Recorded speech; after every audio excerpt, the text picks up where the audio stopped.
It's 4:30. It's not on yet?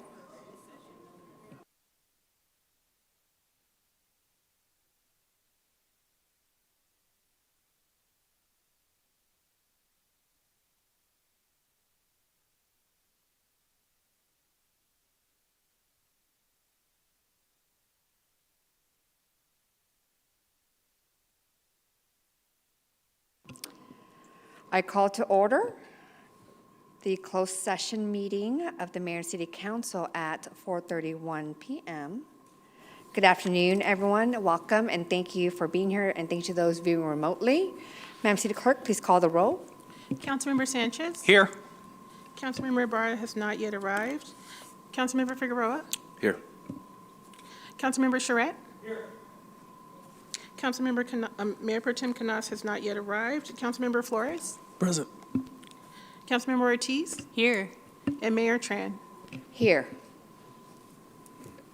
Thank you.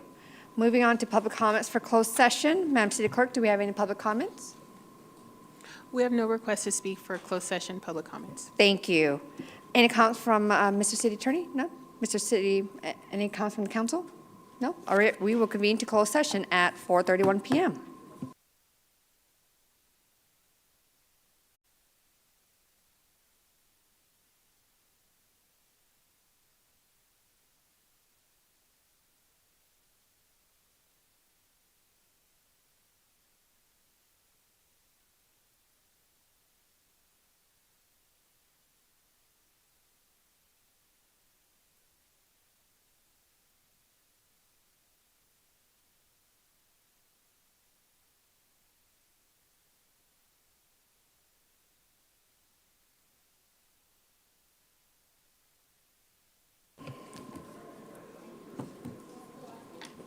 Good evening.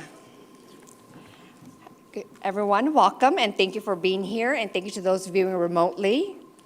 I call to order this joint regular meeting of the Mayor and City Council and the Mayor and City Council acting as the successor agency to the redevelopment agency of the City of San Bernardino, the San Bernardino City Housing Authority, and as the San Bernardino Joint Powers Finance Authority at 5:03 p.m.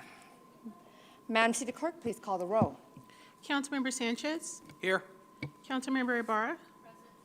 Councilmember Figueroa? Here. Councilmember Charette? Here. Mayor Pro Tem Canas? Here. Councilmember Flores? Present. Councilmember Ortiz? Here. And Mayor Tran? Here, thank you. We will now proceed to invocation and pledge. We have Pastor Dan Roth from the Rock Church and Way World Outreach will lead tonight's invocation. Please approach the podium at this time. And Councilmember Ibarra, would you mind leading the Pledge of Allegiance? Please all rise.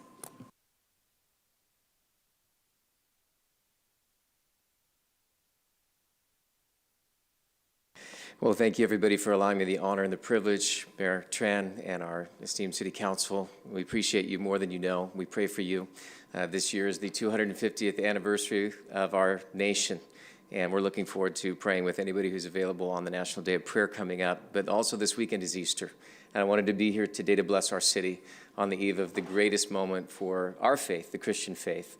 So would you bow your heads with me and close your eyes, and let's petition our Heavenly Father. Father, we thank you for today, God. We're so grateful for the wonderful city of San Bernardino. And God, this day, we choose to just bless our city. God, we bless our leaders. We pray for wisdom, God, that which surpasses even that of Solomon's. Lord, we thank you that you would guide them by your Spirit. Lord, give them a grace and an understanding beyond the natural.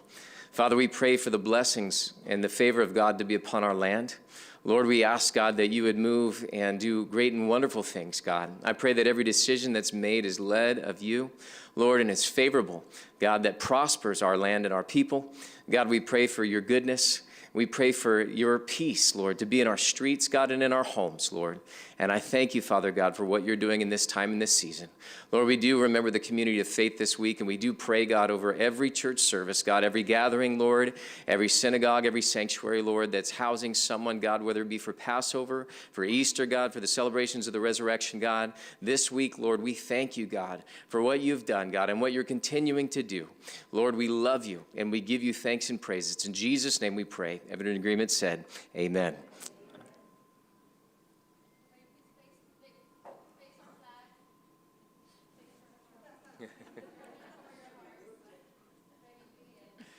I pledge allegiance to the flag of the United States of America and to the republic for which it stands, one nation, under God, indivisible, with liberty and justice for all. Thank you, Pastor Roth, and thank you, Councilwoman Ibarra. Closed session report. Mr. City Attorney, is there anything to report from closed session? Thank you, Madam Mayor. Mayor and council met to discuss the one item on closed session, the claim from Mandeville Modular. There is no reportable action from closed session. Thank you. Thank you. We'll move on to appointments. We have 3 appointments this evening, 1 to 3. If there are no, let's see, do I have any public comments? I'm sorry. We have no request to speak for the appointments. Okay. If there are none, is there a consensus from council to take a single motion for items 1 to 3? I'd like to make a motion. Thank you, Councilman Sanchez. Thank you, Councilman Ibarra. Madam City Clerk? Councilmember Sanchez? Yes. Councilmember Ibarra? Yes. Councilmember Figueroa? Yes. Councilmember Charette? Oh, sorry, he's not here. Mayor Pro Tem Canas? Yes. Councilmember Flores? Yes. Councilmember Ortiz? Yes. And Mayor Tran. Yes. Motion passes unanimously. Thank you. Thank you, Council. Do we have Denise Salas, Andy Garcia, and Angelique Weathersby here? If you are here, come up on stage. Let's join Mayor Pro Tem on stage for her appointee. Thank you.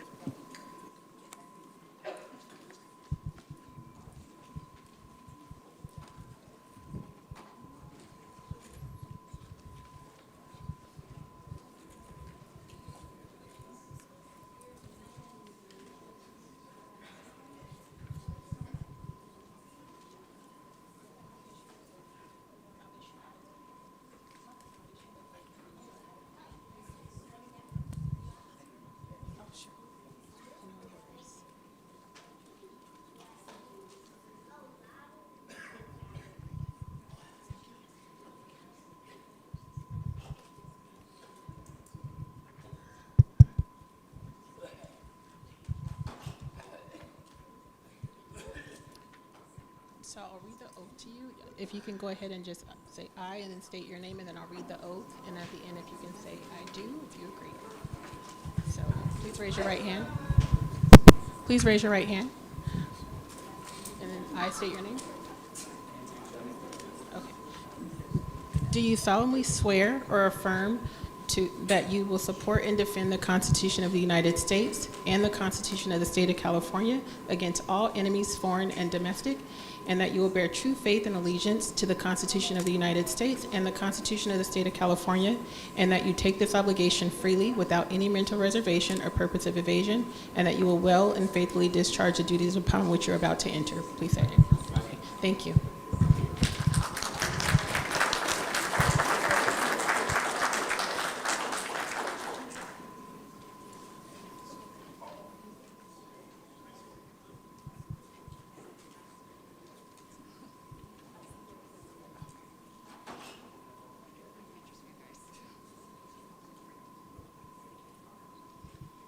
Well, I just want to say thank you so much. For me, I always say the title of councilwoman is a formality for me. Obviously, I'm still Kimmy from the block, born and raised right here in the city of San Bernardino. And what really, truly resonates with all of you is your passion for the city of San Bernardino. So I really thank you for standing up to help lead in your positions respectively as commissioners. And I'm going to allow you to say a few words. Denise? Thank you, Mayor Pro Tem Canas. Thank you for the opportunity to serve on the Arts and Historical Preservation Commission. I'm very excited. I think it's a very big opportunity. I'm ready to step up and serve the city. Hi. Thank you, Kim, for selecting me for this honor. I intend to do a very good job for you and for the city of San Bernardino. Hi, Andy Garcia. Thank you very much for the opportunity to be able to serve not only the 5th Ward, but the citizens of San Bernardino. Looking forward to it. Thank you. Thank you guys again. We appreciate you. On behalf of the city of San Bernardino, we all thank you.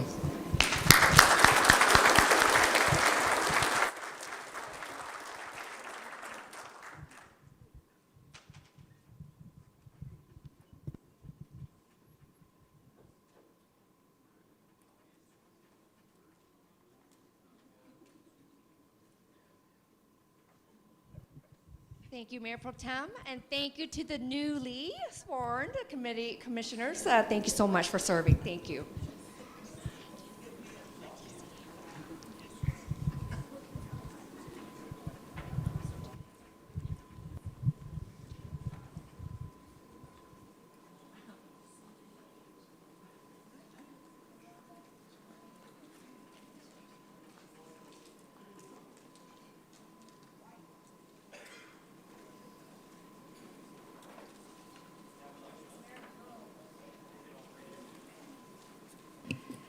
Thank you, Council.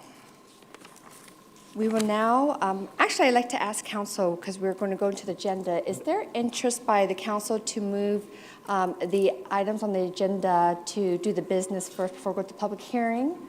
Just wanted to see if there's interest by the Council. We can go to the consent, and there's one discussion item. There's one item that got pulled. So that way, staff, I mean, again, just wanted to see if Council would like to consider that. Mayor, I'd like to do all other businesses of the city first and then wait till the censure for last. Thank you. Thank you, Councilmember Sanchez. Is that a motion?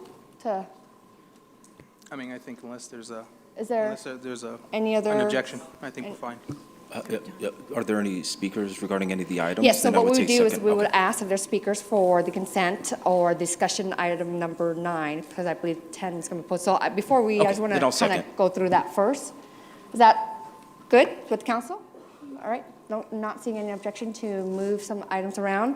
The next item that we will move on to then would be city manager update.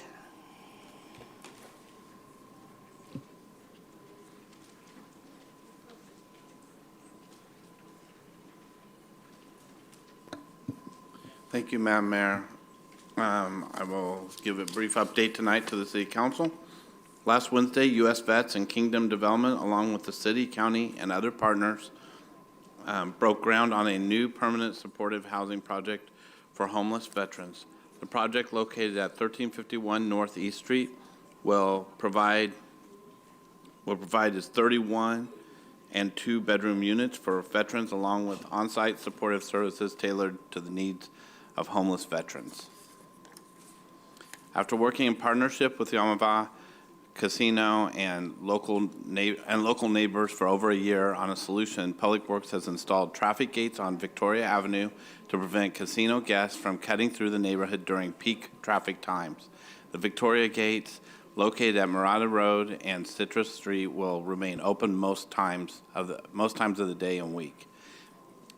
PD and Yamavai Security will be able to close the gates before concerts and on weekend evenings. Staff will remain on site during each closure to ensure compliance and provide emergency access, if needed, to first responders. We are pleased to announce that this week, Tariq Ramani has joined San Bernardino's leadership team as finance director. He has been here, this is his 3rd day here.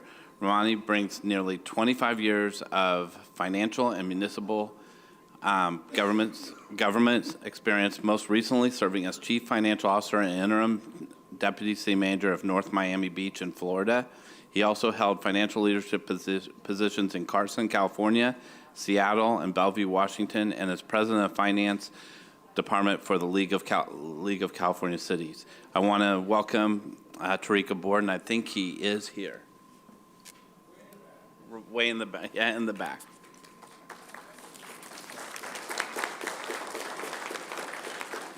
This morning, Omnitrans celebrated their 50th anniversary, serving residents of San Bernardino with public transportation solutions with a brief ceremony at their headquarters on 5th Street.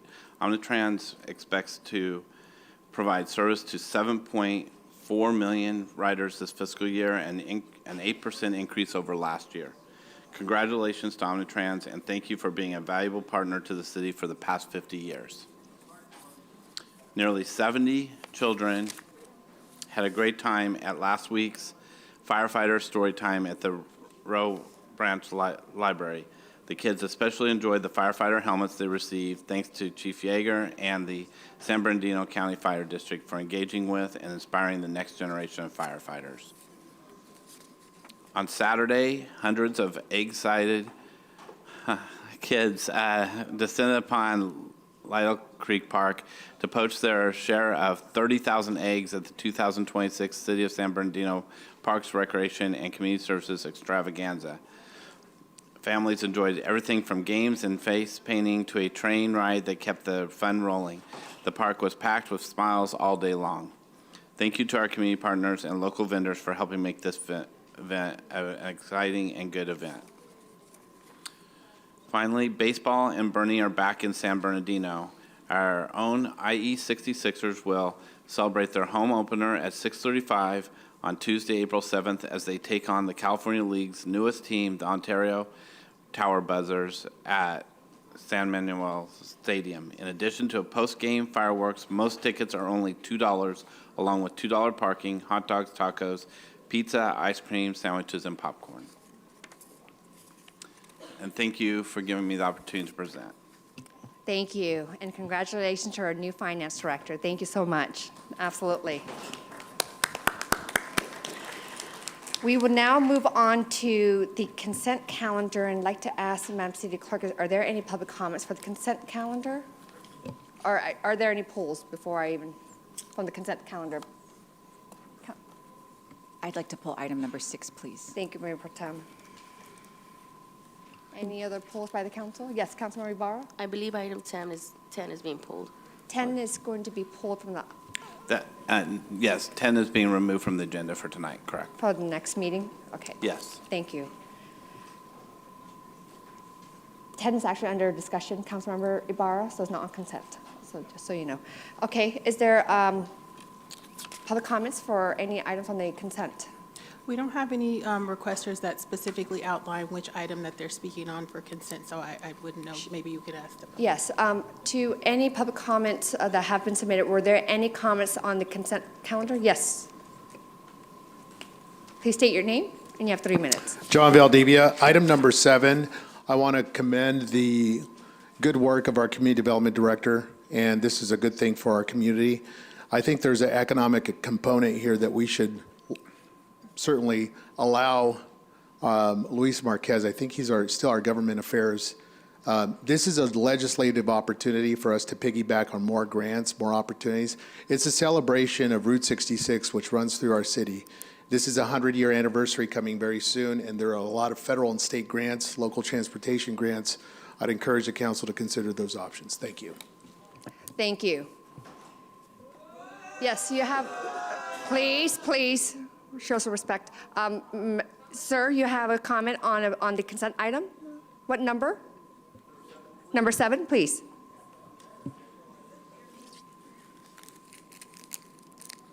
Please state your name and turn your mic. Can you turn your mic, sir? Your mic? Thank you. State your name, we have 3 minutes. I'm John Atwater, and I'm with the California Historic Route 66 Association.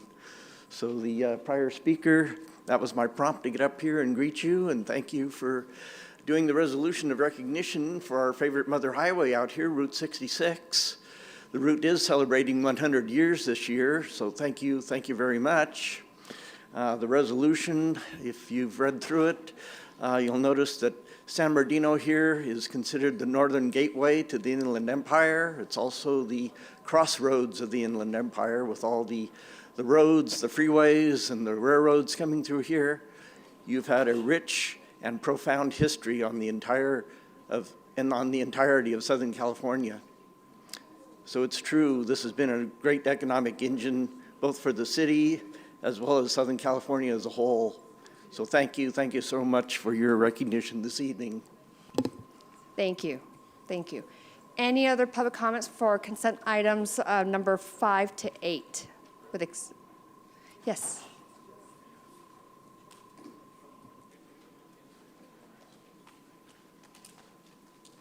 Please state your name. You have 3 minutes. Cheryl Brown, and I live in San Bernardino. I've lived in San Bernardino since 1958. The reason that I'm talking to you today is because in this information that you put out about Route 66, there are some things that are not true. And I think that staff needs, I know we've had a lot of staff changes and they don't know what's going on, but since I've been here, And since it's something that I've seen and been a part of, I think we should make sure the history is correct. The history is correct, and that means that Route 66 came down out of the Cajon Pass down to Mount Vernon, and it came straight down Mount Vernon to 5th Street. Then it turned 5th Street and went out to Los Angeles. In the backup information, it says that McDonald's was a part of it, and California Theater was a part. None of that was a part of Route 66. So I think the staff needs to go back and look at it, and before you accept this as the gospel, make sure it's right. I do have a map from 1958, and the map will show you where it is, and I'd like to leave that here so that we'll know. Too many times we get our history all wrong, and this is another one of those times that a lot of that is wrong in that resolution. Thank you. Thank you.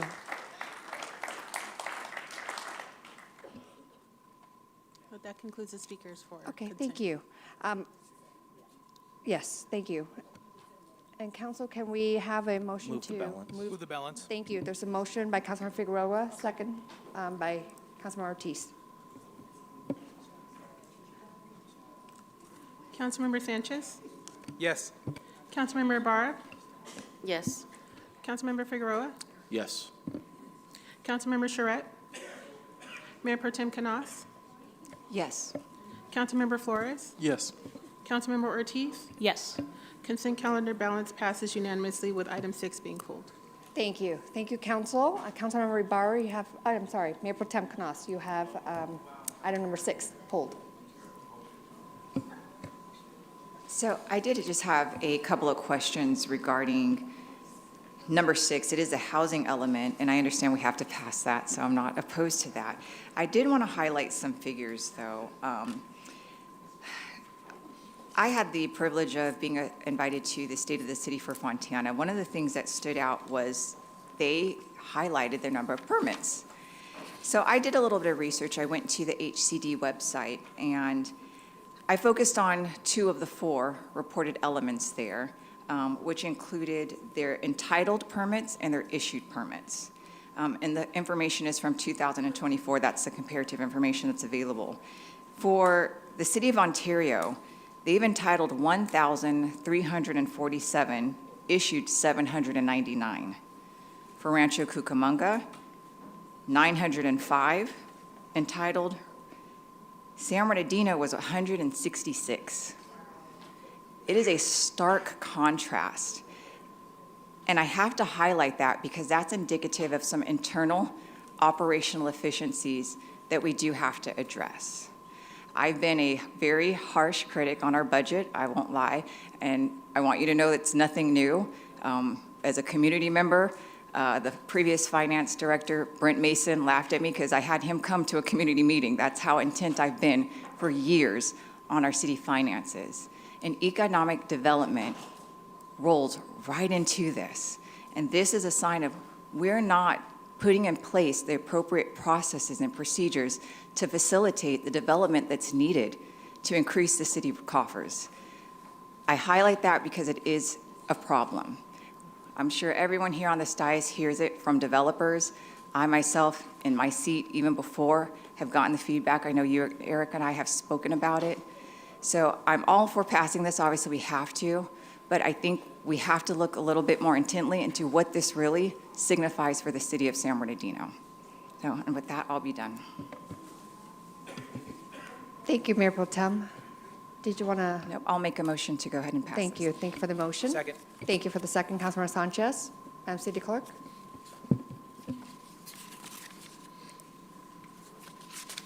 Councilmember Sanchez? Yes. Councilmember Ibarra? Yes. Councilmember Figueroa? Yes. Councilmember Charette? Yes. Mayor Pro Tem Canas? Yes. Councilmember Flores? Yes. Councilmember Ortiz? Yes. Motion passes unanimously. Thank you. That concludes the consent items. Mr. City Manager, can you just make sure the Route 66 information is accurate as per the public comment that was made? Just make sure we reflect that. Thank you so much. We will now move on to discussion items. There are two discussion items, number 9 and 10. I believe, Mr. City Manager, 10 is pulled from the calendar completely, and will come back to the future meeting. Correct. And so we're at number 9. It's consideration of joint powers agreement, JPA, participation in the San Bernardino Regional Housing Trust. Could we begin with the staff's presentation?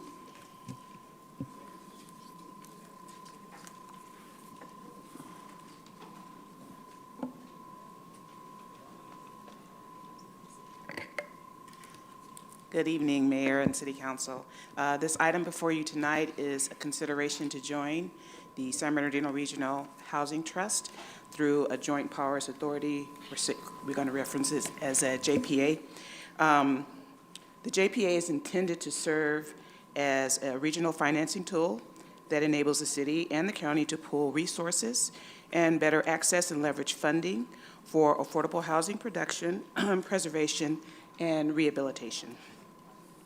The reason why this item is being brought forward now mainly is because there are some important regional funding deadlines that are approaching. The Housing Trust needs to have officially formed and hold its first board meeting by May 13th of this year to stay eligible under SCAG's REAP 2.0 timeline. And that program includes about $3.7 million in funding, which would be overseen by the Housing Trust Board once formed. There's also a requirement to hold 2 board meetings by June 1st. And for context, SCAG references the Southern California Association of Governments, which is our regional planning agency, and REAP 2.0 is a regional grant program that supports housing and planning efforts. So moving this item forward with the trust now will allow participating jurisdictions to put the structure in place and better position themselves to access and leverage future funding opportunities. This effort has been in development for several years through SBCOG, which is the San Bernardino Council of Governments. It has included a regional study, a strategic plan, and extensive stakeholder outreach. The city previously expressed an interest by submitting a letter of intent on June 17, 2024, and then the action today, which is authorizing the city to join the Joint Powers Authority, or the JPA, represents the next step if the council wishes to formally participate and have a role in shaping future policies, priorities, and funding opportunities. So let's talk about what this trust does, because I do want us to be clear what this action actually does and does not do. The trust is strictly a financing entity. All local control remains with the city and this council. The trust creates a structure for pooling resources, accessing and leveraging state funding, and supporting housing development and preservation at a regional level. What this trust does not do is it does not have any authority regarding land use, zoning, or project development approvals. Those approvals remain with the city, and those decisions fully remain under control of the mayor, city council, and the city. So I just want to be clear before I move forward. The city retains authority over its land use and zoning development. All of its land approvals, project decisions, all of that is under the full control of the city. So why a regional approach? Since the dissolution of redevelopment agencies, RDAs, cities have lost a primary funding tool for affordable housing. Many cities, especially mid-sized cities such as San Bernardino, we do not have the internal capacity for bond issuance, complex housing finance, or large-scale program administration. And so a regional housing trust would allow the city to pool resources, to share technical expertise, to access larger funding opportunities, and reduce administrative burden. And it's for this that you're seeing multiple jurisdictions across the region and across the state that are showing interest in joining Regional Housing Trust. The cities that we know so far are participating in this trust include Adelanto, Chino Hills, Ontario, Needles, Rancho Cucamonga, Redlands, Upland, and the County of San Bernardino. And this level of participation is just important because it strengthens the trust's ability to be competitive and move forward regarding accessing funds and leveraging those funds.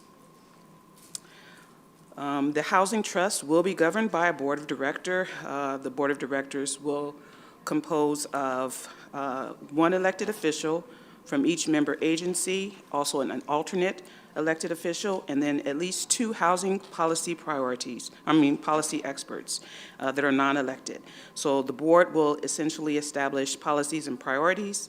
It will determine funding programs. It will adopt bylaws, oversee budgets and project funding decisions, and each member agency will receive 1 vote. Also, if approved, again, the city would need to elect an official to serve as the Housing Trust Board, and then 1 elected official to serve as an alternate. And again, each member agency receives 1 vote, and the board will be responsible for establishing policies, funding priorities, and program guidelines. So, why join now?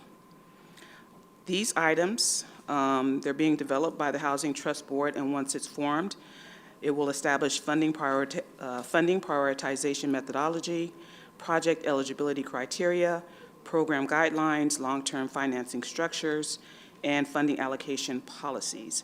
Currently, the JPA does not include, to be clear, a guaranteed funding allocation for each city that joins. It does not include formula allocation based on population or contribution. It does not define scoring rubric for projects, and it does not identify a minimum annual funding guarantee. And I mention that because it really highlights the reason why the city needs to have a seat at the table. These elements that I just mentioned, they are not yet determined, and the city does need to have participation to ensure that the city can help shape these policies, these priorities, these funding decisions as they are developed, rather than have them established without any input from the city.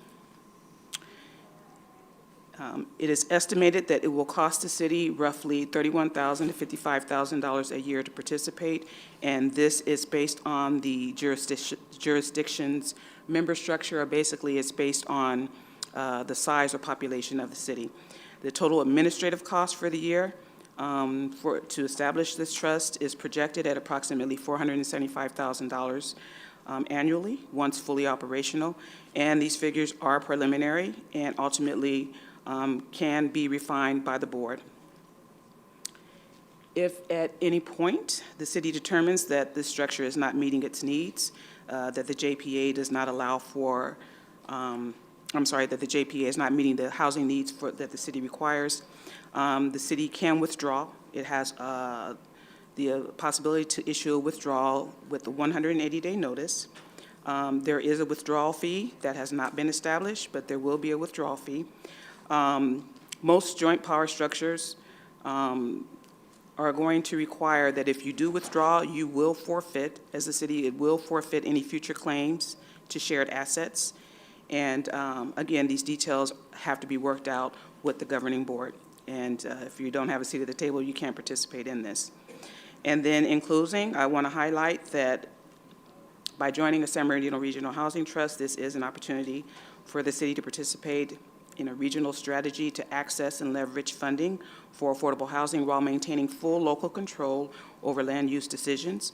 Approving this item positions the city to be both in a position to benefit and help shape policies and funding strategies as the trust is formed from the outset. And if council has any questions, we do have Monique Arellano, who is the director of SB-COG, who is here this evening and available to provide further information. Thank you. Before we proceed to councilmember comments, I just want to ask if there are any public comments from the public on this particular item.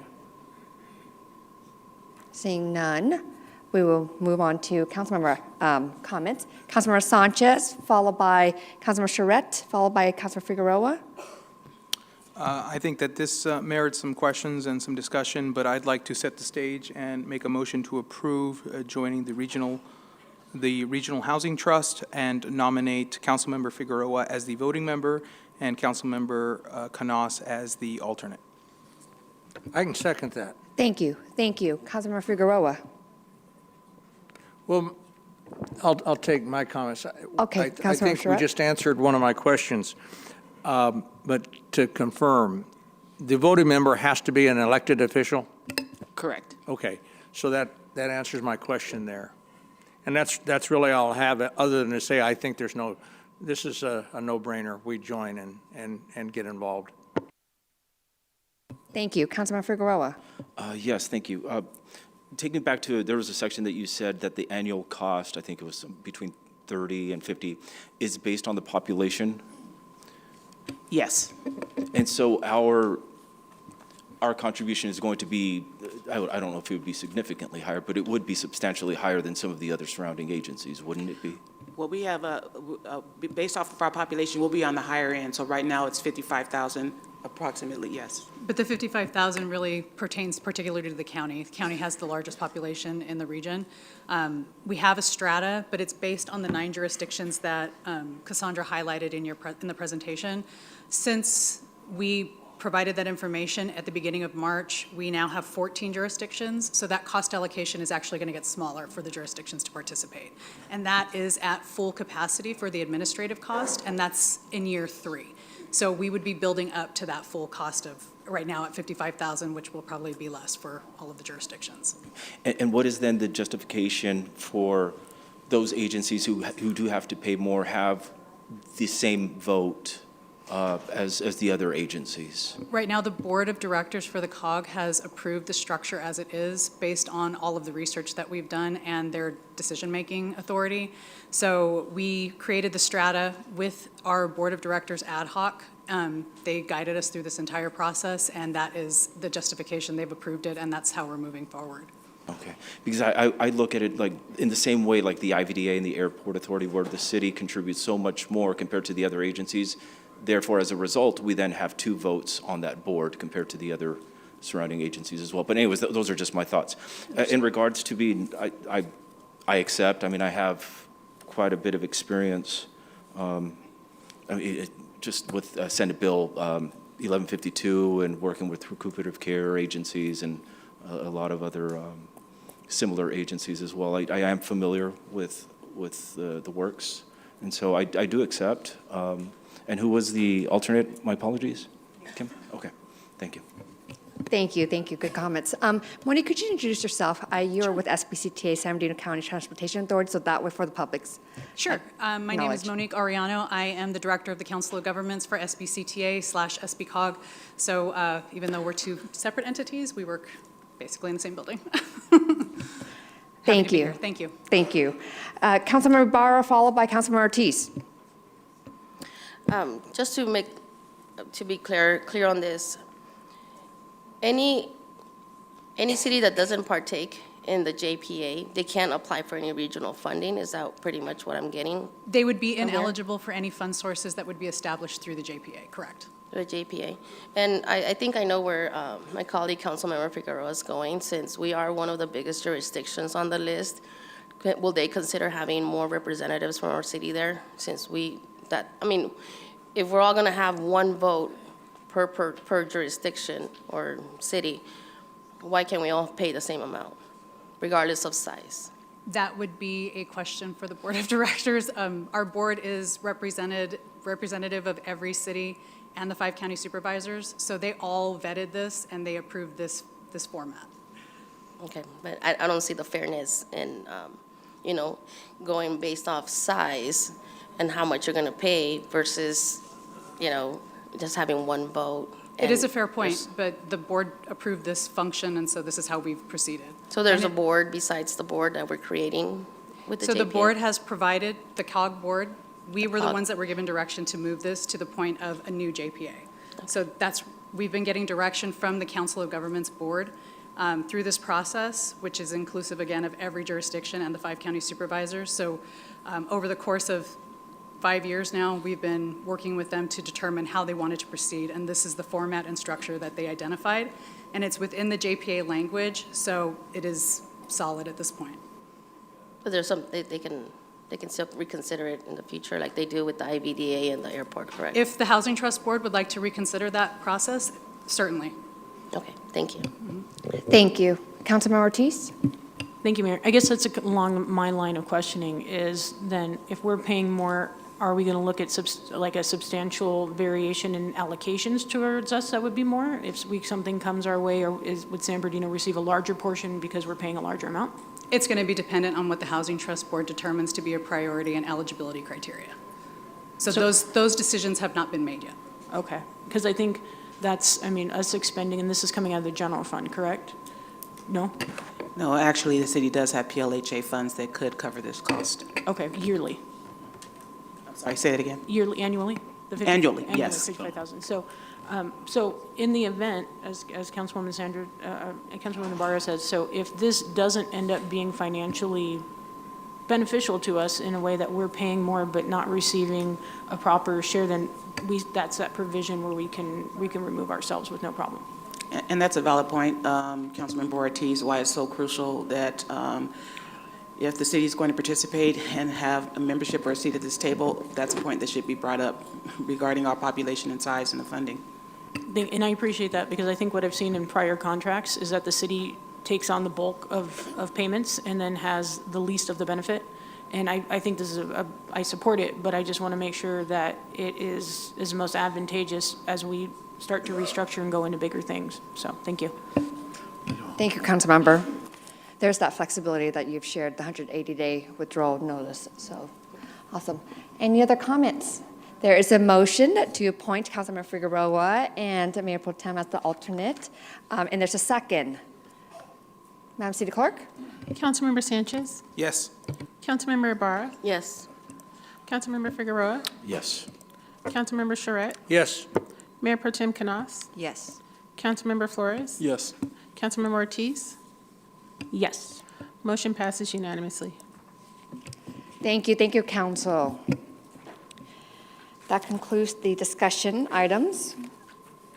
We will now move back to the public hearing item.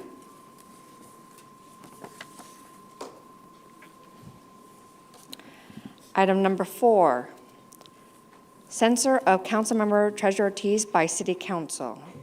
Mayor, I have a point of order. Yes. Real quick. So I just have a quick objection that I wanted to note. So I don't quite understand how it is that Mr. Larson or any attorney is going to be here tonight to present information regarding a pending criminal matter that is about to be resolved in front of a jury in the next couple of weeks. So this action, sorry, this is my point of order. This action. Point of order has to address the parliamentary rules. And so my point of order is, this looks like trial publicity, which is in violation of Rule 3.6, which says that if a lawyer knows that they're going to make extrajudicial statements that would be disseminated publicly and would be communicated and have any substantial likelihood of materially prejudicing a jury or the adjudicative processes, that this can't be confirmed and shouldn't move forward. And then also Penal Code 8495, which I'm sure Mr. Larson, everybody is aware, is that by operation of the law, as you get ready to present, that means that it's required by law that if someone gets taken in and or arrested and then released and no charges or accusatory pleadings are ever even filed, which has been in my case, that the whole thing is treated by the operation of law as a detention and not arrest. And yet I see, by law, what is being put forth, but then by what the city is proposing. So I just want to see if I could confirm that we're not violating Rule 3.6 of a trial publicity, or, thank you.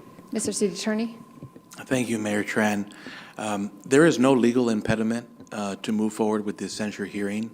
I do understand that there's really 3 things going on here. There is a criminal case, there's a federal lawsuit, and then there is this pending censure hearing. I see no legal impediment from the criminal case or the federal lawsuit for this council to move forward with the censure hearing. I will also say that I have had conversations with the lead district attorney on that criminal case. He has never raised an objection to me about moving forward with the censure hearing. He has no objection to this information being... He has never raised an objection to me. Thank you for that. Thank you. Thank you, Mr. City Attorney. At this time, we will now open the public hearing at at 5:45 p.m. outside City Legal Counsel and Councilmember Ortiz and any members of the public wishing to address this body on this item, please stand and raise your right hand to have the city clerk administer the oath. Anyone making any public comments on this public hearing, please stand, raise your right hand to be sworn. Yes, you too.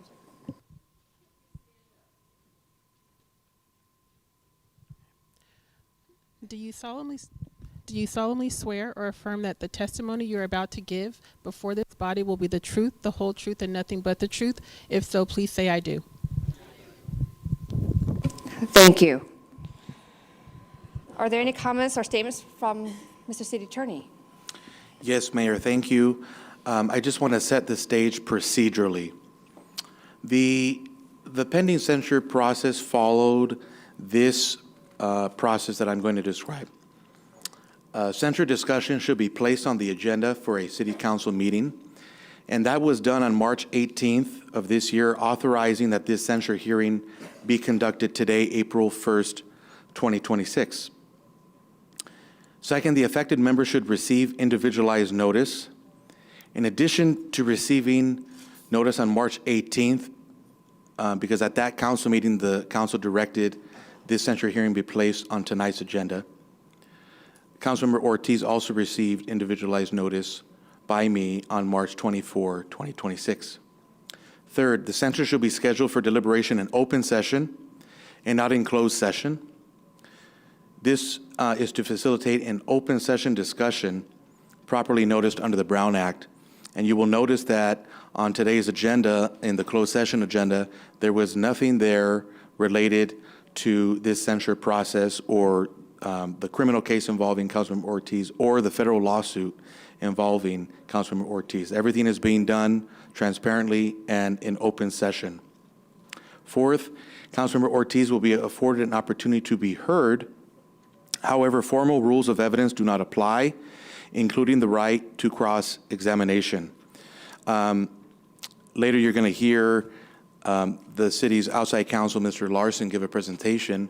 Mr. Larson will not have the right to question Councilmember Ortiz. Councilmember Ortiz will not have the right to ask questions of Mr. Larson. And when it is Councilmember Ortiz's turn to give her presentation, I will ask that she step down from the dais and, like Mr. Larson, present from the lectern here on the ground floor. Like resolutions generally, the censure resolution must be adopted by a majority vote of the City Council. Now let me describe the timing. Mr. Larson is going to go first. He will be afforded 1 hour. From that 1 hour, he may reserve time for rebuttal. After his presentation, the City Council, with the exclusion of Councilmember Ortiz, may ask questions. Then Councilmember Ortiz will be afforded 1 hour. She or her legal representative, or a combination of the both, may speak. The collective time shall not exceed 1 hour. She may reserve time from that 1 hour for rebuttal. After that, the City Council may ask questions of Councilmember Ortiz. Then there will be public comments. After public comments conclude, Mr. Larson will be given an opportunity to provide rebuttal, followed by Councilmember Ortiz being given an opportunity to provide rebuttal, and finally, the City Council will deliberate. That concludes my report. Thank you, Mayor. Thank you. I think in there we also have to provide the public comments, right, as well.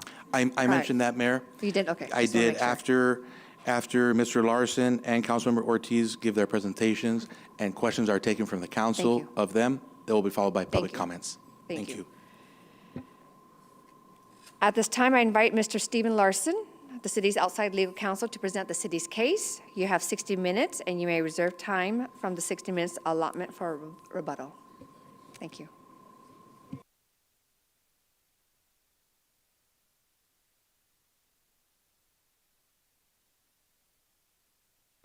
Turn on the mic. Thank you so much. Yes, Mayor, I'd like to reserve 10 minutes if I could.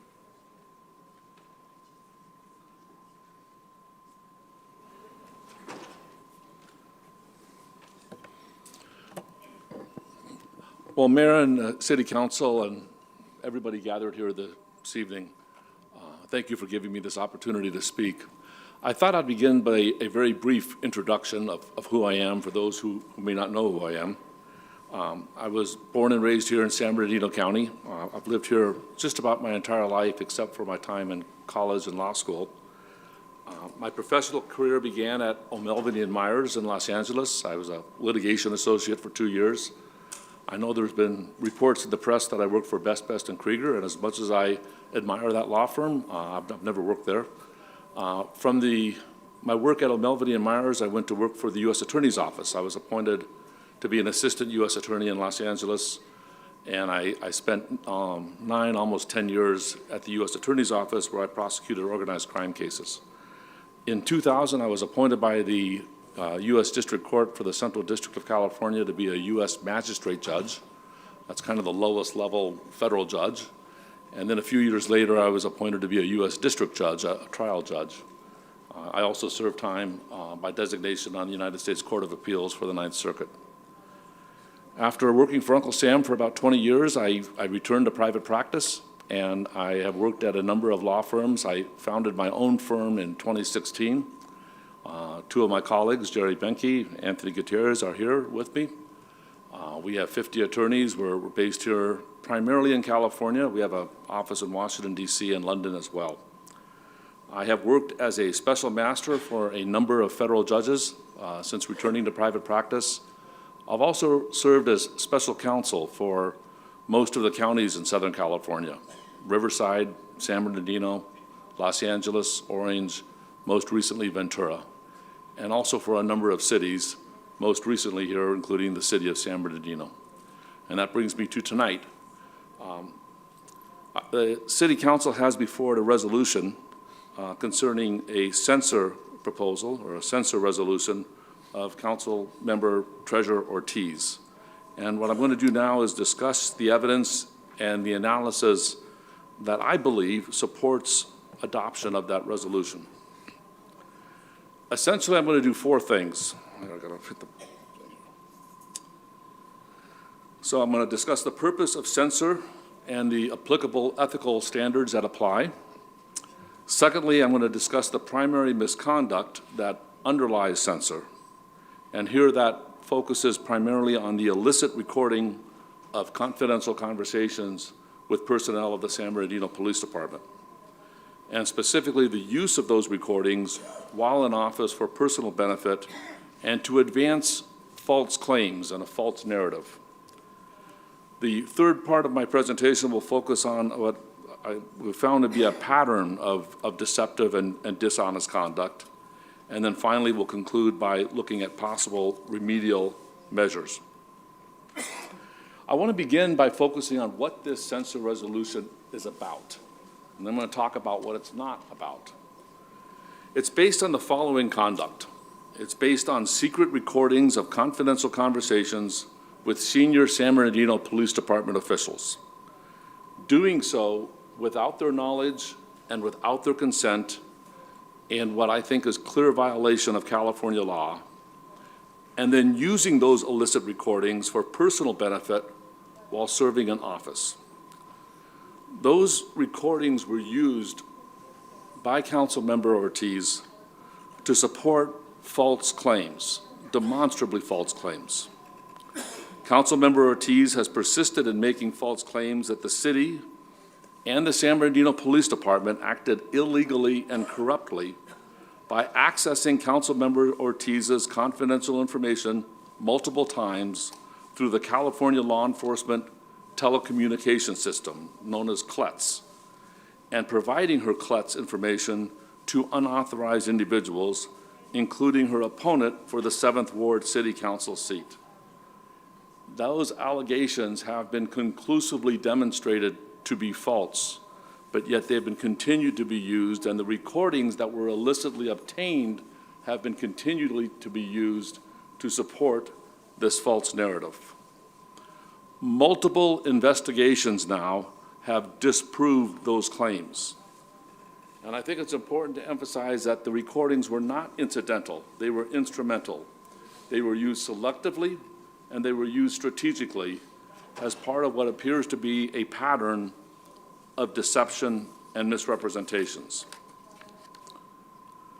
What this resolution is not about, it's not about political disagreements or policy differences. Those are to be respected and in fact encouraged. It's not about protected speech or criticism of city government. Again, that is to be encouraged. It's not about a good faith mistake or error or an isolated lapse in judgment. And it's not about retaliation for raising or requesting investigation of alleged CLETS misuse. Councilmember Ortiz was entitled to raise her concerns about CLETS.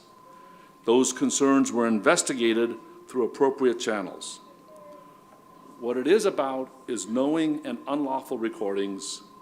It's about the deliberate use of those recordings for personal benefit while in office and persistence in false allegations after the investigations disprove them. Councilmember Ortiz's criminal case and her civil lawsuit against the city of San Bernardino and the San Bernardino Police Department personnel are separate legal matters. The censure proceeding does not affect them. She has every right to bring a claim that she wants to bring.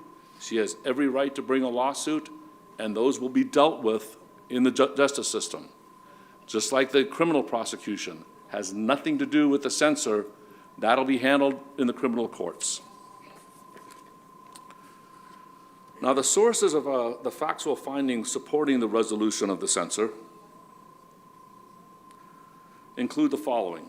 Essentially, they're broken down into three categories. The information underlying this proposed resolution is based on independent investigations conducted by multiple bodies, including first, the San Bernardino Police Department, internal reviews and interviews relating to the alleged CLETS inquiries, the circumstances surrounding the recorded conversations, and the findings of this were communicated directly to Councilmember Ortiz by Chief Goodman. That was back in August of 2024. As part of this, they incorporated and included and considered a DOJ audit of the CLETS system. Secondly, there was an independent assessment by outside counsel and a retained investigator. The law firm of Hanson Bridget was brought in, was retained to conduct its own separate independent investigation. The review of a complete investigative file, all the associated materials. They conducted an assessment centered on evaluating the thoroughness and the objectivity of the investigative process. And they made an assessment of that was conducted entirely independent of San Bernardino Police Department operations. And finally, of course, which we don't have access to, but we have the finding of, the separate and independent investigation by the San Bernardino County District Attorney. As is their normal course in any criminal investigation, they review the evidence concerning whatever the allegations are. In this case, it was the unlawful recordings. Their charges are determined and based on the applicable criminal statutes. And of course, there is the exercise of independent prosecutorial judgment. That was conducted by our district attorney, and of course, charges were brought. But those are the three different sources of independent and separate review, investigation that supports the findings. Before I go any further, and it would be nice, of course, if we could just say that this goes without saying, but there are ethical standards that are applicable to all of us, and particularly those of you on City Council. Under the Municipal Code, Section 2.58.050B1, the professional and personal conduct of the mayor and the City Council must be above reproach and avoid the appearance of impropriety. The mayor and members of the City Council shall refrain from abusive conduct, personal or verbal attacks upon the character or motives of each other, the staff, or the public. Council members must uphold public trust and confidence in city governance. This is an essential part in any democracy. Our institutions are critical to supporting our democratic way of life. There's going to be disagreement, there's going to be discord, there's going to be all kinds of different opinions, and that needs to be welcomed, that needs to be encouraged. But there must be public trust and confidence in city governance. There must be public trust in the rule of law. You're entitled to your own opinions. You're not entitled to your own facts. ethical misconduct undermines effective government and public confidence. These ethical standards, as you know, are posted right inside the closed session conference room that you go into after or during every city council meeting. And key among those is integrity, to adhere to the highest moral and ethical principles. And I know that is something that all of you are committed to. Again, it should go without saying. So what of Councilmember Ortiz's illicit recordings? Very briefly, the statute that governs unlawful recordings in California. California is what is called a two-consent state. Not every state has the same law, but in California, if someone wants to record a conversation, both parties need to consent. This is why when you get those recordings, this call will be recorded for quality assurance. You're being advised the call is being recorded. That's to comply with California Penal Code Section 632, which makes it a crime for a person who intentionally and without the consent of all parties to a confidential communication to record the confidential communication shall be punished by a fine, et cetera, et cetera. It's a misdemeanor offense. Significantly, Section C defines what a confidential communication is. It means any communication carried on in circumstances as may reasonably indicate that any party to the communication desires it to be confined to the parties thereto. And what the courts of California have consistently upheld is that that includes a meeting in a home, it includes a meeting in an office, it includes a meeting anywhere, in a public library, in a restaurant, where the parties have an understanding that they're having a conversation with each other and not, as here, with the public. If someone is recording this, they can record away. I have no reasonable expectation of privacy. But if I asked anybody in this room to please come join me someplace else, and in a quiet corner, or in a restaurant, or in my office, that is afforded confidentiality. And before anyone can record that conversation, both parties need to consent. It's a fairly straightforward statute that is designed to protect our important rights of privacy. An unlawful recording of a confidential conversation essentially has three elements to the offense. To establish a violation under Section 632A, the following elements must be present. There must be an intentional recording. There must be a confidential communication, as I just described, and needs to be an absence of consent by all the parties. Here it is quite clear, based on all three of the investigations that I referenced earlier, that Councilmember Ortiz conducted a non-consensual recording with two individuals, with San Bernardino Police Department Sergeant and Peace Officer Association President, Jose Lora, and with our Chief of Police, Chief Goodman. The first was on August 15th of 2024, and the second was on August 29th of 2024.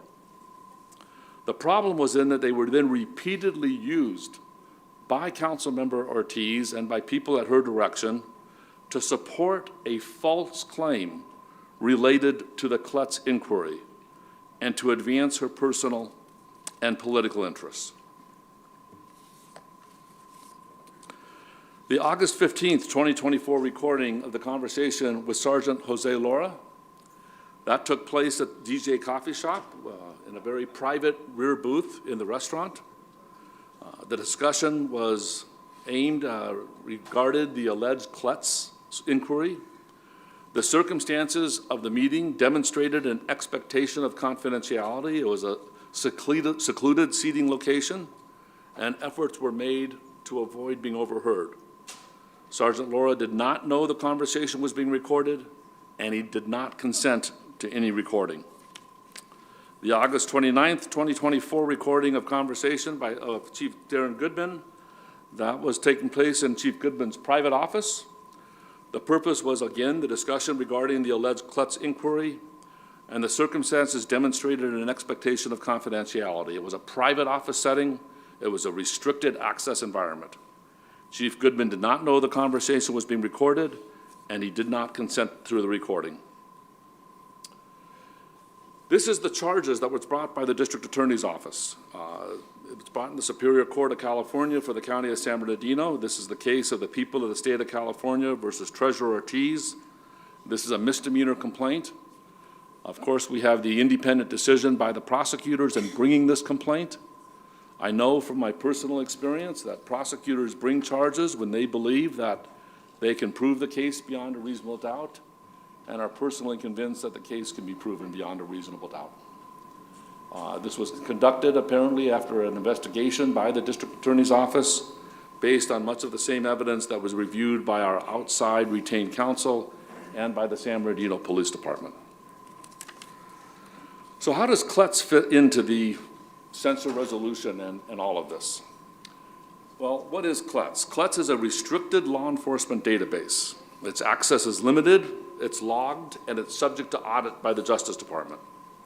In this case, the CLETS allegations are offered as justification for Councilmember Ortiz's recordings. Recordings were later used to support those allegations. CLETS is both the context for the motive and use. It's not the censored conduct itself. So the CLETS allegations were raised by Councilmember Ortiz in political mailings and other talks. She claims that the San Bernardino Police Department illegally accessed her criminal history information. Initially, she indicated that that was conducted and that these unlawful CLETS searches were conducted in 2019 and 2020, and that the information was improperly shared with unauthorized individuals, including alleged arrest history that she contended was fabricated. And also she claimed dissemination was part of a scheme to damage her campaign for city council. She claims that James Penman, her opponent in the 7th Ward city race, created false arrest records using information obtained through unlawful CLETS searches. Councilmember Ortiz asserts that the only way someone could have known about any prior law enforcement interactions was through unauthorized CLETS access to the criminal history. A review of the record suggests that all of these claims are just false. They're just false. The investigations determined that there was only one CLETS criminal history inquiry that occurred. It was conducted in March of 2020. That inquiry was lawful and it was authorized, and there was no release of information to any unauthorized individuals. And it's very important to keep in mind that Chief Goodman informed Councilmember Ortiz in August of 2024 that only one CLETS inquiry occurred. So why was it lawful? The March 2020 CLETS inquiry was lawful because there was a triggering event.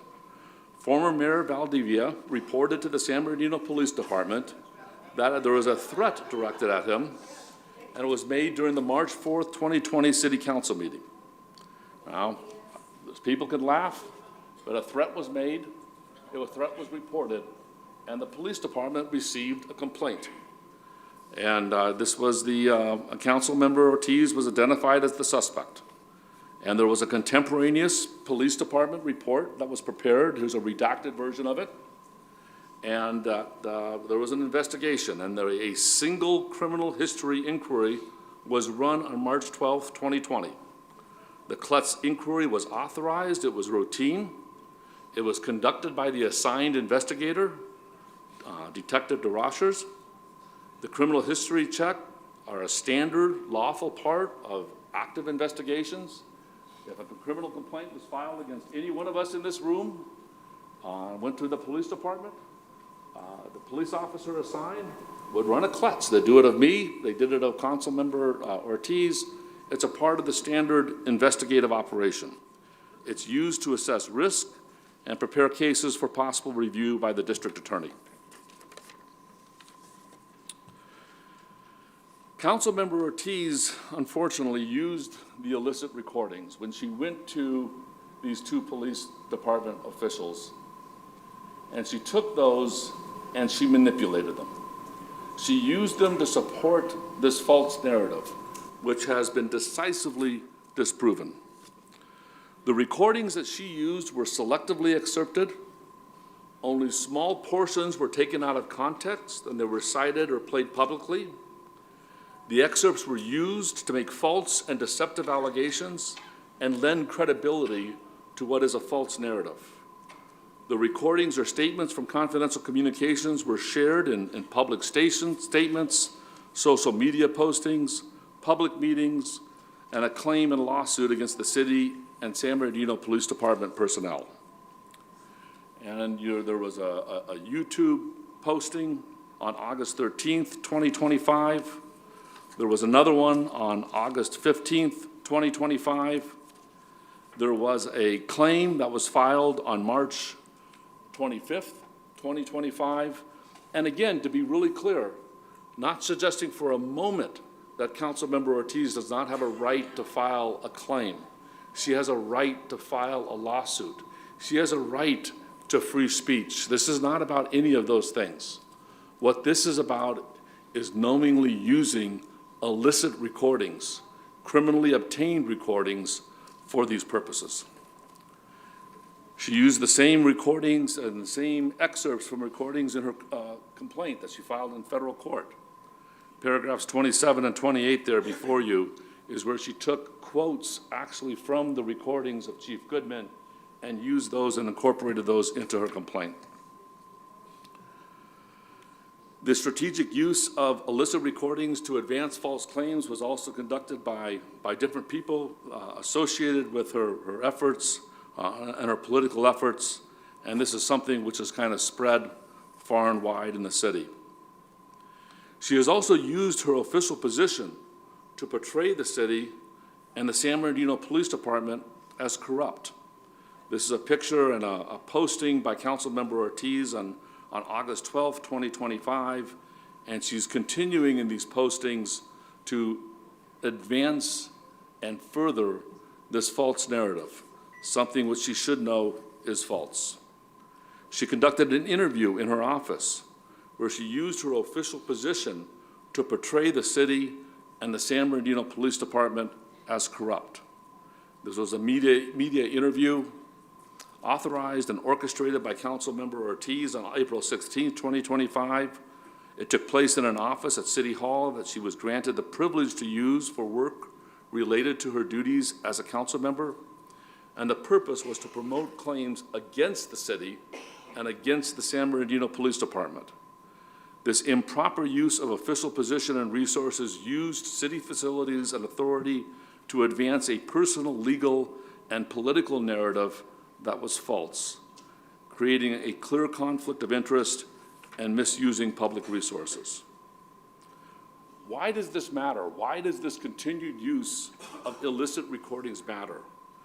This is not a case of exposing a crime or wrongdoing by the San Bernardino Police Department.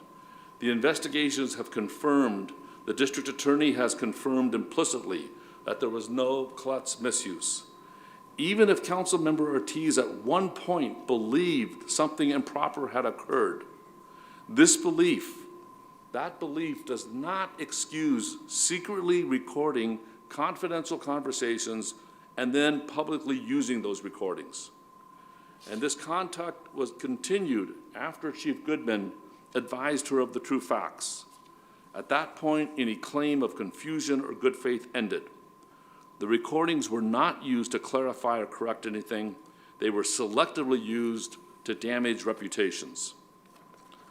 Councilmember Ortiz has forced the city to incur legal costs because of her false claims.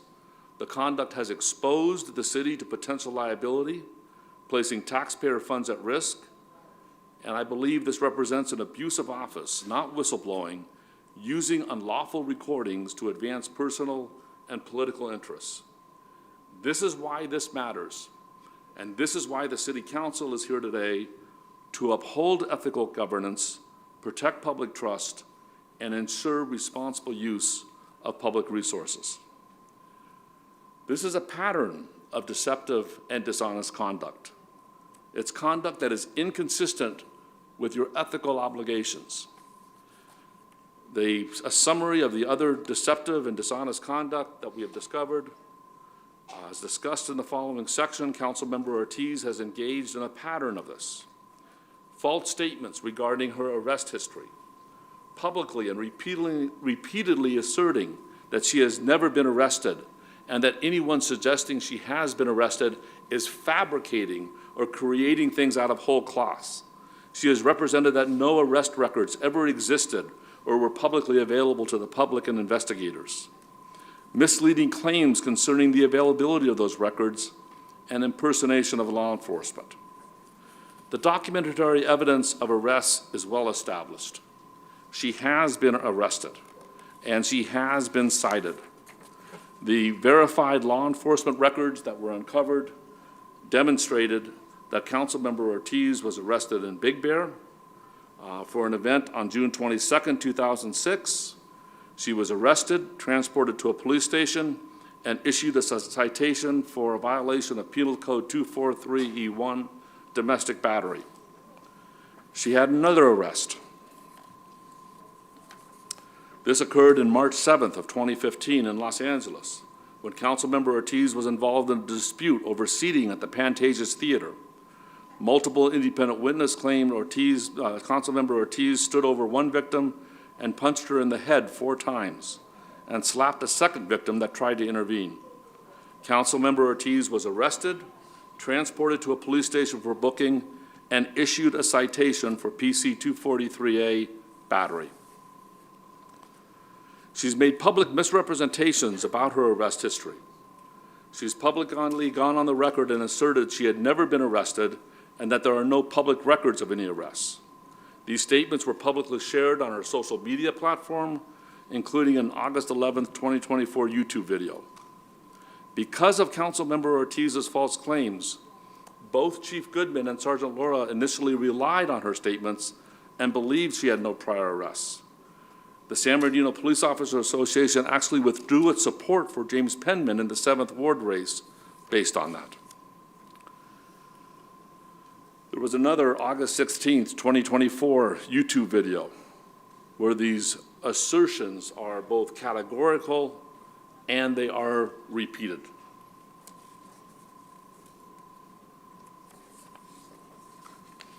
She also made false statements regarding the public availability of arrest records. She falsely claimed that an arrest information related to her June 22nd, 2006 arrest was not publicly available. The truth, of course, was that the arrest record for Treasurer Ortiz exists on a public website that includes accurate identifying information relating to that June 22nd, 2006 arrest. She also falsely claimed that the arrest information related to the March 7th, 2015 arrest was fabricated. Of course, the truth is that the local crime news confirmed that the record related to her March 7th, 2015 arrest is legitimate and was required through a PRA request from the Los Angeles Police Department. There were also efforts to cover up the March 7th, 2015 arrest record. She knew that she had been arrested on March 7th, and she found out that the record was publicly available. So she submitted a request on August 10th, 2024, to remove the arrest information using one of her personal emails. Then, the very next day, on August 11th, 2024, in a YouTube video, Councilmember Ortiz claims she had never been arrested and that James Penman's campaign team created and published a false report on local crime news. She knew that was not true. This is the pattern of manipulation. This is the pattern of over and over again using false narratives and covering up. Her efforts to cover up that March 7th, 2015 arrest record, Councilmember Ortiz was later showed investigators the same screenshot stating, "Whoops, we couldn't find the record you requested." But the reason why that "whoops, you can't find the record you requested" was because she had taken the steps necessary to have that record removed. She found it online and she removed it and then accused somebody else of never seeing exactly what they saw. She knew the arrest record was real and that it was publicly available, so she got it removed to cover her tracks and support her false claims. There's also been allegations of impersonation of law enforcement from the California Department of Justice. When going back to this Klutz inquiry, in this case here, Councilmember Ortiz called the California Department of Justice regarding a Klutz audit requested by Chief Goodman. She represented herself as a member of the San Bernardino Police Department. She sought access to non-public CLETS-related information. That representation was false and later retracted only after denial was made via email.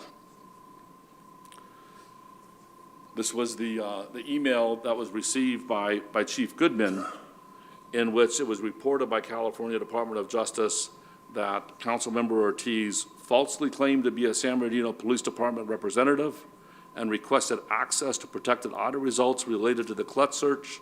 Number 2, sought the release of confidential information by phone and follow-up email, despite security protocols requiring verification of eligibility and official authorization. And 3, used her private Gmail to contact the California Department of Justice. So that's the case, ladies and gentlemen. That's what has been going on, and the evidence of this is very strong, and it is very clear. Before going on to the City Council authority and possible actions, we received a letter, I think was passed on to you from an attorney here in town, raising certain concerns about this censure resolution. And I just want to briefly touch them. I've gone through that entire letter, and there is nothing in there legally or factually that raises a concern from our perspective. But we do want to make sure that any questions that are raised by that are at least briefly addressed. So I'm going to take a few minutes to do that. The first claim that was made in that letter is an alleged conflict of interest between my firm, indicating that we are conflicted and must be disqualified, which is not the case at all. Our firm represents the city in both this matter as well as the lawsuit brought by Councilmember Ortiz against the city. We are adverse to Councilmember Ortiz individually, and that does not create a conflict in any city-initiated legislative action. My prior representation of Chief Goodman, of which I am very proud, does not establish a conflict. I am representing him, I've represented him previously, and I am representing him, defending him entirely consistent with the city of San Bernardino. And of course, the council is not rubber stamping litigation counsel. It retains full independent discretion after receiving legal assistance that it has requested. There's a claim that there's a due process issue, that 8 days notice violates constitutional due process, where here citizens stand to lose their democratically elected voice and representation. Let me just emphasize that there is nothing in this censure resolution, there is nothing that I am proposing that suggests that Dr. Ortiz is not going to remain a member of the city council. Nobody is being denied their legislative representative. This is a censure. This is saying that what you have done is not proper. What you have done is not in keeping with the high ethical standards that we here in the city of San Bernardino insist upon. Nothing more and nothing less. There's a allegation that our firm has improperly accessed and used CLETS data. I can assure you we have not accessed any CLETS data. This is the false narrative that Councilmember Ortiz and her supporters continue to advance. There has been no unlawful accessing of anything. Everything that I have set forth in this report comes from publicly available resources, publicly available information. And finally, there was a concern about a lack of cross-examination. I think the city attorney has already addressed that. There is no right to that. In essence, if any of the city council members have any questions concerning any of the issues raised in this letter, I'm happy to address those questions, but there really is nothing in there which causes any concern from my perspective. So what does that leave us? That leaves us with the authority and the possible actions that city council can take. And what is being recommended is a censure. What is a censure? A censure is a formal statement of disapproval for misconduct. It expresses the city council's institutional judgment regarding conduct before it. The city council has authority to censure a council member for conduct occurring while serving in office. And that's why I make this distinction. The recordings themselves took place, the illegal recordings took place before Councilmember Ortiz became a member of the city council. but it's her use of those recordings after December 2024, when she was sworn in, throughout 2025, up to the current time, that forms the basis for the misconduct. The censure serves an institutional purpose.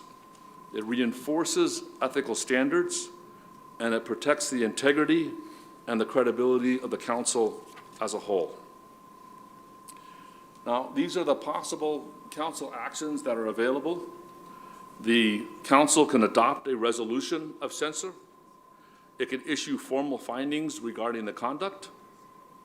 It can reaffirm the ethical standards for council members as a reminder for future council members as to what standard that they're going to be held to.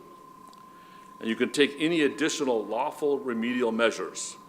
That includes removal from mayor and council appointed discretionary assignments, including the Homeless Initiatives Ad Hoc Subcommittee, the alternate representative to the San Bernardino County Continuum of Care, the Central Valley Regional Steering Committee, and the Central Valley Network. It can also include withdrawal of City Hall office privileges. Doesn't mean that she's not a city council member.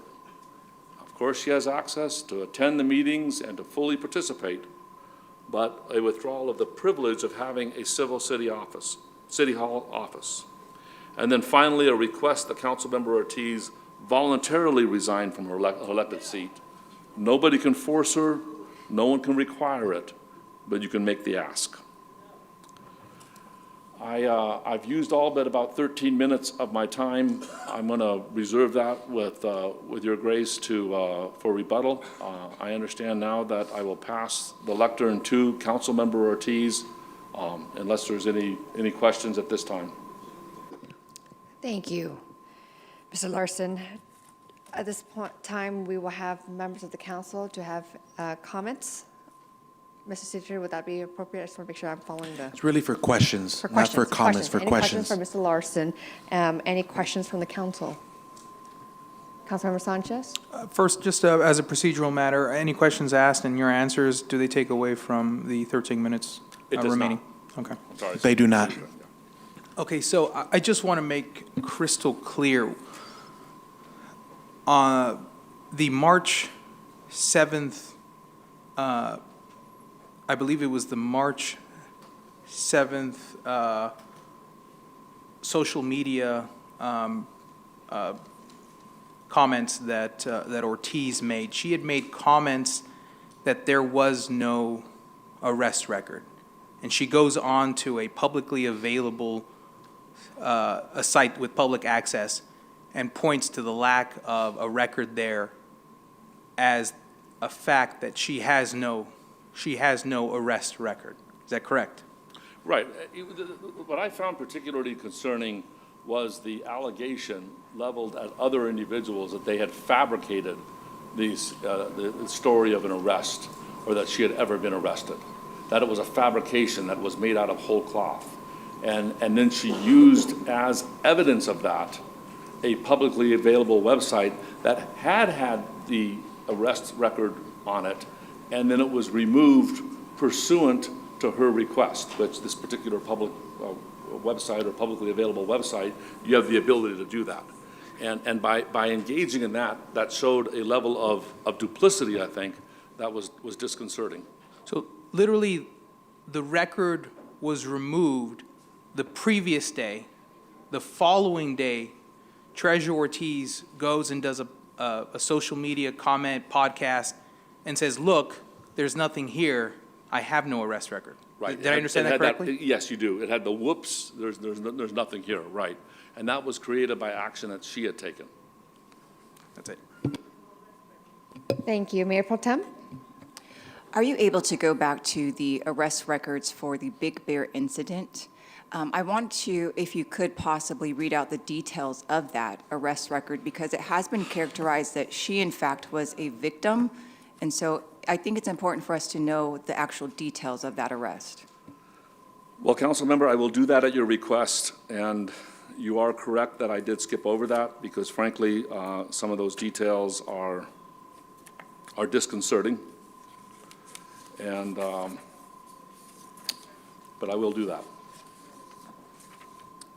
So the Big Bear arrest, as I indicated, was a, let's see, that's page 35. Let me get that back up here.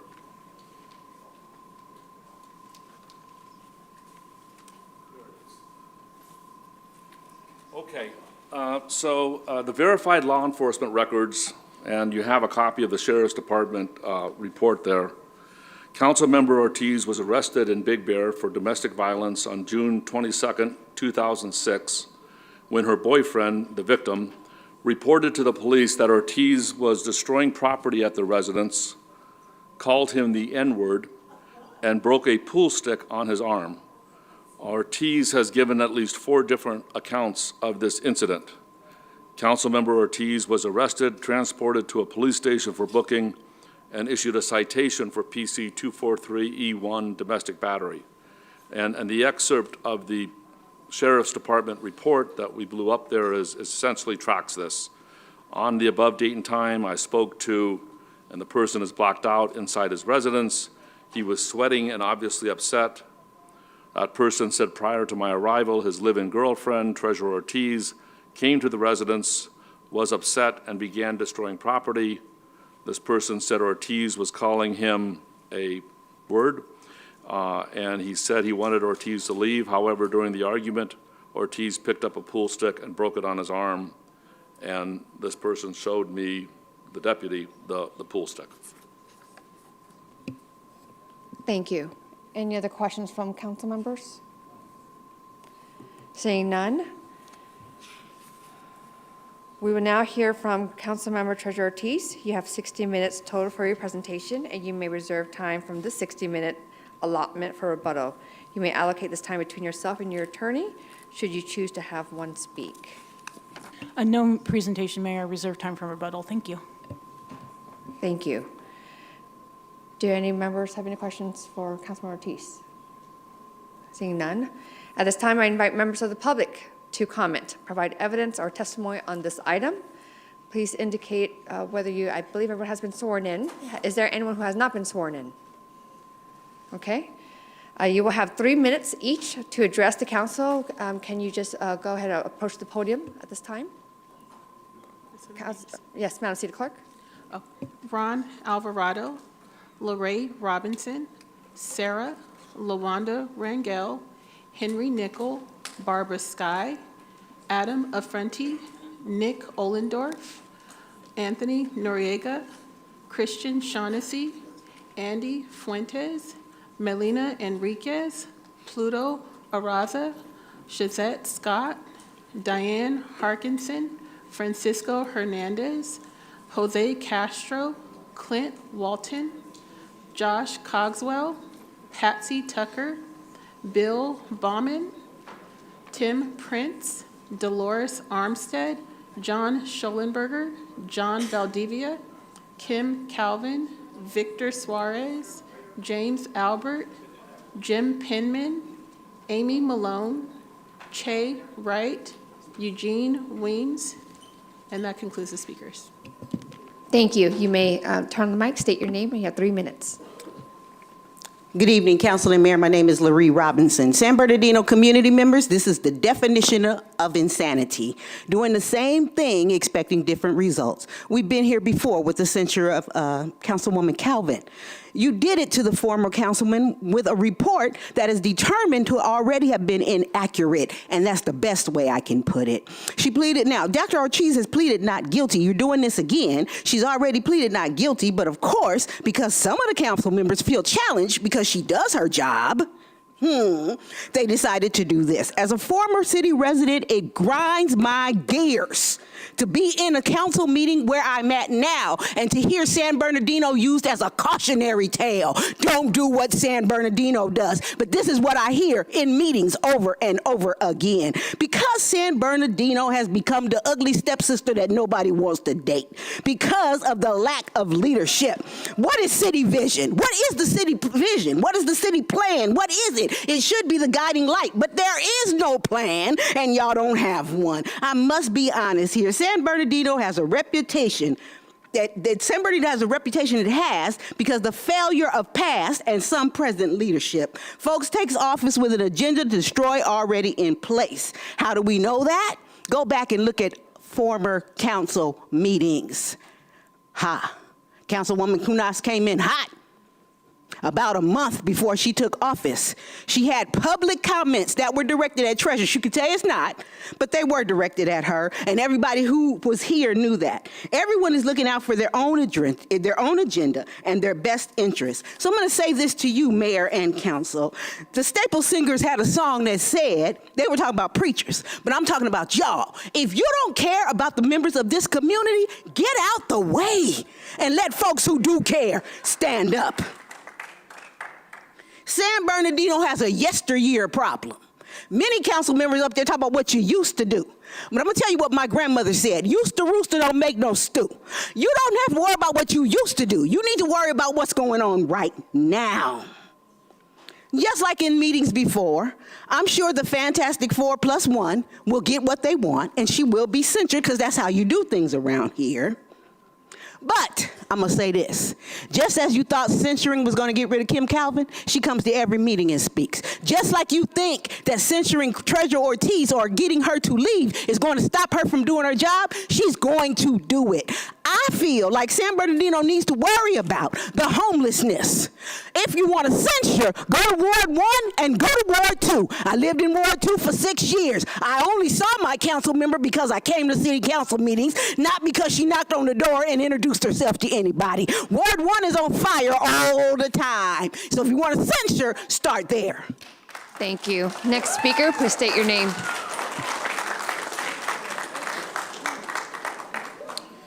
Good evening, Mayor, council members. As you know, my name is Adam Affronti, and I'm the president of the San Bernardino Police Managers Association. I've heard several of Councilman Ortiz's supporters speak about her censure. What I've noticed is that they've spoken passionately and from a place of genuineness. It's obvious to me that they absolutely believe Treasurer's representation of what transpired. Just like Chief Goodman and Sergeant Loire believed her when she told them she was illegally searched in the CLETS database. Unfortunately, that was a misrepresentation of the facts. One thing I've heard from her supporters that they've brought up, your disdain for Treasurer. What they don't understand is that it's your responsibility to protect this city and its staff. You have to hold us and each other accountable to ensure the success of the city, and you recognize that maintaining and recruiting quality staff is a requisite for the city's success. That's extraordinarily difficult, if not impossible, when your department heads are illegitimately attacked, harassed, and mistreated in public forum. Another topic I've heard expressed are concerns about the use of taxpayer money for the censure. I agree with the sentiment that we all need to be good stewards with tax dollars. It's our obligation and responsibility. What they don't understand are the costs associated with allowing this illegitimate attack of Chief Goodman. The costs in morale and public safety are extremely high, especially when it prevents your ability to recruit and hire qualified department heads because qualified candidates don't want to work for a city that puts them in this toxic work environment. I've worked for the city for over 24 years. I've seen many chiefs, many police and city administrations. Chief Goodman is honorable, committed, righteous, and dedicated to the betterment of this police department and this city.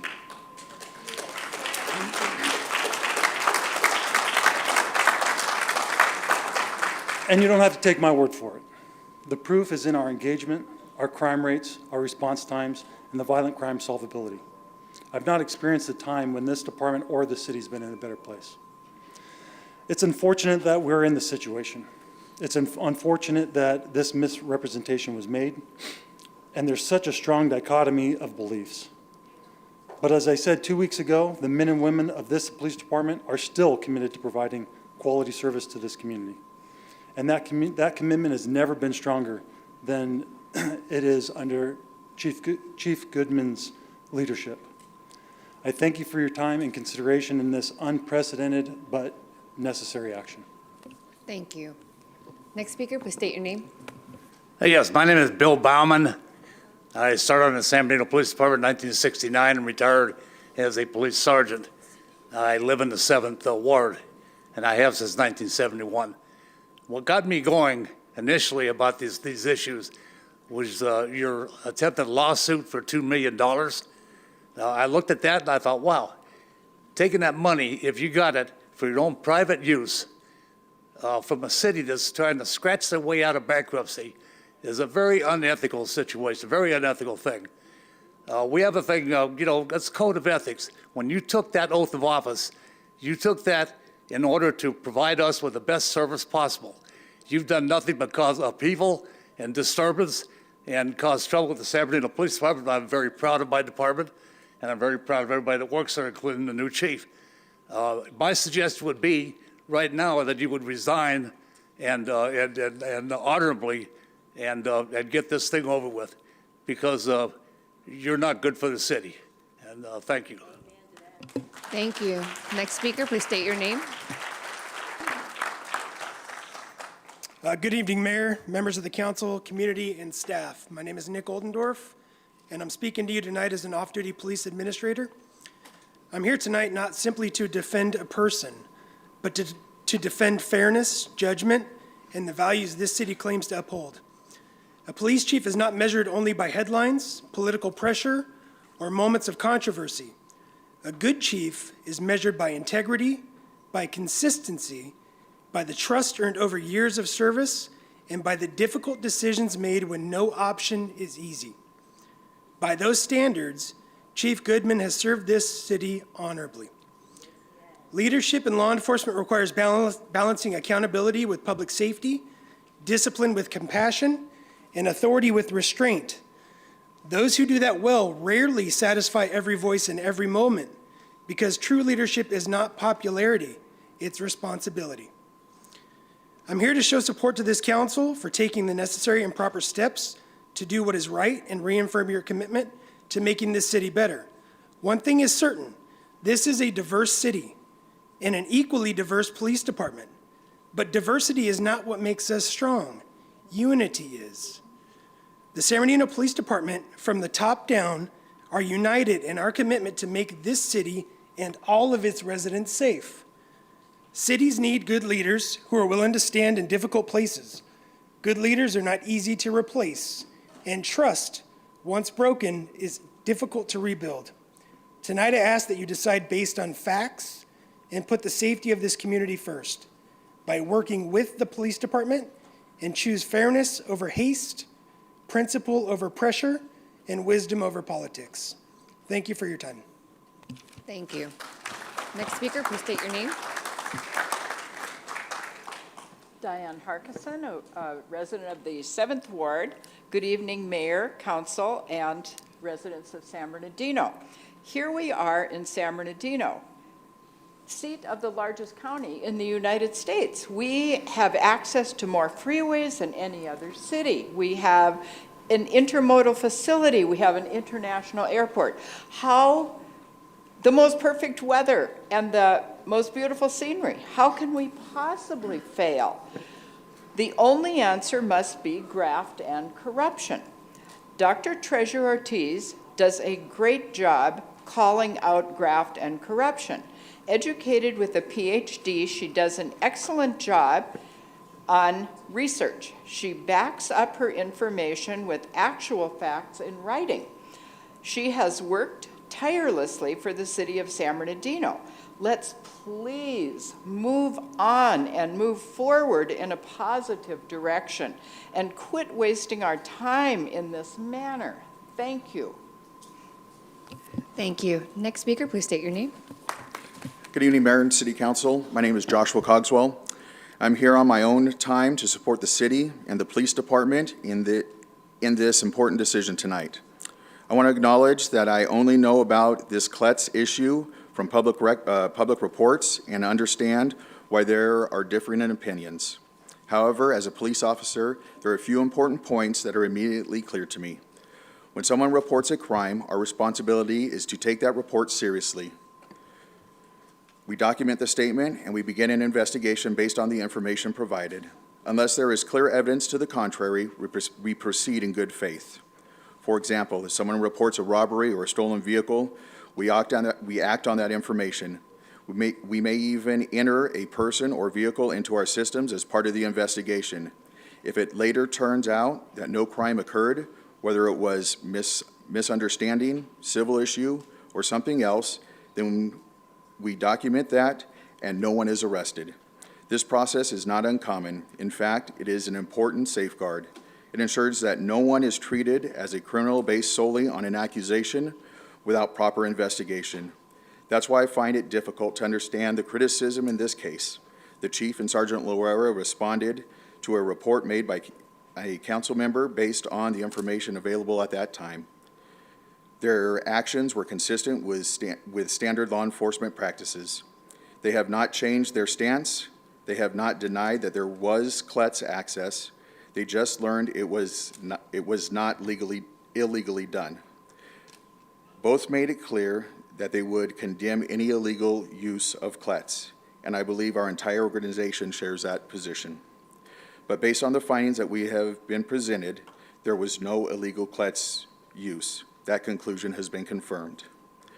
I hope this perspective helps clarify some of the confusion surrounding this issue. As always, I remain committed to serving and supporting this city. In closing, I want to thank those police chiefs from surrounding agencies and our sheriff for attending tonight and showing their support. Thank you. Next speaker, please state your name. Good evening, Mayor and Council, and happy April Fool's Day. I'm still waiting for someone to come up here and say April Fools, because this is exactly what it feels like, a joke, and not even a good one. This attempt to censure Councilwoman Treasurer Ortiz is a joke. Why are we putting nonsense like this on the agenda? Do you seriously have nothing better to do for this city? Because where I'm saying, this looks like you rather play politics and fix real issues. Every meeting is the same thing. The same attacks, the same target, the same grudges. It's petty and people are tired of it. And if you want to talk about unethical conduct, go look in your own mirror before you point fingers at anyone else. End this. You really expect people to buy this when over 20 officers show up in uniform trying to twist the truth and it didn't change anything? So what makes you think you will? And on top of that, the fact that a 14-year-old has to come up here and tell you this, it's quite embarrassing. I'm tired of coming up here and repeating myself on nothing changes. Imagine if you put the same energy into attacking Councilwoman Ortiz, into fixing your wards, because right now, some of them look like tornadoes hit them. And you guys are the tornadoes. You're the damage, and instead of fixing it, you keep on going with this hate fest. Do you not get tired of going after the same person? Because we're tired of watching it. Mayor, you may not have a vote, but you have a voice. Use it, stand up for Dr. Ortiz, and veto this, because if you don't, that's part of the problem. The censure won't fix anything. It won't help this city. It just makes you guys look dumb. This council keeps attacking Dr. Ortiz while knowing the city needs help. You all campaigned on change, and now it looks like you don't care. That's the problem. Your priorities are off. So don't do this for the sake of the 7th Ward. Cut the political drama. This isn't the Jerry Springer show, but that's exactly how it looks like, and people are tired of watching it, and they're not buying it. And let me add something here, because it needs to be said. I'm in high school, and I see less drama there than I see up here at the city council. Think about that. That should be embarrassing for some of you. The way some of you guys act, it's like a group of friends ganging up on the same person over and over again, bullying them, dragging them down, making it personal. That's what it looks like. And the difference is, most of you are really old. Some of you should know better. And I know some of you won't listen. I see it every meeting. But I'm talking to council members Ibarra, Figueroa, Nas, and Flores. I hope that you will not let this happen. Don't let personal vendettas get in the way of doing what's right for the city. Vote no, end this. Because it's a waste of time, a waste of taxpayer money, and a waste of truth. Fix this city before you try this nonsense right now. Because right now, some of you guys are the biggest jokes in the city, and the punchline's getting old. Thank you. Next speaker, please state your name. Good evening, Mayor. I'm Clint Walton with San Bernardino City. I'm currently here. First off, I want to thank the mayor and council for having us up here tonight. And this is something that's super important. I'm here on my own behalf, and I want to thank you for taking the action. I'm hopeful that tonight's presentation helps provide clear and accurate information for both the community and our staff, especially for those who may understandably be confused by the ongoing concerns around the CLETS access. I've personally seen the impact these continued accusations have had, not just on public perception, but on our organization's effectiveness and employees' morale. What makes this difficult is that the mayor and the council have already stated that the chief, Sergeant Loera, and retired Detective DeRochers did not commit any criminal acts or misconduct. And that the Colette's access in question was determined to be lawful. Chief Goodman and Sergeant Loera have demonstrated professionalism, integrity, and a steadfast commitment to public service throughout their careers, and their leadership has consistently reflected the values of our organization. Sergeant Loera has served for the city of San Bernardino for 18 years, including responding to the IRC terrorist attack, where he was part of the team that actually neutralized the terrorist. Chief Goodman has not only been one of the most effective leaders I have ever worked for, but he's substantially reduced our crime that's going on in our city. I can tell you hands down, one of the most amazing leaders I've ever personally worked for. I share that not just to highlight their accomplishments, but because of what I have seen firsthand. With the relationships I and all of us have built throughout this community over the course of my career, I've had the opportunity to work closely with many of you. And I hope you trust me and have come to expect that I will always lead with compassion, honesty, and transparency. I take that responsibility seriously, and I would not be standing here tonight speaking in this way if I didn't believe there had been any wrongdoing. So my hope is that tonight helps bring enough clarity and detail that the community can feel confident in those conclusions, and all of us can continue having a united front in improving our city. Thank you for your time and allowing me the opportunity to continue serving the community. Thank you. Next speaker, please state your name. First, I would like to state, Attorney Watson, you wasted a hell of a lot of our time listening to you about bragging yourself. That was a waste of my time. Then, did you people forget that Penman is the one that started this? Have you all forgotten who started this for the campaign? It was Penman. You ain't doing nothing about him. Police chief has taken the fall, but Penman's the one who started all this crap, okay? Here you go, wasting our tax dollars again. We got Lawson and we got the attorney here. Every month, we have to hear about it. It's our money, but you're wasting it. And instead of taking care of the city, you're going after your fetish here. What is your fetish? You just can't stop this hate fest and waste our dollars. What did she do? What was the crime? What was the investigation about? The only ones benefiting are the attorneys. They keep getting paid a whole lot. I hate to see my tax dollars go. I would rather see it in the city, especially downtown, Mr. Sanchez, but nothing's happening there. Dr. Ortiz is our council person. She was voted in office. It should be up to the people to take her out if they want to, not a bunch of clowns up there, the people. And that's not what's happening. Why are you trying to eliminate a representative that the people voted for behind your fetish? Chief, remember, you are the fall guy. We love that the PD is taking care of the city, crime is down, etc. That's not even the issue. The issue is they need somebody to keep blaming. They need somebody. So yeah, you're the fall guy, get ready for that. We told you that before.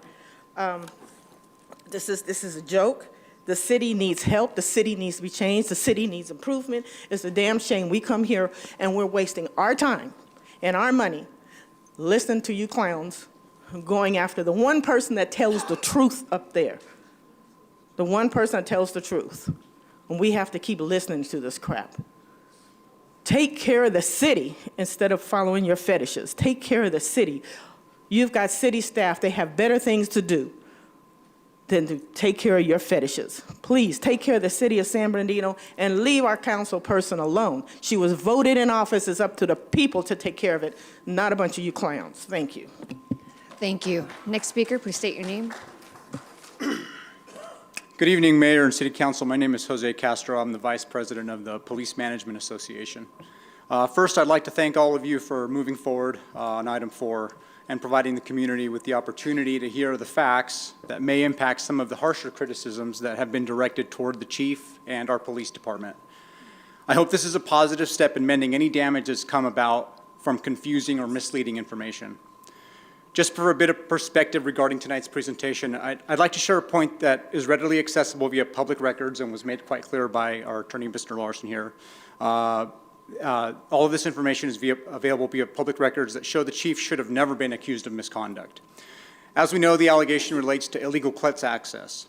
Councilwoman Ortiz has made it clear that there was a single CLETS access in March of 2020. That was in a text from the chief and confirmed in a subsequent DOJ audit that was provided to Ms. Ortiz. Whether the CLETS access was legal or illegal is related to evidence and actions that occurred in 2020. In 2020, Chief Goodman didn't even work in our city. He was the chief of police at Upland PD.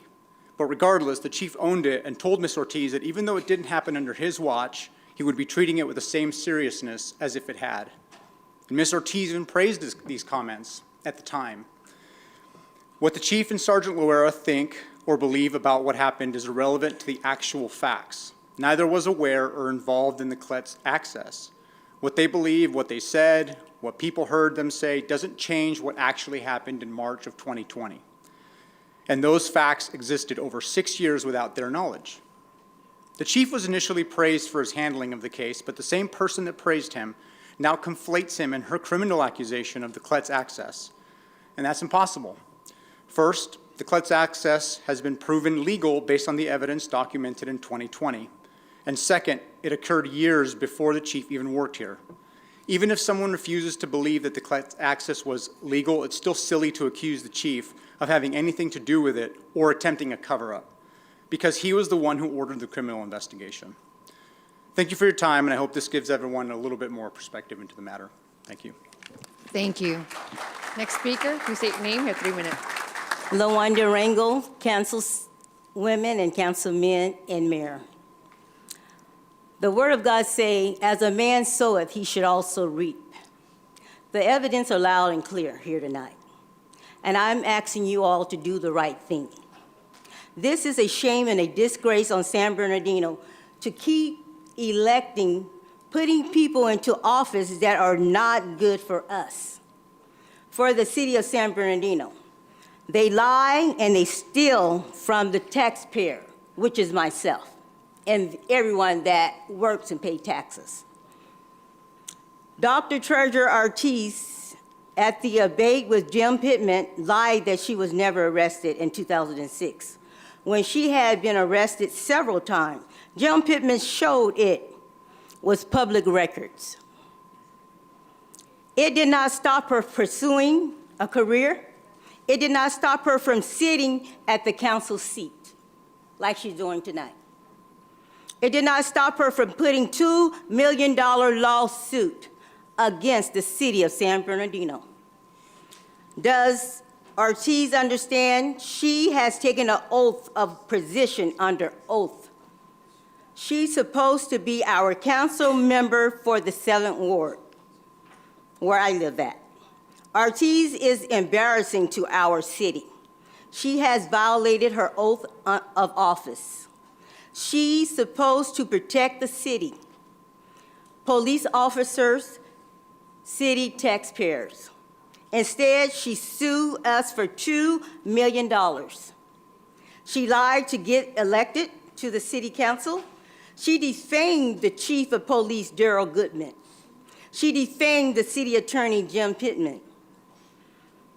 How can she be our council member to represent us when it comes down to voting on measures involving the police department, while she is suing us for $2 million? Ms. Ortiz needs to resign. Please resign now. Resign tonight. Please do the right thing for once. You took the oath of office, and you're not abiding by it. And that's my statement here tonight. Thank you. Next speaker, please state your name. Good evening, Mayor Tran, City Council, and residents of San Bernardino. My name is Patsy Tucker. I am proud to serve the San Bernardino Police Department as a civilian employee, where I've worked as a senior office assistant for the last 10 years. In addition to my role within the department, I have the honor of serving as president of AFSCME's San Bernardino Police Civilian Association, Local 4710. Tonight, I stand before you representing our executive board and the dedicated members we serve. Today, respectfully, I bring forward matters of importance to our community and to express our appreciation for your continued service and leadership. Your roles carry significant responsibility in shaping the direction, safety, and well-being of our city, and your efforts are recognized by city staff and residents who care deeply about its future. On behalf of the San Bernardino Police Civilian Association, we are proud to offer our full support and confidence in the leadership of our chief, Darren Goodman.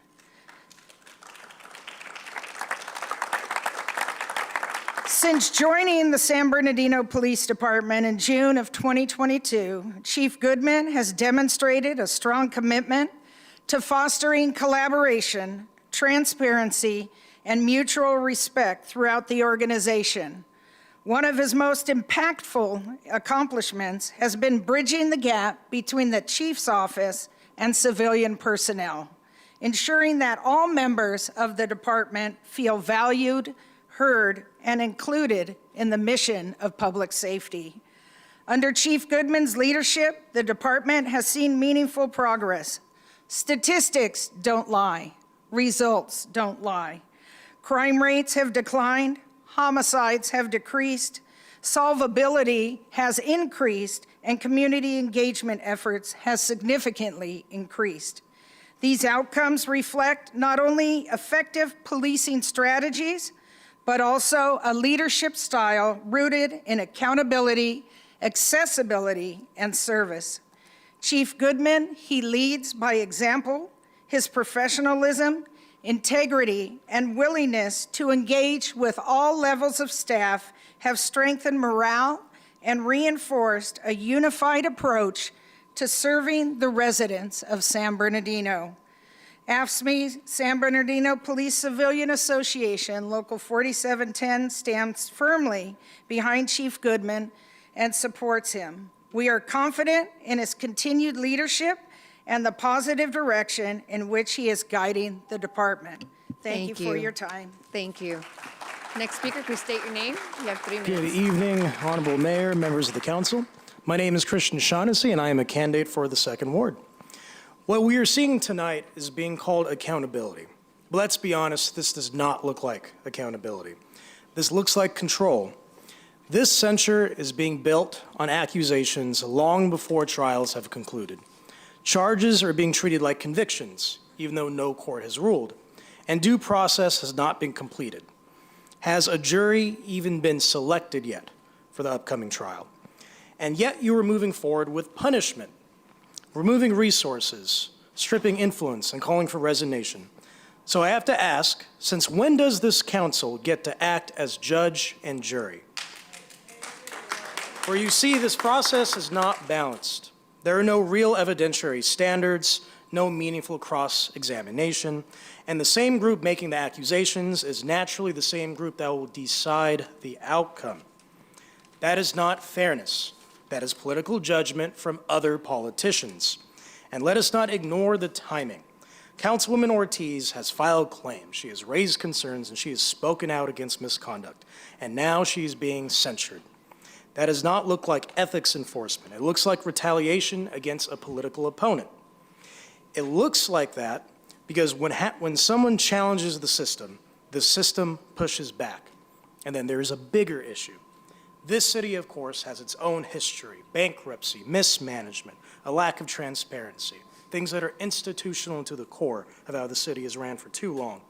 So when this council suddenly claims the moral high ground against one person, people notice the contradiction, because accountability should apply to everyone, and not just the person speaking up. And instead of investigating the concern she raised, the focus has instead been on discrediting her from other politicians.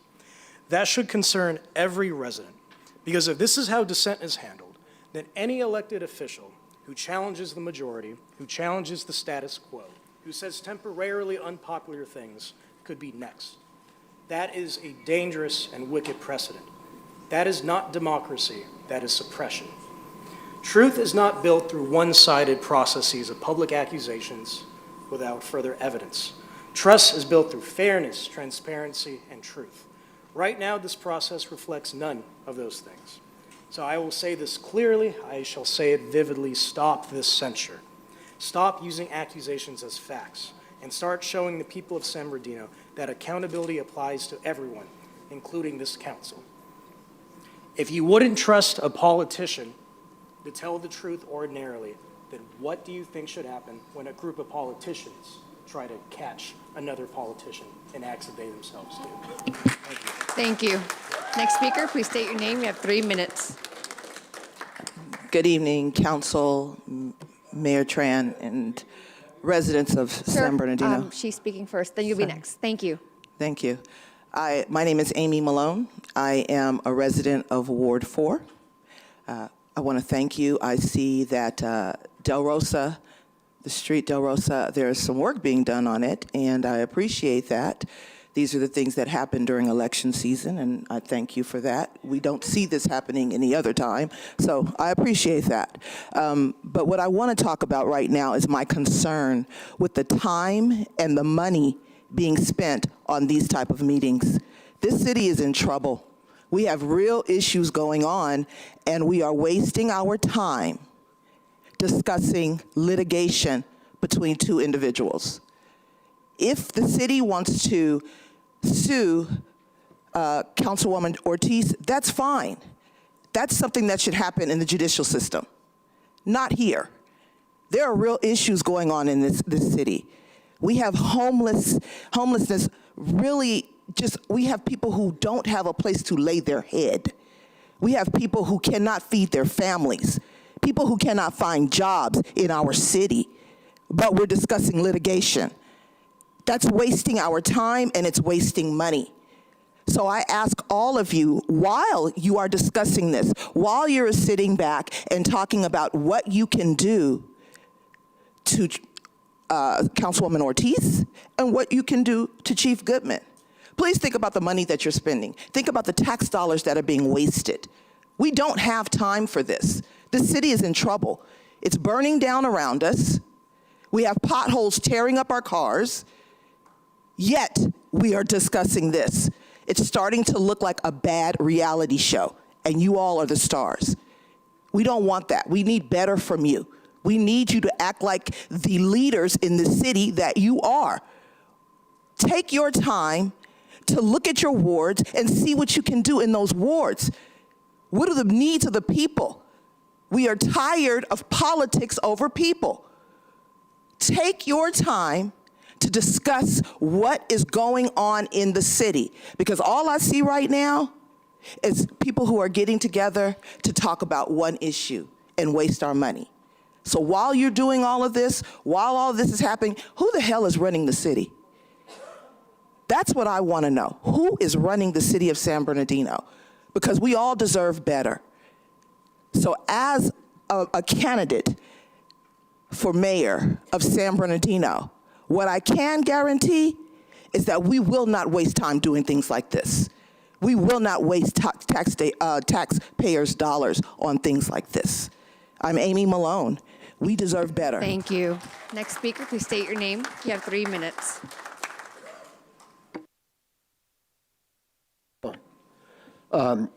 Mayor, council people, my name is Anthony Noriega. I'm the director of LULAC in the Inland Empire. I'm here today, steadfast support for Councilwoman Ortiz in defense of her constituents and in firm opposition to any effort to silence her, censor her, or to prevent her from fulfilling her duties as an elected representative of Ward 7. What is happening here tonight is not oversight, it is a travesty. It is an attempt to destroy an elected official, intimidate her and her constituents, and send a chilling message to anyone who dares to speak against you that what you are doing here will amount to destroying her character, undermining discrediting, isolating her in the eyes of the public. This might as well be an execution. This is political character assassination, plain and simple. And I say to you, Councilwoman Ortiz, don't you dare quit. The district attorney has filed charges against her.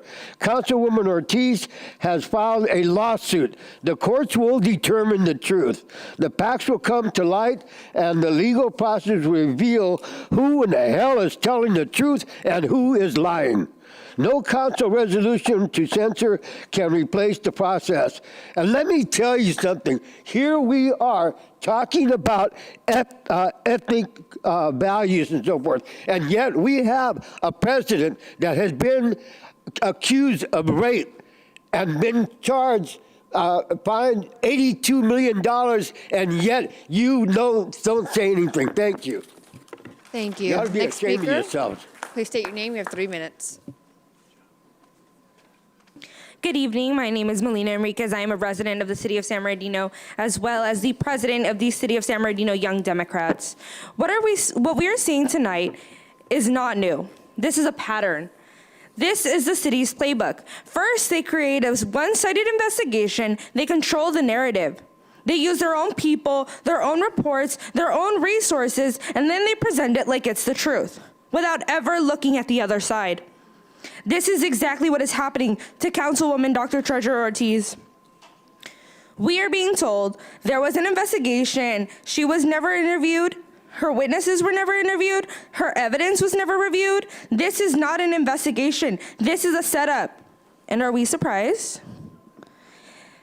Then they come in, bring in someone like Stephen Larson, someone connected to the city, connected to the BBK, connected to the police, and paid to defend the city, to present a one-sided story that makes the city look clean and makes her look guilty. He will show claims, accusations, and incomplete information, but no proof, no court rulings, and no convictions. For someone who was a former U.S. district judge, this is so unprofessional, and he knows it. Because the truth is, she has not been convicted of anything. Her trial is yet to start. The jury has not even been selected. But that won't stop them from trying to make her look completely guilty in the eyes of the public. Is Mr. Larson attempting to sway the jury and impact the outcome with today's proceedings? This seems suspicious. And we've seen this before. Look at what happened to Kimberly Calvin. The city blamed her for something they already knew she didn't do. And in the end, the city paid $800,000. Our hard-earned dollars. Now we're seeing the same pattern again, so ask yourself, who really benefits from this? Because it's not the residents. We deserve a real investigation. We deserve transparency. And we deserve leaders who will tell the truth. Stop following this playbook. Stop the censure and start putting the people of San Bernardino first. Thank you. Next speaker, please state your name. You have 3 minutes. Good afternoon, Mayor, members of the City Council. My name is Timothy Prince. I'm a 35-year attorney in this city. Unlike the attorney that you hired at great expense to the taxpayers, I actually live in this city. I have spent 35 years of my life as an attorney in this city.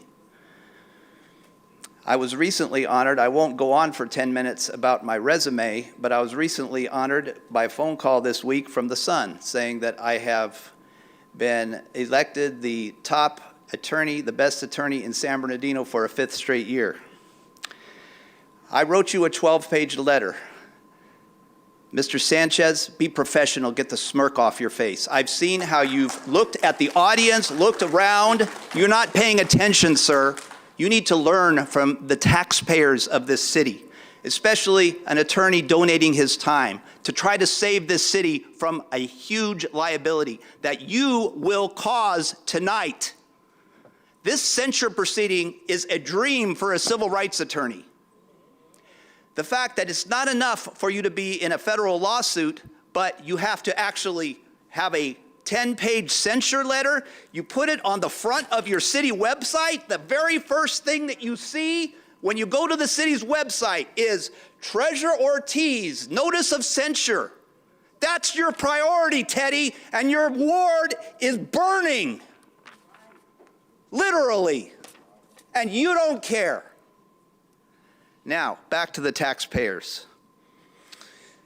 This whole proceeding is all about a detention that the police now, with their secret evidence and their months and months of investigation, now say is an arrest. The first evidence I've ever seen of it, and it's not evidence. It's inadmissible evidence on a screen.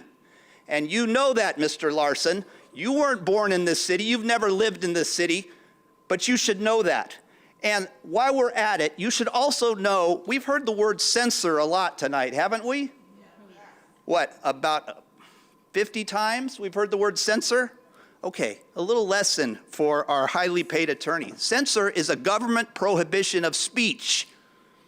Censure is what this proceeding is. This is about a censure. So let's at least pronounce it right if we're going to do it. You've heard no experience from this attorney in censures. You've had no explanation of why the police chief changed his story. Chief Goodman, Treasurer Ortiz never went after you, sir.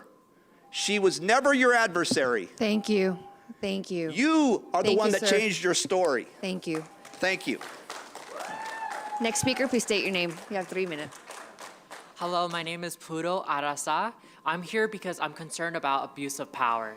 The council does not have the authority to strip an elected official of their office or resources simply because you disagree with them. That office belongs to the people, not you, not to you. It is us, the voters, who pay the overpriced rents of the city hall. When you overstep your place, you are not just targeting her, you are undermining the will of the voters. We elected her, not you. She works for us. Today, please put an end to this penman era type of witch hunt trial. Respect the limits of your power, stop the censure, 51, and remember who you work for. Thank you. Thank you. Next speaker, please state your name. You have 3 minutes. Hello? Okay, he didn't turn it off. That's what happened. Good afternoon, Council. My name is Shazette Scott, and I am the host of a podcast and a radio show on KCAA, Working in the Margins. I am also a civil rights advocate. I am a domestic rights violence advocate. I sit on the board for California's Domestic Partnership to End Domestic Violence, and I was recently accepted to the national network of the domestic violence to end domestic violence to go to Washington, D.C. to advocate for domestic violence and the funding that we need here in the county. I first make the request that you take down this slide. This slide contains information of a report of domestic violence. It doesn't matter who it happened to. It's one-sided. It doesn't tell you what happened before or after. This is why victims don't come forward. This is why victims are scared. They're afraid of this information getting out. There's enough blame to go around. Nobody's perfect. Definitely not PD. Definitely not the council. I am pretty sure if we dig deep enough, there's something in everybody's background that you could get censured for. And the time that we have used for weeks and months around this issue, when today is April 1st, 2026, and you have a mandate to open up a navigation center for the homeless by the end of December. 8 months, haven't seen a brick. But this is what we're doing? We're trying to shut down truth tellers. Doesn't matter if it's not your truth. It's her truth. We demand an investigation. Every time somebody says something that doesn't agree with somebody else, investigate, ask questions. We have guests here tonight, and it just befuddles me why we don't see them coming to support us getting a navigation center for our homeless. Blanco, Chief Blanco from Upland, I remember you, I was from Upland. I was in Upland when Chief Goodman was in Upland. So when I say there's enough blame to go around, everybody needs to take responsibility for what they have done and what they've played in this. I don't know if this is the hill that I would have died on, because I personally don't mess with the police. Don't trust them. Thank you. Thank you. Next speaker, please state your name. You have 3 minutes.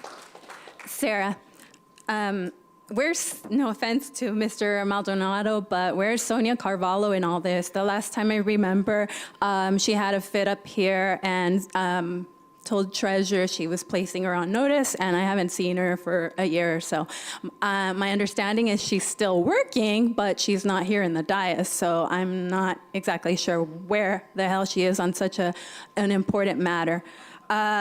These reports, well, I guess we're not taking that slide down. That could be terribly triggering to domestic violence victims. Okay, we'll leave it up. They're terribly skewed redactions. Why are you releasing personal identifying emails on somebody who is going through litigation? You left her name on the jail group's investigative report that was regarding Kimberly Calvin. This censure goes back to, it's not the first time you're doing this to a sitting council member. The first time was Kimberly Calvin, and now you're doing it all over again.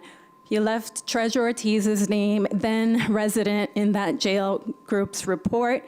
The narrative has been constructed ever since and continues to do so. As best practices, we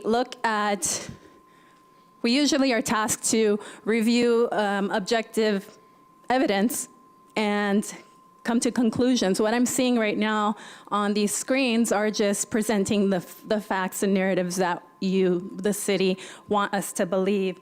I have requested the complete, full investigative report for both the jail group's investigative report as well as this one, and it continues to be denied by this council. I can attest that, well, I think James Penman is also being represented by Larson. There is obviously evidence that he has had ties, or either he's previously been endorsed, and even though he may not be, he has or had ties to the POA. There were suspicions of having access to closed session information. The reason why I know that is because he publicly posted this on Facebook, and this was the Friday before anybody knew about it, before it went public, and he stated this in a public post regarding a special meeting. I have proof of that.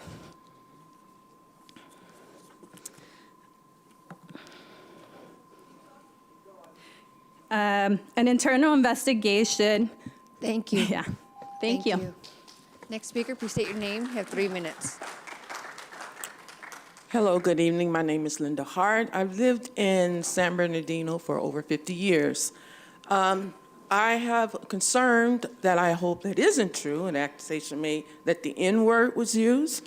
We're talking about integrity and all of the other things, having a council member possibly even using that word when we had at a meeting that I remember not too long ago, that it was cast over during a comment when someone was speaking. But I'm here today to support the chief of San Bernardino, because I've seen different chiefs, especially growing up on the west side. We have some good ones and we had some bad ones. And I have to say that our chief, Goodman, has been for me, he literally pretty much saved my son's life.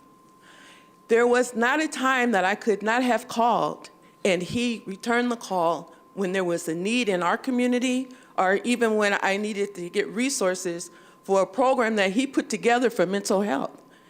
The crisis team that comes out, the HOPE team, has been a lifeline for many members who are suffering with mental illness in our community. I've seen good ones go and I've seen good ones come. Let's take a look at the superintendent of schools, gone. Let's take a look at a city manager you had, gone. And now you're trying to get rid of a chief. What do they have in common? Oh, think about it.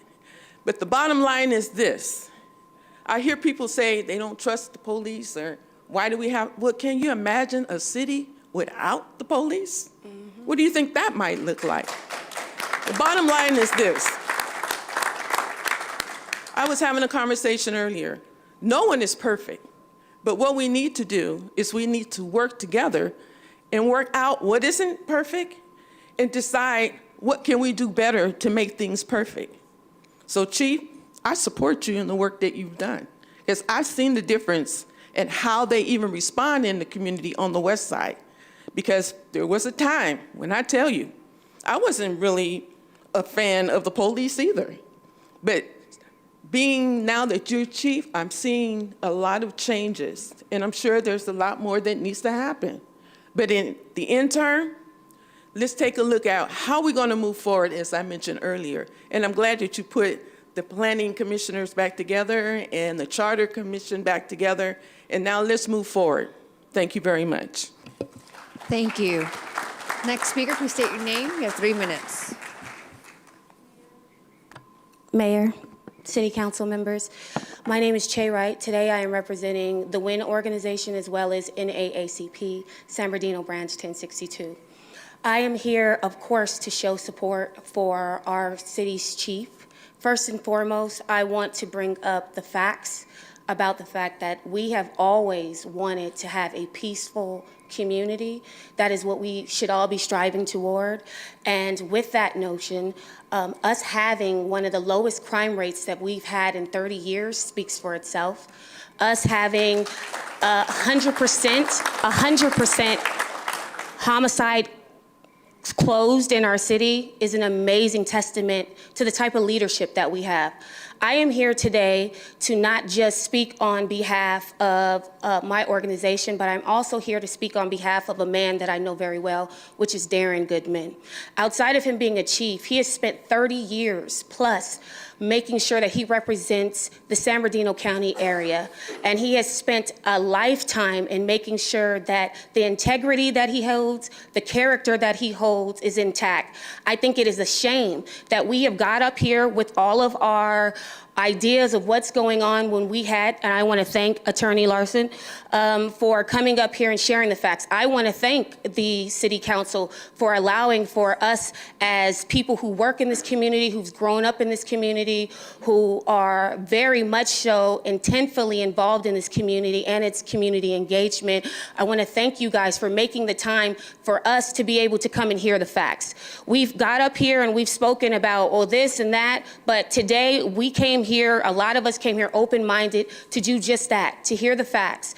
And we appreciate the fact that in those facts that we've heard today, that we understand that there was a lot of things that have been told to us on a social platforms that were not truthful or that can be at least altered from what we've understood today. I want to thank the people who did come out and see this for what it is. I definitely, as a member of NAACP, have very much so a problem with some of the racial slurs that I've heard. I think that it's crazy that we're in here and we're hearing all of these different things that have been done by an investigation that not only our police department did, which logically, if we are down in crime and if we solved all of these homicides, why would we think that there's any lies in this. Goodman has nothing to win in this. What I will say in ending is that I think that it is very sad that you, Treasurer Ortiz, are here and supposed to be representing our community and hitting a $2 million lick on our community without making sure that you don't involve someone who has worked very tirelessly to make sure that our community is safe. We want that more than we want anything, public safety. Thank you so That's much. what I have to say. Thank you. Next speaker, please state your name. You have 3 minutes. Hi, my name is Eugene Weems, and I am a community leader. I'm an intervention prevention specialist. So I hear everyone's, whatever opinion you may have about Ortiz, the chief, that's your opinion. But I'm here to tell you facts. I deal on facts. I don't even come here because I don't want to hear the rhetoric that everybody's talking about. San Bernardino, is people in San Bernardino safe? No, you scared to go to the gas station right now without looking around. I'm gonna tell you about this chief. We talking about Mr. Goodman. I say this because, I really don't like the police, but this gentleman right here, he has been one of the best chiefs that San Bernardino has ever seen. The murder rate is down. Guns are down. I'm talking about far as the criminal crime is down because guess what? He came in here and did what he's supposed to do, took care of business. Every week we cry about what we want people to do, and then when they come and do it, then we cry about what they're not doing right. This man came in here, put his life, got the other police on point, and guess what? Showing presence in some of the worstest places that everyone speak about but never go. I see a bunch of people come out there and do events and come out and pick up something and show and take pictures. And they didn't put not one dime in nothing. They don't never go into the communities that they talk about their assisting. This man right here goes in there, in the ground. Guns, crime, we had the highest murder rates. Why you think since he came? He's a police 24/7. So if you go to him and you ask him, hey, I need help, he's gonna do what he can to try to help you. I don't care who you are. And he's gonna tell you, he'll tell you straight up, I'll arrest you too. You know I'm the police. So one thing about it, I come up here and I never thought that I'd stand up here and be bagging up a police, but one thing, I believe in loyalty, understanding, believing in God, and guess what? Standing up what you believe in. This man standing up for us, going out in the public, putting his life on the line for us, so we can come out and live in San Bernardino, so we can be safe. So I'm going to say this: whatever the situation that you two have or whatever has nothing to do with me. I come to tell you what I know about this gentleman and what he have done for San Bernardino County. Get rid of him, guess what? Murder rate's going up. They going back up. He's the reason why that people is running and standing and tucking them guns and running around and shooting other places. So guess what? We need people like him. We need leaders like him. They're going to stand up. And everyone know who I am. I'm in the community. Eugene Weems, everybody know me. And I want to say, Chief, continue to keep doing a good job, man. I appreciate you and your staff, brother. Thank you. Thank you. Next speaker, please state your name. You have 3 minutes.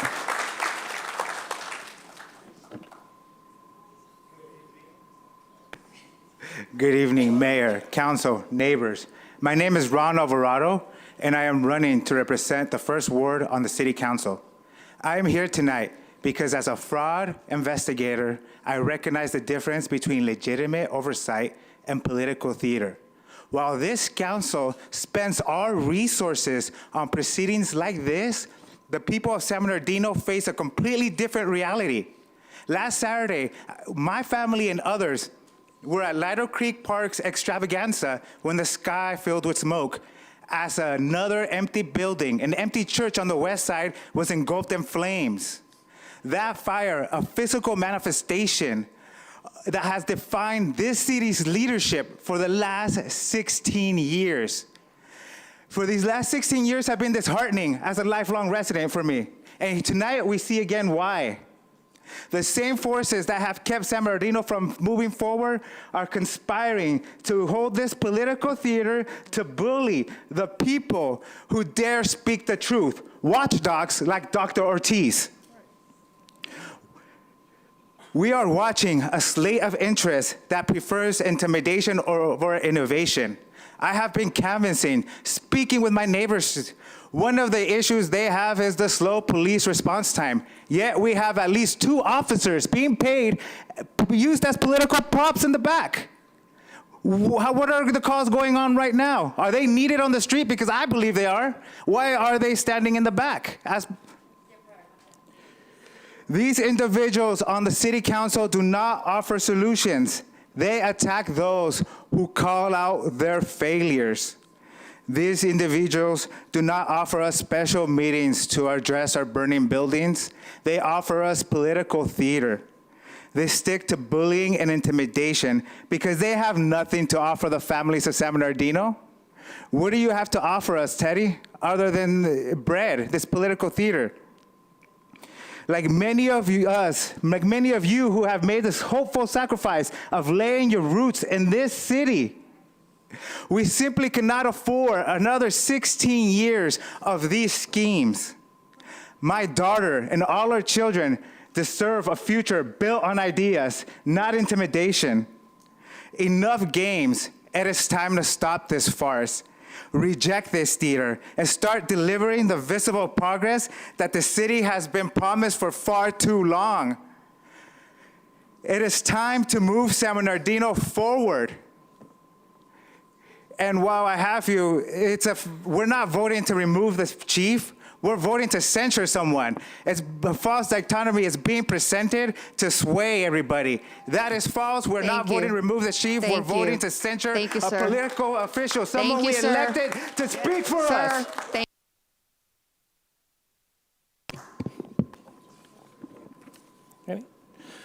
John Schellenberger, 7th Ward, City of San Bernardino. I'm just going to, what else can I do but agree with the community? This is politically motivated censure. It's blatantly obvious to the community. And you're just showing the people in your wards that you don't want to be reelected. You're just confirming that. It's all political theater, they know that. I have a question for Mr. Larson. It just came to me. Dr. Ortiz, is a college professor at Cal State San Bernardino. She's also a substitute teacher in the K through 12. Okay. When you apply for a job like that, don't you have to pass an extensive background check? And if any of these things that you're presenting here today, I may not be a lawyer, but I do know how to think. Wouldn't they have come up as a red flag someplace? Apparently they didn't. So apparently there's a disconnect someplace. Inquiring minds want to know, like me. Okay, now you want to talk about unethical behavior? I'll give you some examples of unethical behavior. Dumping toxic-laden concrete at the top of the Oxbow in the 5th Ward. Spending taxpayer money, $10,000, and getting caught by Dr. Ortiz pulling public records and exposing it at the podium. Those are unethical behaviors. Voting to make a change in the municipal code to give a mayor access to employees that eventually sued us for sexual harassment. It's all alleged, but hey, when the city said we're settling the case, they accepted responsibility for it. Okay, what does all this mean?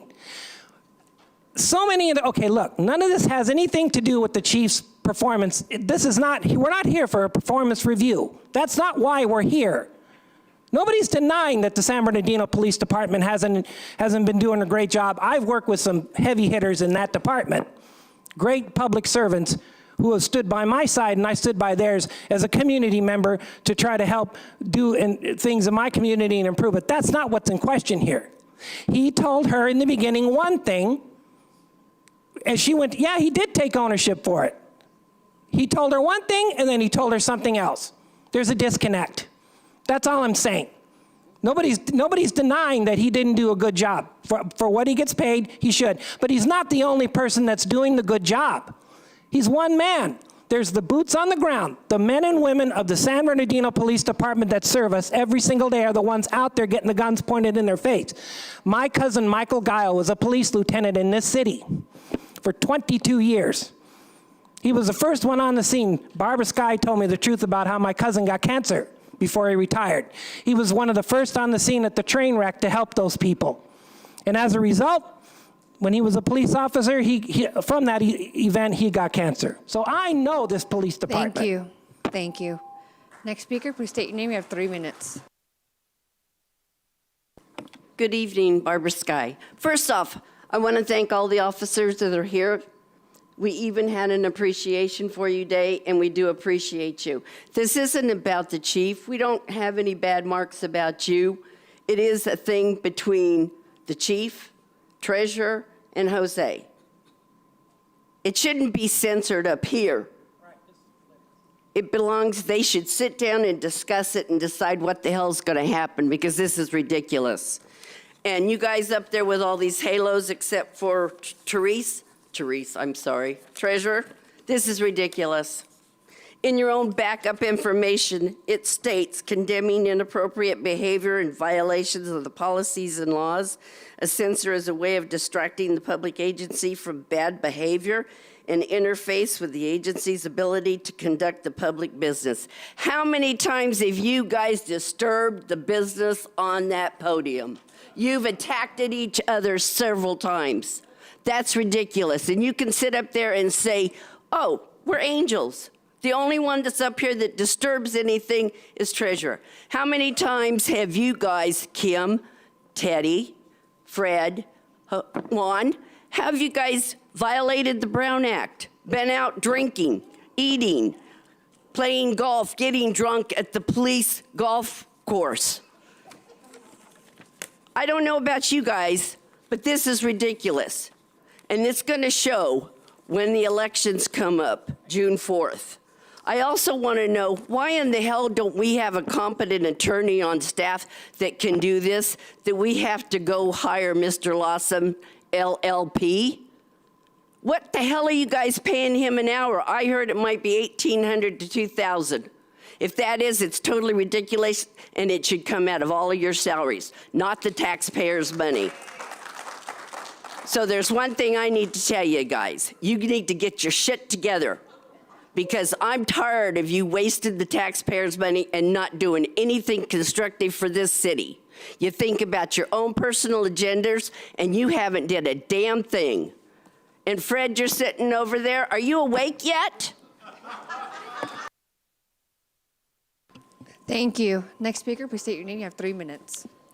Francisco Hernandez. Good evening, council, mayor, community. I had a lot I wanted to say. I was really moved by the amount of people who showed up to speak on behalf of the chief, and you know, even more so, I'm moved by the passion of those of you who are here to support the councilwoman. And it kind of got me thinking about something the chief had said to me as we were preparing to come here. When I told the chief, hey, we have to get out there and talk, even our own staff doesn't know all the information about what's happening. We at least have to give another perspective. You know, he can't tell us to be here. He can't tell us not to be here. We're all here on our own time. But he warned me. He gave me 3 warnings. He says, if you're going to get up there and anybody's going to speak, they need to be honest. They can't get up there and just make an accusation or say something.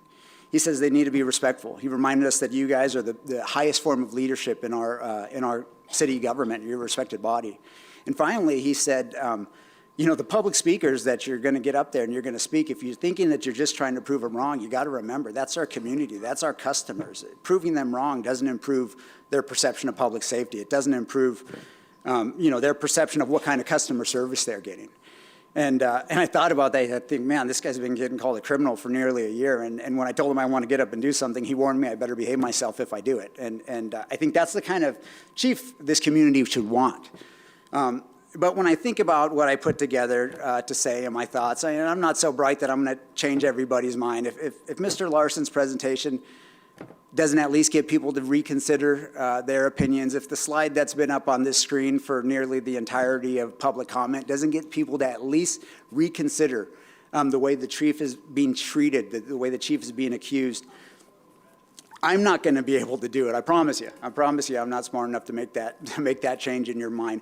But with that in mind, I'm not going to read this. I'm not going to try to change your mind. What I want to focus on is what will not change. What I want to reassure you on is, although we may have sat here tonight and spoke back and forth and have difference of opinions, our commitment to your public safety will not change. If you see us out in the community and you need to talk to us, you need to share something with us, That will not change. Approach us. If you disagree about this and you want to say you disagree, you are welcome to do that. We support you. It's our job to try to meet that standard of customer service for you. Finally, I'd like to ask you to look at this room. You got hundreds of years of life experience and law enforcement experience. You have 3 different chiefs of police and the sheriff of our county. If we could look at these facts and we could see this and we can say, hey, the running narrative, the chief making a mistake, it's not correct. If we believe that, what's more likely, that you should at least reconsider your opinion, or is it more likely that Ms. Ortiz may be making a mistake? This censure is important. I don't think it will fix this conflict, but it is important to happen. I think only one person could fix this conflict. Thank you. Thank you. Next speaker, please state your name. You have 3 minutes. Good afternoon, Mayor and council members. I want to speak today not just about Dr. Treasurer Ortiz, but about fear, because that's what this has become in our city. People are afraid to come to our city council meetings and speak up. And I'm not saying this lightly, because I'm saying that from a personal experience. When I spoke out about unfair treatment and harassment by a city director, treatment that destroyed my family, what happened? A special meeting was called, not to investigate the director, not to hold anyone accountable, but to come after me.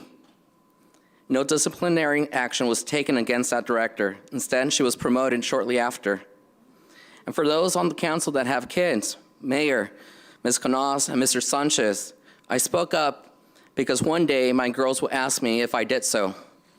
So I thank Ms. Ibarra, Ms. Canas, Mr. Sanchez, Mr. Charette, and the director for the memories. So when we talk about censure today, understand the community is watching through that same lens.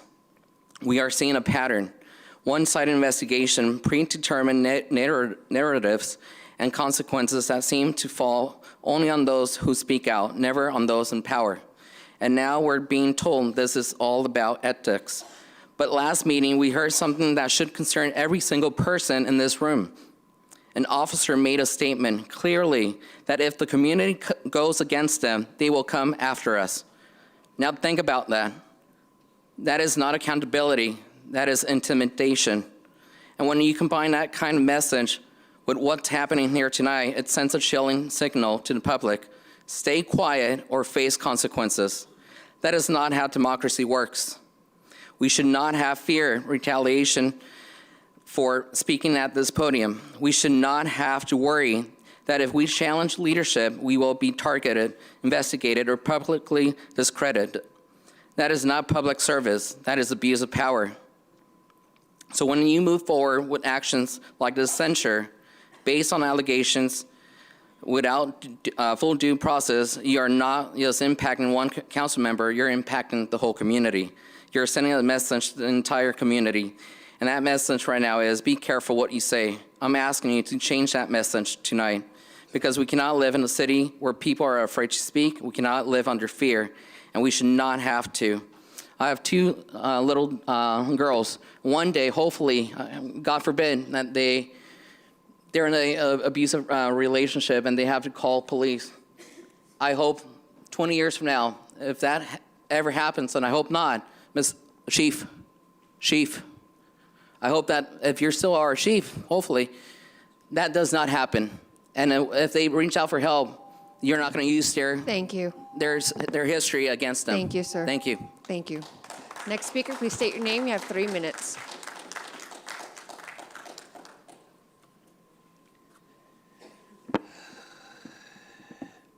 Good evening, Mayor and Council. Kimberly Calvin, former council member for Ward 6 here in the city of San Bernardino. Tonight, once again, the city of San Bernardino risks making history not for progress, but for the reckless and damaging decisions of this governing body. Residents, news outlets, and neighboring municipalities are watching as our city becomes a cautionary tale due to choices made here at this dais. The decisions before us tonight are not new. They are the continuation of long-standing pattern of corruption, deception, and mismanagement, and one I have witnessed firsthand for years. It is disgraceful that the hard-earned resources of our retired elders, parents, veterans, disabled residents are being jeopardized in this manner. In November 2024, I formally requested a special meeting to review BBK's contract as our city attorney and to consider removing them based on over 17 documented concerns. Every council member and the mayor was fully aware of these issues that were clearly illegal, unethical, and entirely contrary to the city's legal and fiscal best interests. Ted Sanchez was the only council member to respond, declining even to be polled regarding the meeting. I did not receive 4 votes necessary to place this matter on the agenda. This failure is not procedural. It is symptomatic of a larger crisis. Without an ethical, accountable city attorney, the mayor and council will continue to fail at governing themselves, and the city of San Bernardino will continue to decline under poor and self-serving leadership. Governing yourselves is a responsibility this council has repeatedly refused to meet. The truth is routinely hidden under fabricated statements, incomplete investigative reports, and withheld public reports, all that violate the Public Records Act. These tactics allow claims to be paid in secrecy while concealing the truth from the very residents you were sworn to serve. The time for silence and inaction has passed us. Every decision made here impacts real lives. Each choice either safeguards the future of our community or accelerates the erosion of public trust. You have a duty to act with integrity, to rise above a political convenience, and to ensure that the city of San Bernardino is remembered, not for negligence or corruption. But what I will state is that I did have breakfast with Sergeant Loria and Councilmember Ortiz. Councilmember Ortiz put her phone in a place to where Sergeant Loria knew he was being recorded. I believe that. Councilmember Ortiz asked if he was okay if I was there. He said yes. Sergeant Loria admitted that the chief told him to make this call, have this meeting, to admit that the things that she was given and that her being run through clets was wrong, and they were there to apologize.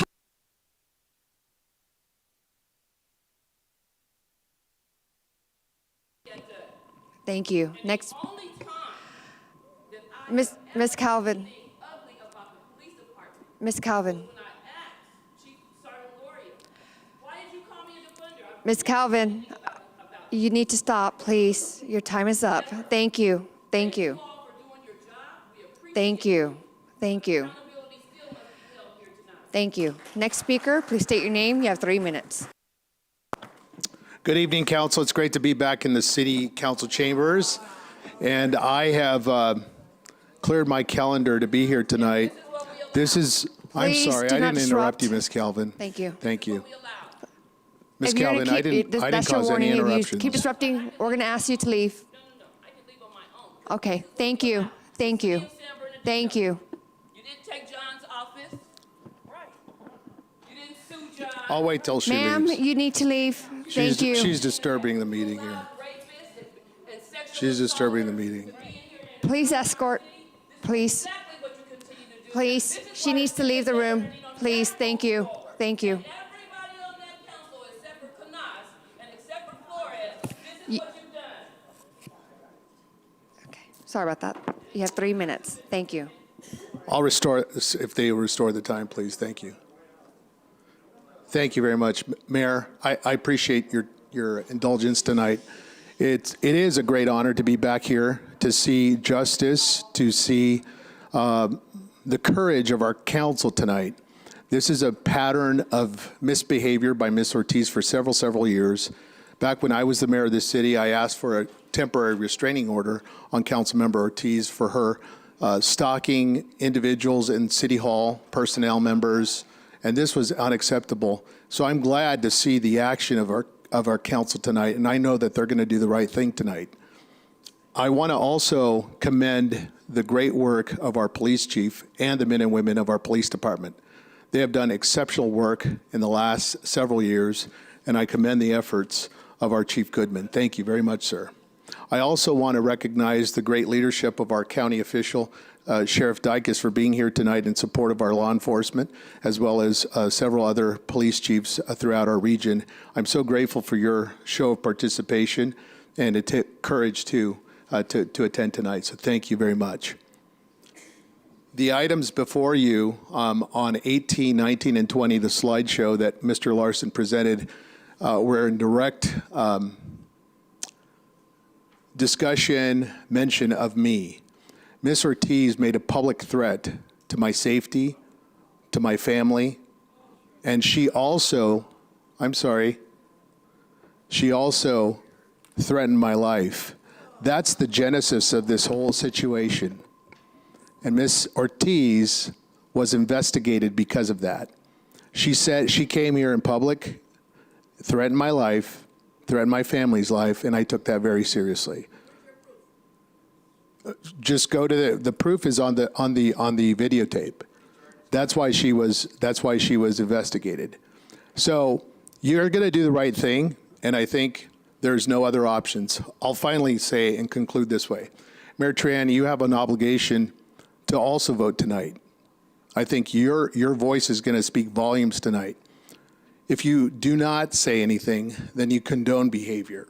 And so I think it's important for you to take a position on the censure tonight as well. Say it into the microphone, say your opinion, but provide an opinion for the constituents and the taxpayers of the city. Thank you. Thank you. Members of the public, please. Any more speakers? That concludes the speakers. We received written, sorry. Oh, sorry. Please state your name. You have 3 minutes.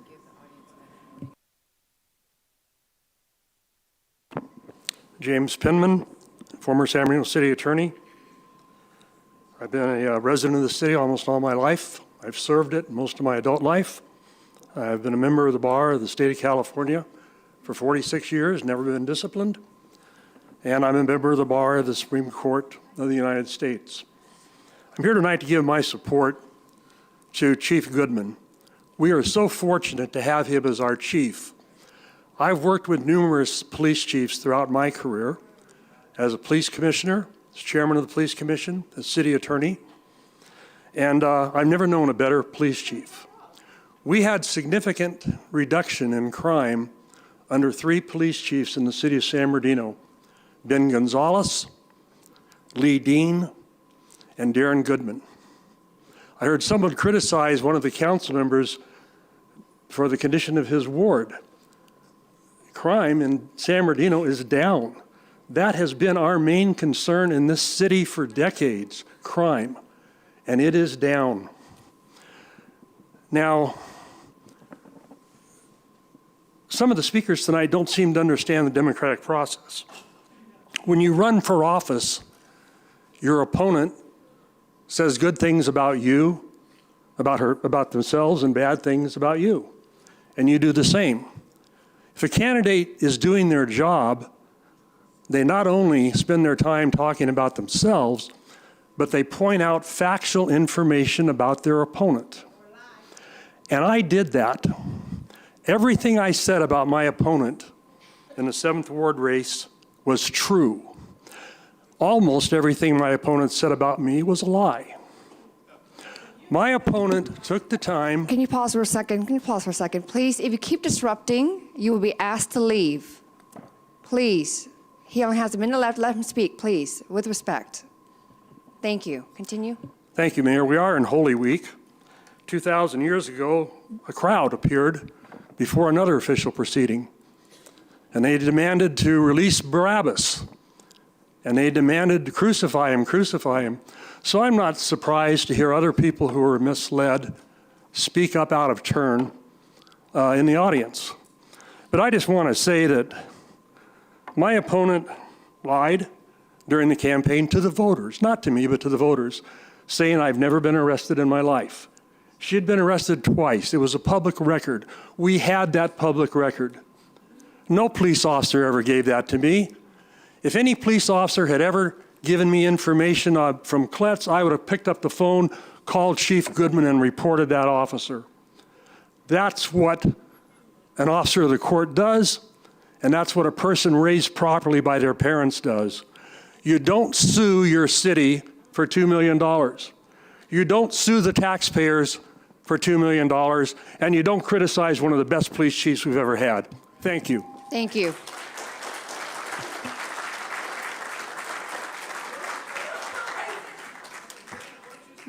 That concludes the speakers. We also received written comments that have been provided to the mayor and council, along with the rebuttal that was spoken about from Mr. Larson. Thank you.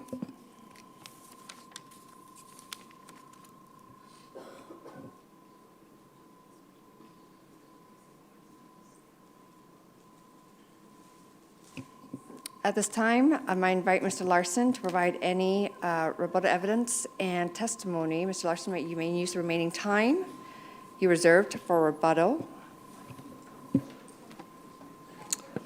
Thank you, Mayor and members of the council. I don't have much more to say, but I do want to make a few more points substantively and then one procedurally. And the first is really directed to Chief Goodman. There's been an extraordinary outpouring this evening, as you've witnessed, in support of Chief Goodman.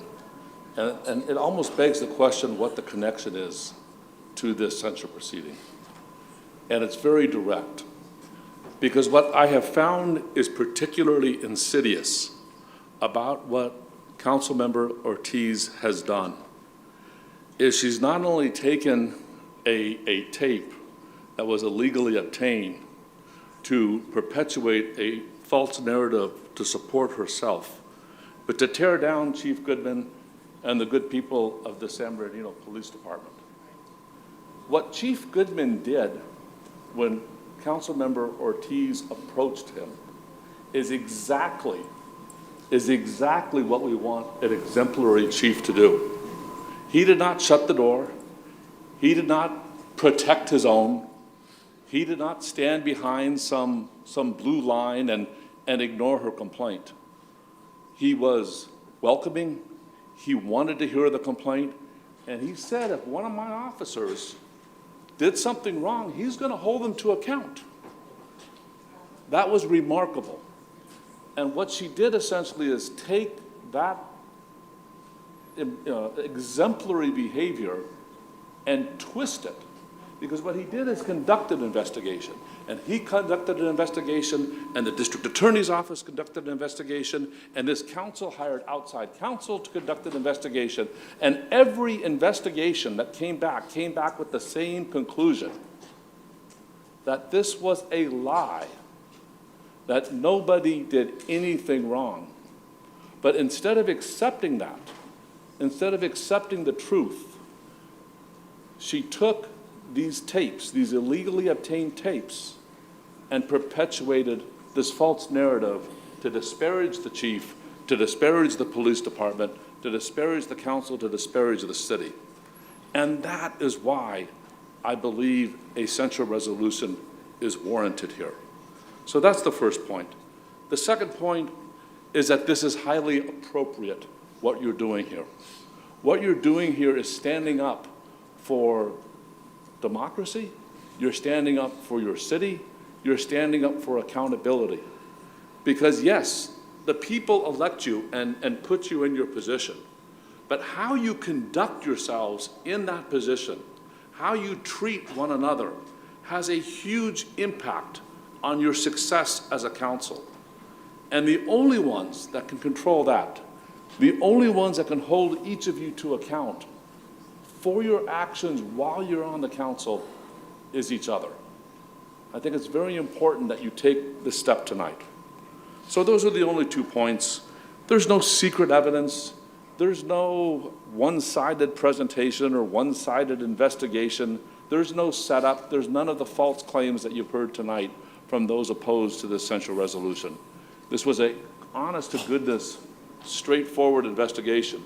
The chief was willing to follow it wherever it went. He deserves our admiration for that. He deserves our respect for that. And what continues to go on here has to stop. I wish it would have stopped before we got to this. I don't like having to go through this. Nobody does.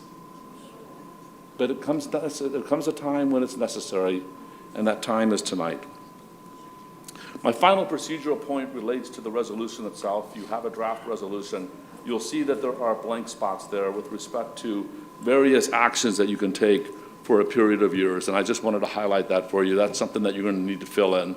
Otherwise, the support for the resolution, both the whereas clauses and the findings that I urge this council to adopt I've been supported by the presentation that has been made tonight, the evidence that we've gathered and assembled, not only through the investigations by law enforcement and the district attorney's office, but by the outside counsel that you engaged. Unless there are any other questions, I will submit on that. Thank you.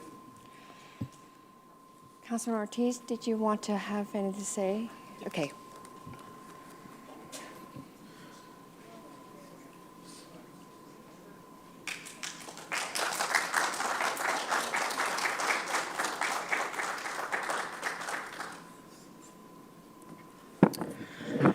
Good evening, Mayor, Council, residents of the city of San Bernardino. Oh, I'm sorry, my apologies. Good evening, Mayor, Council, residents of the city of San Bernardino. First, Mr. Larson, I would like to say that this isn't happening to you. This is happening to me. And this has been happening to me for a year and a half now. I find it interesting that you have stood up here and prepared a case that you believe the DA is rightful in bringing forward. You said, why would prosecutors not have a great case and have everything that they need to do the right thing to prosecute someone who's done something wrong? But aren't you the one that represented the Colonies case against District Attorney Mike Ramos, who is falsely prosecuting people? What happened? I mean, honestly, I thought I was going to be impressed tonight. You're a former federal judge. You're an attorney. And you know what? Not one attorney that this city has hired or contracted with has ever met with me. They've never spoken or had a single witness met with. You have never reviewed my evidence, ever. And what's the most important thing, Mr. Larson, in a case? Discovery. Because you know why you can't? Because then you can't present a one-sided argument. That's all you guys have, is one half. Because that's the only way for you to continue to do the things you do. And I'll tell you something else. I've seen what you guys have. And there's a reason why the only place that you can have this discussion is in a public hearing where you're immune from defamation. You can't walk out that door and do this. If everything that was true, that was true, how come I was never prosecuted? How come I've never been convicted of a crime? I must be the best criminal in the world who has never been charged, according to everything you see. And Kim, I'm gonna tell you, shame on you. Because I know this fits your political narrative, but I'm gonna tell you something. Most people fear what someone will say when they call the cops. That's why they don't. And you don't ever have to believe what did or did not happen to me. I'm not asking you to, because I lived through it. I'm gonna tell you something, you'll never hit me harder than I've ever been hit, and you'll never knock me down. But I'm gonna tell you, you might wanna have a little more respect. A little more respect for life and experiences.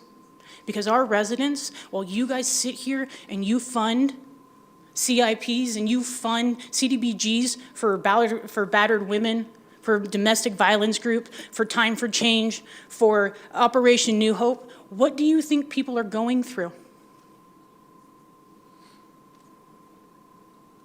You don't have to like me, but you know what? You guys should respect that everybody has gone through something. And I just want to make sure, because I know that people are blowing my phone up right now, so upset right now. If you have ever been the victim of domestic violence, if you are in a situation where you are scared, there's a national hotline that you can call. And the number is 1-800-799-7233.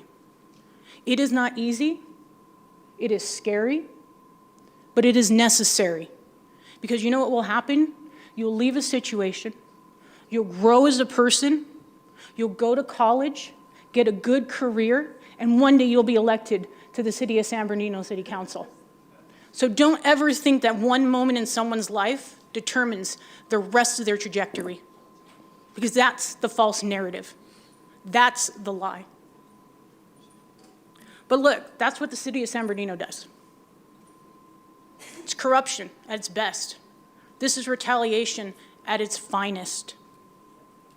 Because if you really wanted the truth, you would go get it. You just watched John Valdivia sit here and lie. And you know why? Because I have that police report that said it was unfounded.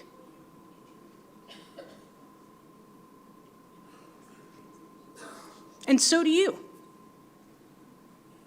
It's the thing, you don't care about the truth. You don't care that a former sitting mayor weaponized the police department against a private resident. You don't care about that. And because of that, I was run.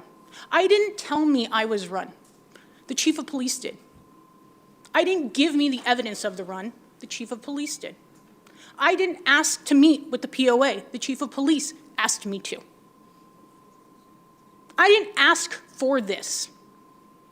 I asked to live in a city where I can shop, where I can own a home, where I can go to school, and where I can prosper with the rest of my neighbors. I didn't ask for this. If any of that information that was given to me was false, why did no one ever come forward and tell me?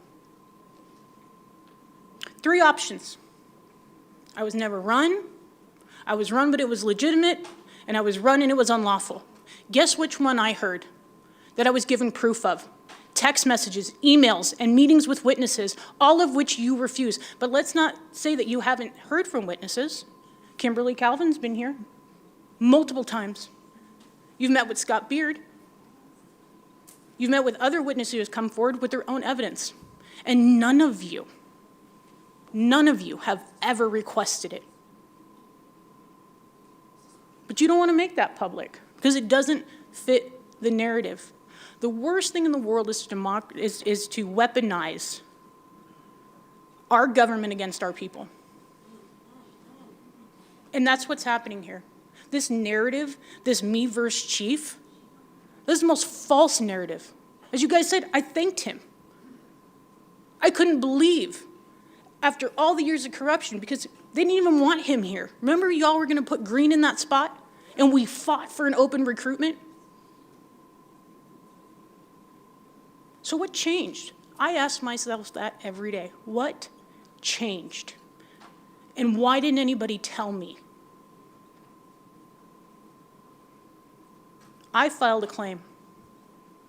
And then I was called a liar and a swindler and a crook from you guys. And it was denied without due process. And then more press releases go out. And more press releases go out. And I'm not supposed to speak. I'm not supposed to present. Aside as an elected official, you think my duty is not to speak out against corruption and wrongdoing and mismanagement? That is the job. That's the essence of what we do, because none of you have the balls to stand here and do this. None of you do. You cannot, you refuse to stand up and do what is right every single day. Otherwise, I wouldn't be standing here. I would have been interviewed by you. People would have been held accountable. That's the biggest issue. You want to censure me for what? Telling the truth? I told the truth, and that's why I go out these doors and I tell the truth. That's why I'm going to trial, because I'm going to make sure that the people I met with are put under oath in a court of law, not a court of public opinion, a court of law, because that's where it's supposed to be done. And the beauty is, each and every one of you can also be subpoenaed to testify, because there's not going to be a settlement behind closed doors. There's not going to be maybe or not maybe there was any injustice. No, this is going to go as far as it needs to go so that this never happens again in our city. That's my commitment. That's what I'm here to do. You guys really want to do something right? Let's go have the investigation. Call for a real independent investigation. I can't believe it. The city of San Bernardino investigated itself and found no wrongdoing. My God, let's all go home. How does that even make sense? Why would you even accept that? Your job is to protect the interests of the city. These employees don't work for us. They work for the city manager. We work for the people. But you're not doing the work of the people. You're weaponizing your positions for politics. It is crazy to me that this room is divided. That you have cops here and citizens on one side. Because I'm gonna tell you something about community policing. Community policing is what saved my life. Knowing the cop that came when I needed help. And look what this is causing. Because you don't want to do the right thing. You don't want to investigate. Because it's going to drive a bad narrative for you, which is sometimes not the right thing happens. Which is why we were correcting it. Which is why I was asked to press charges against an officer. Why I was given his name. I hope no officers in here ever have your boss give you your name to a resident and ask a resident to press charges against you and have them file claims and it be false. And what makes me sad is how many of you hugged me afterwards and told me how sorry you were for everything that happened to me, and yet you sit here silent. That's weakness. And it's the saddest type of weakness. Because it kills legitimacy and it kills trust. But I know we can build it back if you do the right thing. I have no reason to lie about this. Why? What would be the point? I told you if you shook my hand and apologized, I'd walk away from my claim. So let's not act like $2 million was coming. All you had to do was say, I'm sorry publicly. You're free to do that. I'm not here because of me, I'm here because of you. I'm here because I was illegally run. I was told I was illegally run. I was given documentation, sat with witnesses. If any of that has changed, why have you never provided? Why have you never even accepted that I was told any of that? That's the problem with a one-sided investigation and a one-sided narrative. And so we must go to court. The foundation of everything that we're doing is so that no illegal runs can be done. So as far as any of these damages, you have every right to censure. You do. You shouldn't, because you don't have the information. You really can't take my office. The state law and municipal code and the charter don't speak to it. While we may not be directly designated office space, we are in our city. Each one of you are designated your own independent office because those offices exist. And they're not given to you by the grace of the council. They're given to you by the power vested in the people when they elect you. So, and that's going to cause more problems. And I mean, I'm not actually on any committees, so it'd be more of a punishment to be put on them, so please don't, because I'm busy. But it's ridiculous. What you guys really should do is go back, start over. Listen to me. Listen to the witnesses. And stop putting the future of the city of San Bernardino into jeopardy, because I'm not going anywhere. I'm not resigning. I'm not going to keep telling the truth. I'm not going to keep exposing things. I'm going to keep doing the job I was elected, which is to defend the Constitution of the United States and the Constitution of the state of California against all enemies, foreign and domestic. And as long as I am holding this office, I will continue to do so. Thank you. Thank you.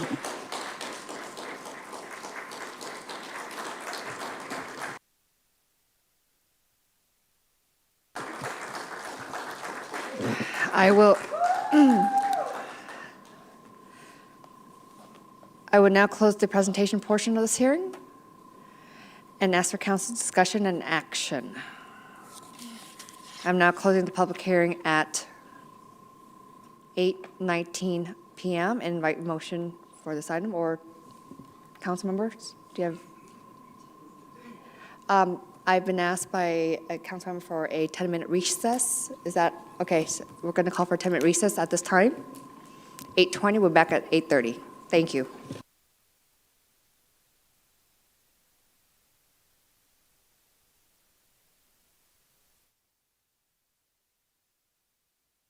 City business.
Okay, we are back from recess. It is 8:35 p.m. Madam Mayor, I wanted to mention that copies of the PowerPoint presentation have been distributed to all of you up on the dais, and additional copies have been placed in the back for members of the public.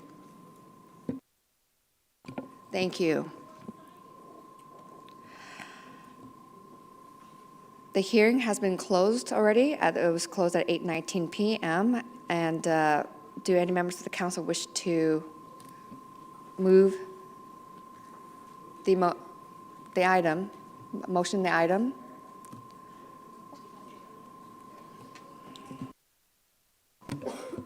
I'd like to allow for comments and then a motion.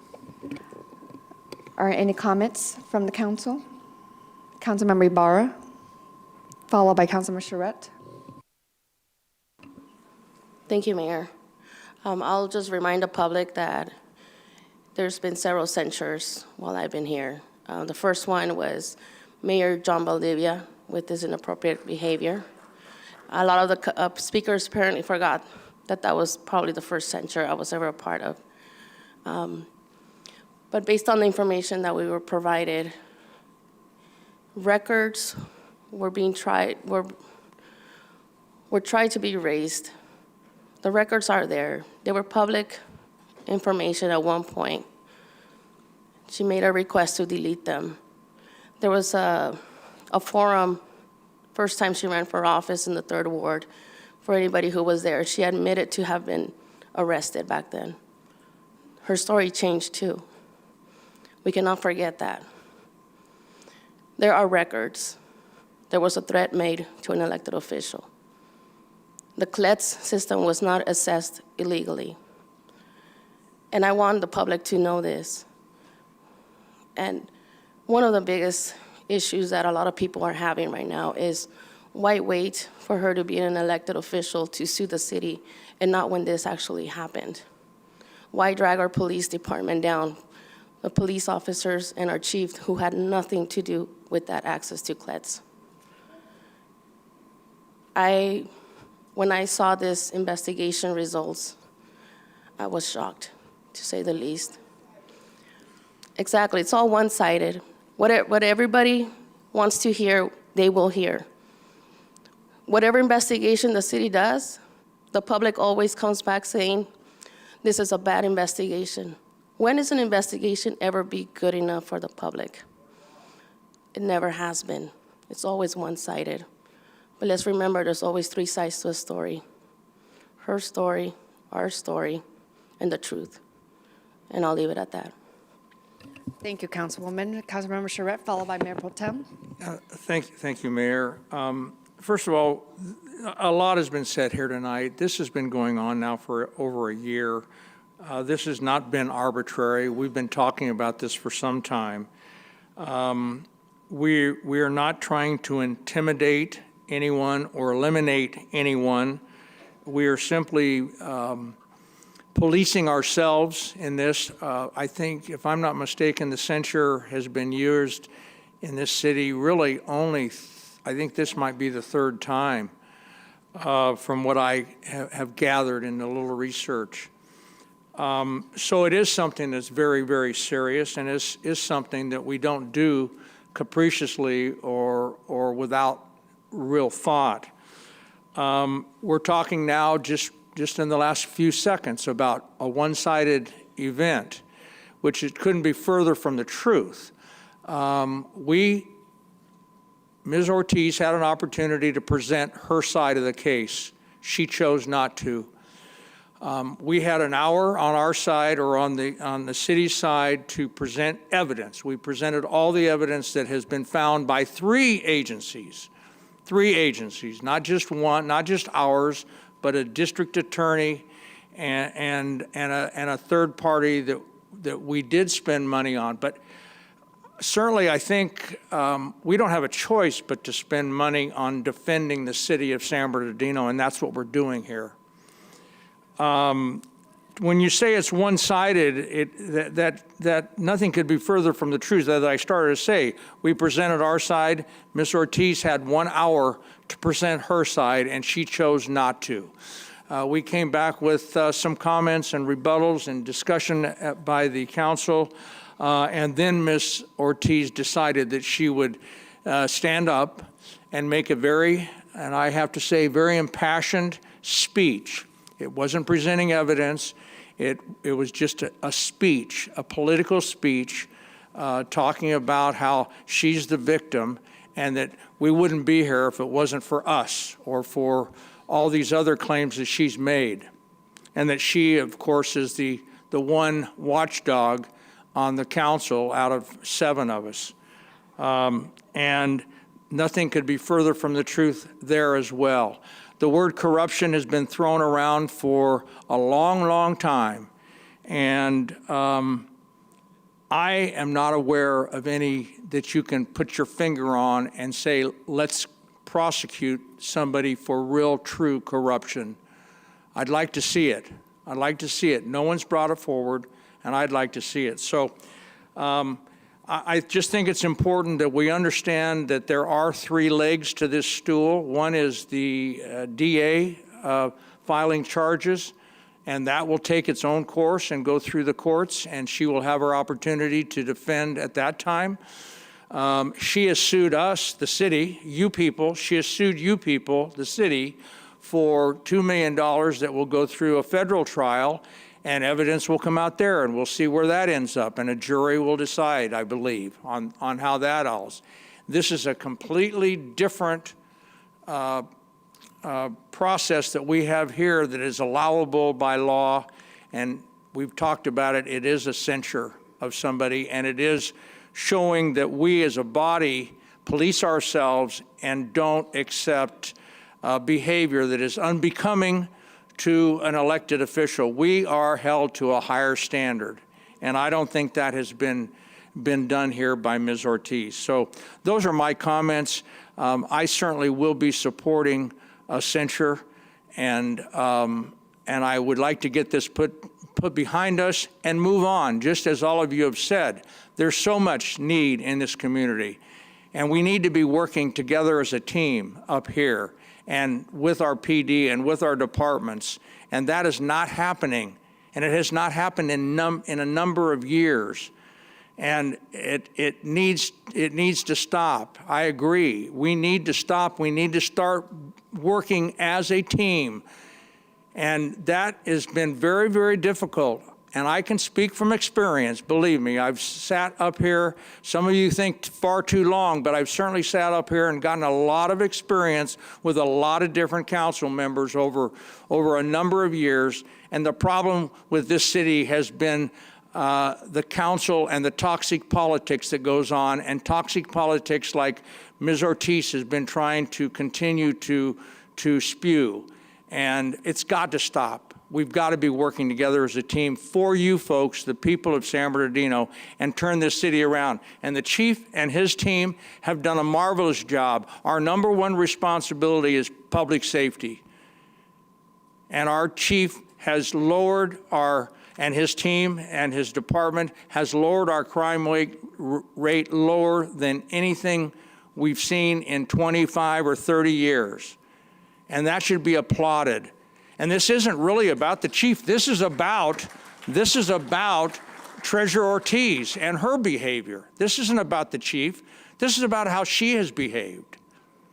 And we as a council, as a body, are saying her behavior was not acceptable, and that's why this censure is happening right now. Thank you. Thank you, Councilmember. Mayor Pro Tem?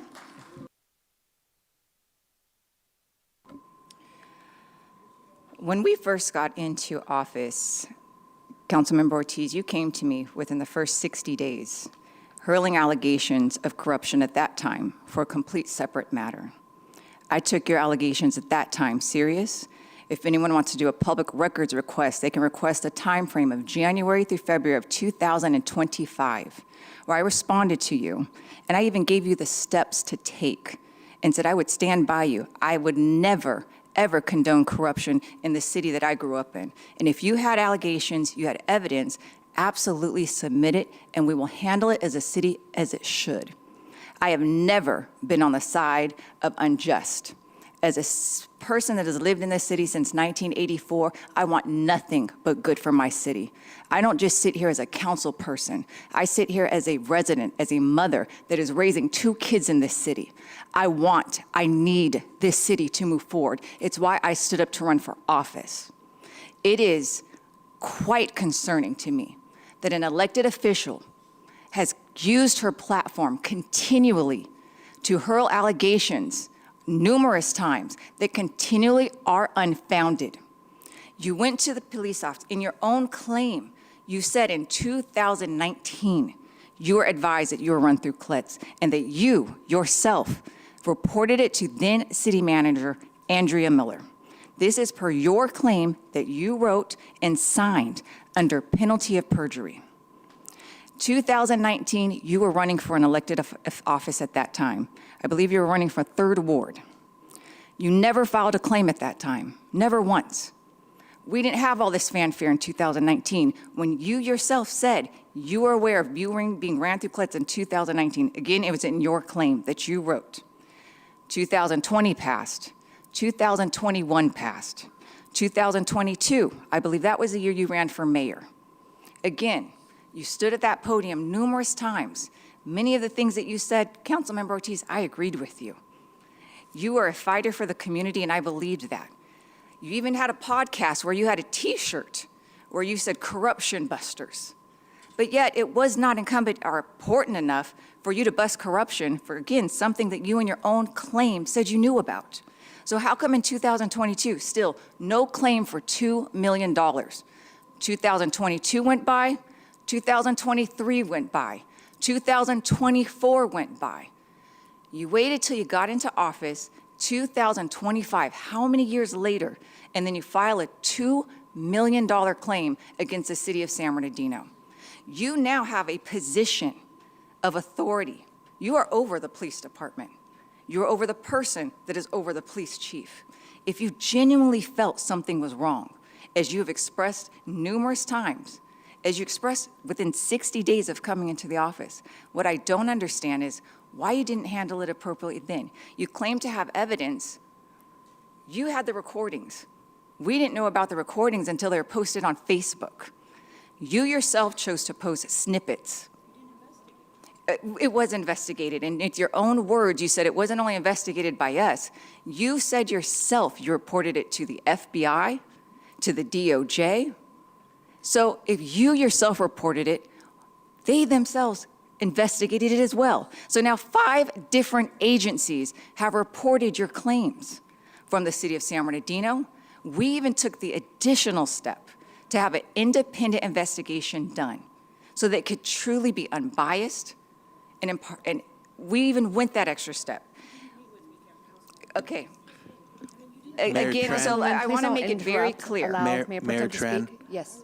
With respect, Councilmember Ortiz, the procedures of this censure hearing do not allow you to engage in the discussion among the city council.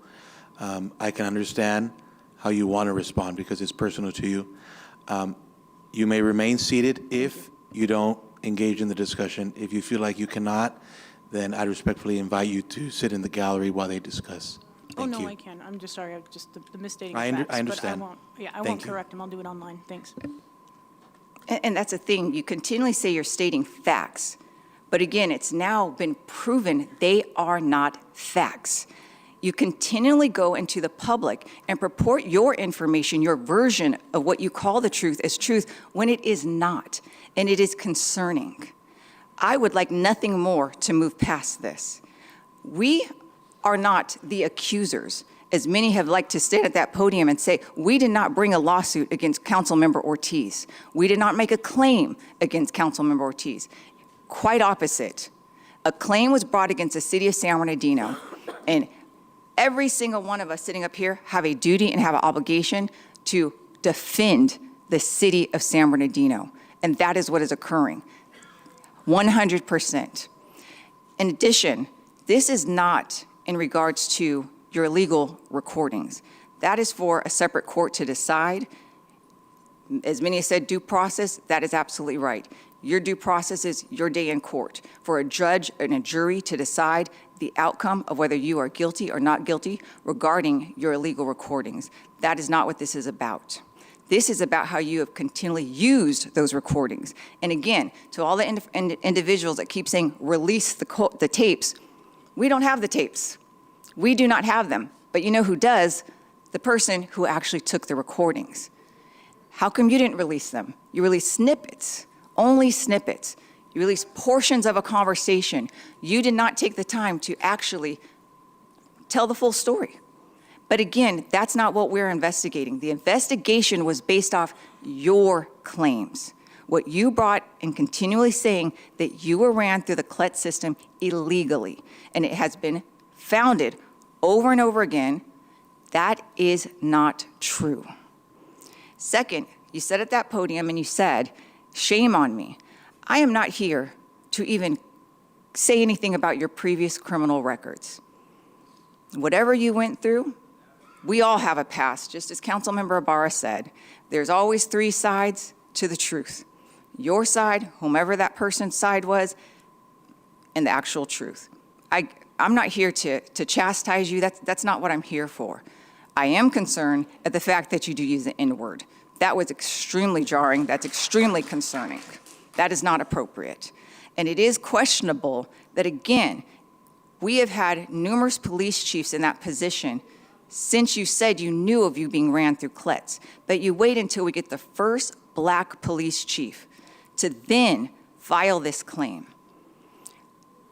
You say that you, excuse me, please, you say that you are willing to throw this lawsuit out if you have an apology. One, I've never heard that before, but two, I don't know what we would be apologizing to you for. We are not coming after you at all. And again, I would like nothing I'm more. going to pause right there. Members of the public, please, show some respect. Please, you had your moment to speak, because if you cannot, I ask you to leave. We will have you be escorted out of this room. We need to show some respect in this meeting, please. Thank you. Thank you. Mayor Pro Tem? I will wrap this up. At this point, I think all of the facts have been provided to the public, which is what the public has been asking for.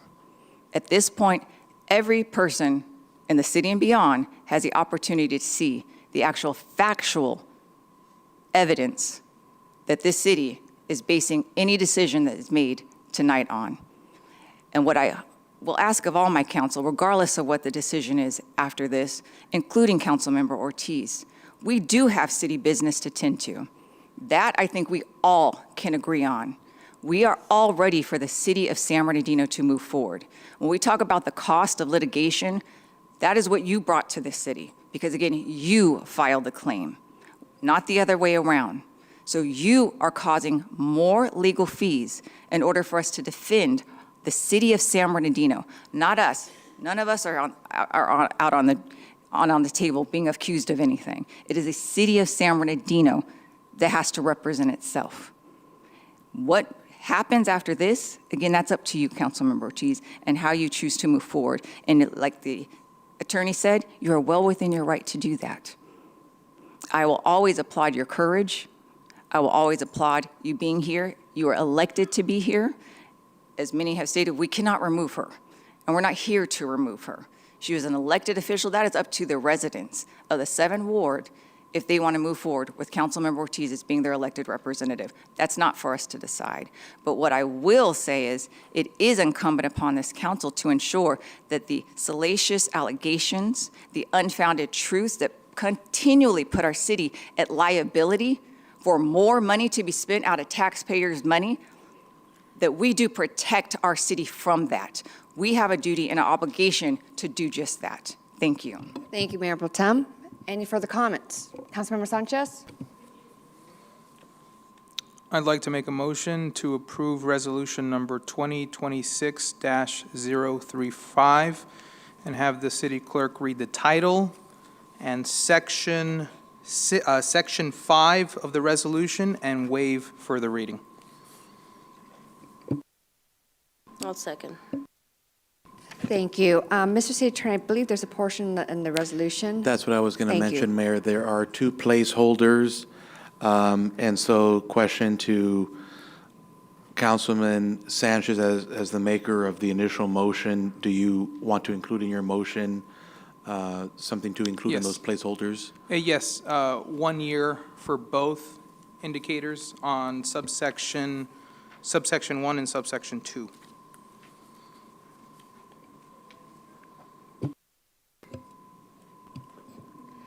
Okay, there's a motion by Councilmember Sanchez with the proposed 1 year for subsection 1 and 2. That's page 5 of 10 of the resolution. So a motion by Councilmember Sanchez to adopt Resolution 2026-035, resolution of the Mayor and City Council of the City of San Bernardino, California, censuring Councilmember Treasurer Ortiz for conduct unbecoming of an elected official, in Section 5, setting the term limits to 1-year term. Councilmember Sanchez? That will include you, the city clerk, reading out that for the public's sake. Sorry. Oh, sorry. Section 5 and waiving further reading of the resolution.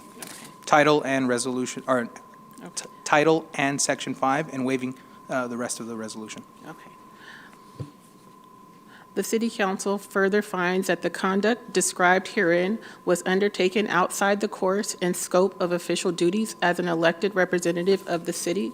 Accordingly, the City Council hereby imposes the following administrative measures consistent with the City Municipal Code, City Charter, and all applicable laws, policies, and procedures.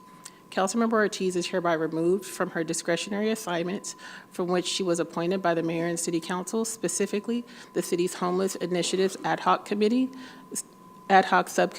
and the alternate for San Bernardino County Continuum of Care, San Bernardino County Central Valley Regional Steering Committee, and San Bernardino County Central Valley Network for a temporary period of 1 year, effective immediately upon adoption of this resolution.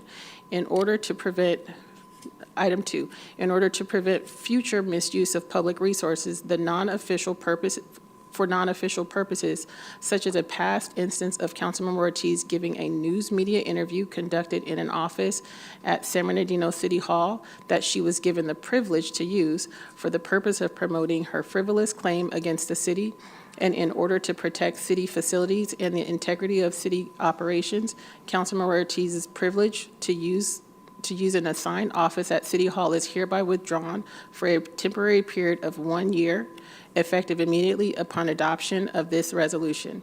The City Council hereby requests that Councilmember Ortiz voluntarily resigns from her elected seat as continued service in an elected position based upon her past conduct is incompatible with the interests of the public and the effective governance of the city. And waiving further reading of this resolution. Thank you. There's a motion. There's a motion by Sanchez and a second by Councilmember Ibarra. Okay. Councilmember Sanchez? Yes. Councilmember Ibarra? Yes. Councilmember Figueroa? Yes. Councilmember Charette? Yes. Mayor Pro Tem Canas? Yes. Councilmember Flores? Yes. Motion passes unanimously. Thank you. We will now move on to public comments. Madam City Clerk.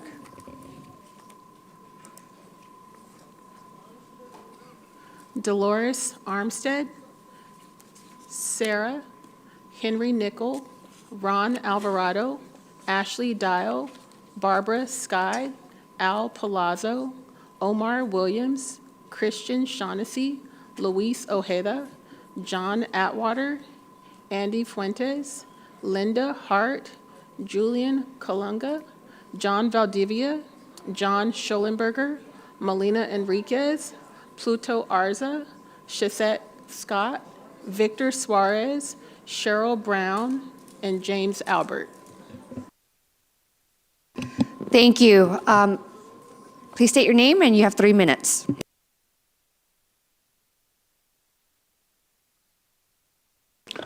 My name is Al Palazzo. Well, I have nothing prepared. More than a month ago, I gave to the city manager a proposal to rebuild the entire Carousel Mall site. And I asked for copies to be given to all of you on the dais and department heads. I've taken a poll, and some of you people have told me you haven't seen it. This was the basis of why you should appoint me as the next economic development director. City manager, when I met you, I told you that I was not qualified to be city manager, that you're better qualified. But I really wanted to be economic development director. I thank the staff that interviewed me, your deputy, Andrea, Bob Hollis and Associates. I did the best I could. But I followed up with this proposal because I don't want you to hire me because I want the job, because you should hire me. I want you to hire me based on my professional experience and my ideas. And you should see my ideas. When I stood up here with that color chart, within a week, I had a narration added to it. You should have already said, we should be talking about that. Sandra says, give me the opportunity to give you a specific plan. Better than that, I can rebuild all of Mount Vernon. Layer by layer by layer. I've been doing it for 40 years.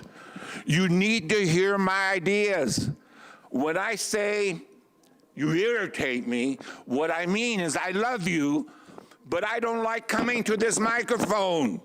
I want to meet, have a seat at the table, present the ideas, and you're going to think this is arrogant, and I'm going to say, you got a better idea? I want to hear it.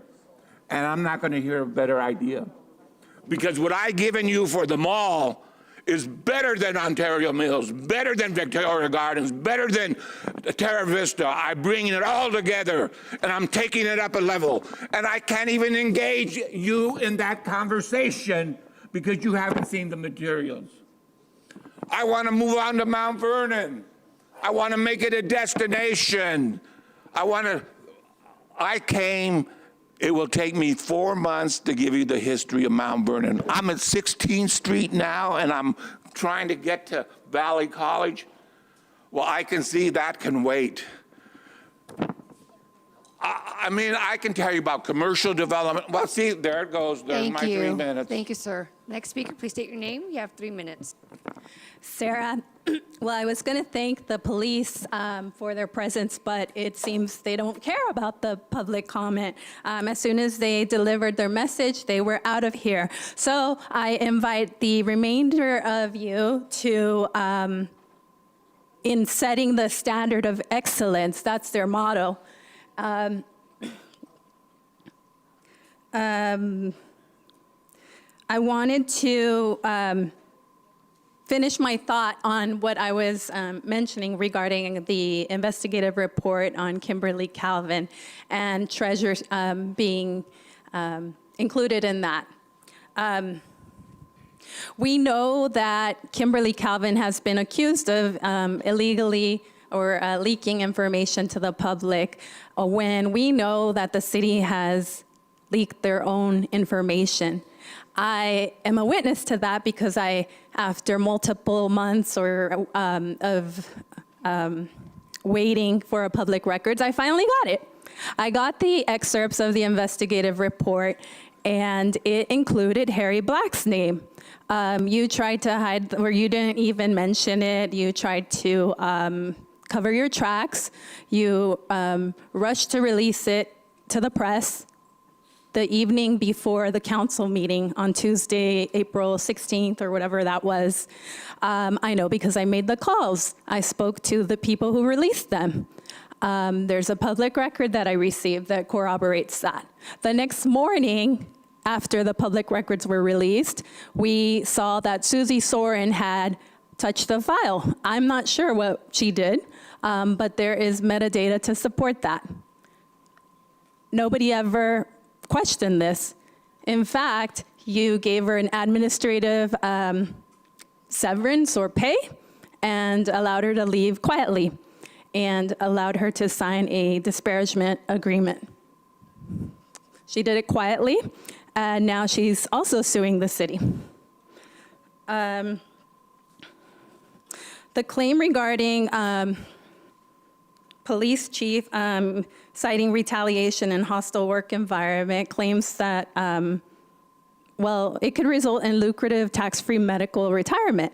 And what happens if he makes false statements under oath? Well, he could lose some of those privileges. So he's not here, but if he's going on record to say these statements, we're saying that he's saying one statement and then later change the story. Well, if he lies under oath, he can risk the loss of his pension from the point of that bad act and onward. So I don't have anything prepared. It's all just... Thank you. Thank you. Next speaker, please state your name. You have 3 minutes. Andy Fuentes. I want to congratulate you guys on doing absolutely nothing. I mean, that censure does nothing. It doesn't silence her. It won't get her to stop talking, but I'll continue with my script. I'm not going to act surprised because honestly, this is what this pattern does. Council does. It's a pattern. You don't bring anything to the table. You don't do anything meaningful for your city, and then you try to make it seem like you're doing a good job. But we see through that. You put this on the agenda thinking that it was going to do something, thinking it was going to matter. You must be really stupid if you think this is actually going to silence Councilwoman Ortiz. And I'm not even trying to be harsh. I'm saying it because you continuously carry out this vendetta everywhere. You won't drop it. You refuse to drop it. And let's remember something for the public. 3 of you that just voted on that are up for re-election. You want to remove Councilwoman Ortiz from her committee she was never even on? You want her to resign, which is really stupid because how are you going to tell someone to resign when you don't even do your jobs? If that's the standard, then why don't you resign? Gladly. I think everyone here will be happy with your resignation, especially you, Teddy. It takes a lot to get me mad to the point where I'm saying this, but I think this is my breaking point. You guys don't care about what the community has to say. Teddy, you're not even looking at me right now, nor were you looking at the other people who were speaking. I'm a 14-year-old, and you can't even look at me. Grow a pair, man. You never have, and you never will. People come up here, and they stand in front of you, they speak the truth, and what do? You sit up there, you laugh, you avoid eye contact, you act like you're better than us, like we don't matter. What happened tonight? You had all of these officers trying to push a narrative, and the second they get what they want, they're gone. Like the last time. That tells you everything. That tells you exactly that they're full of it.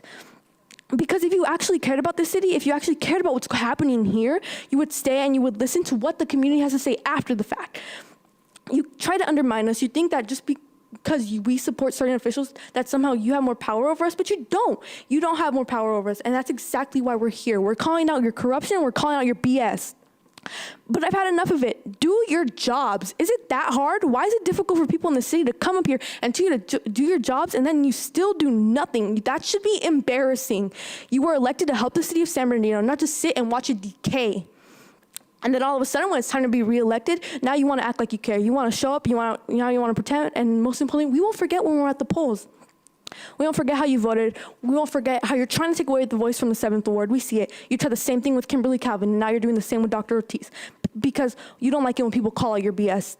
There are far greater issues, real issues, that actually concern the citizens, but instead of this, you focus on this petty nonsense. So stop being petty. This censure does nothing.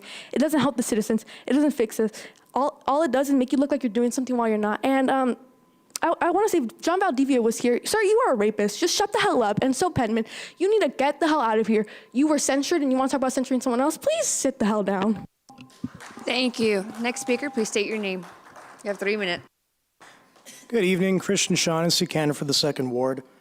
I will keep it short, but with all the endurance and grit that went into the censure vote, I just earnestly hope that's something the council can put into the other pressing issues that face this city.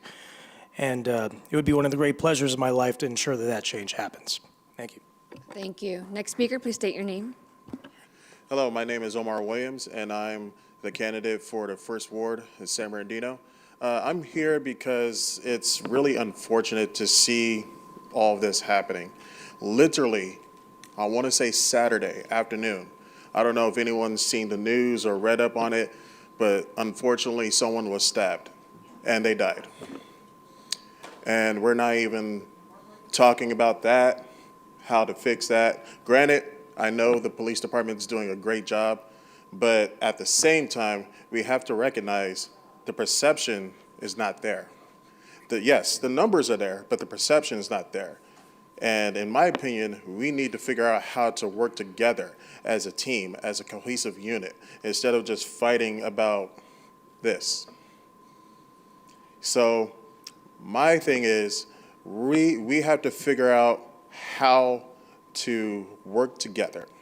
First off, we need to, take our political beefs, agendas, whatever they may be, put them to the side and work for the people of San Bernardino, specifically in the 1st Ward in my case, because right now, a lot of people in the 1st Ward, and especially within the city, they feel nothing is being done because you guys are not working together. You want to fight, and I'm sure you may genuinely believe in whatever the issue that is that you're fighting, but they're not happy. The people are not happy, regardless of which side of the aisle that they're on. They're not happy, and we have to figure out what we need to do to get things done. So my stance is really simple. Let's work together. Let's sit down with the police department and settle this beef.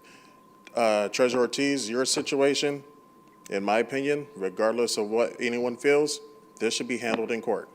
This is not the forum. I'm not really trying to pick a side or anything. I'm not really trying to decide who's at fault here. It should really happen in a court of law. And it's really unfortunate it's come to this, but right now, we need to worry about how to fix the perception of public safety. And because of that individual died, they didn't release their names, but if it's okay with everybody, I would like to use the last few seconds I have to pay some respects to that person, to that deceased person. And if anyone wants to say a prayer, whatever, that's fine. So a moment of silence for the last few seconds.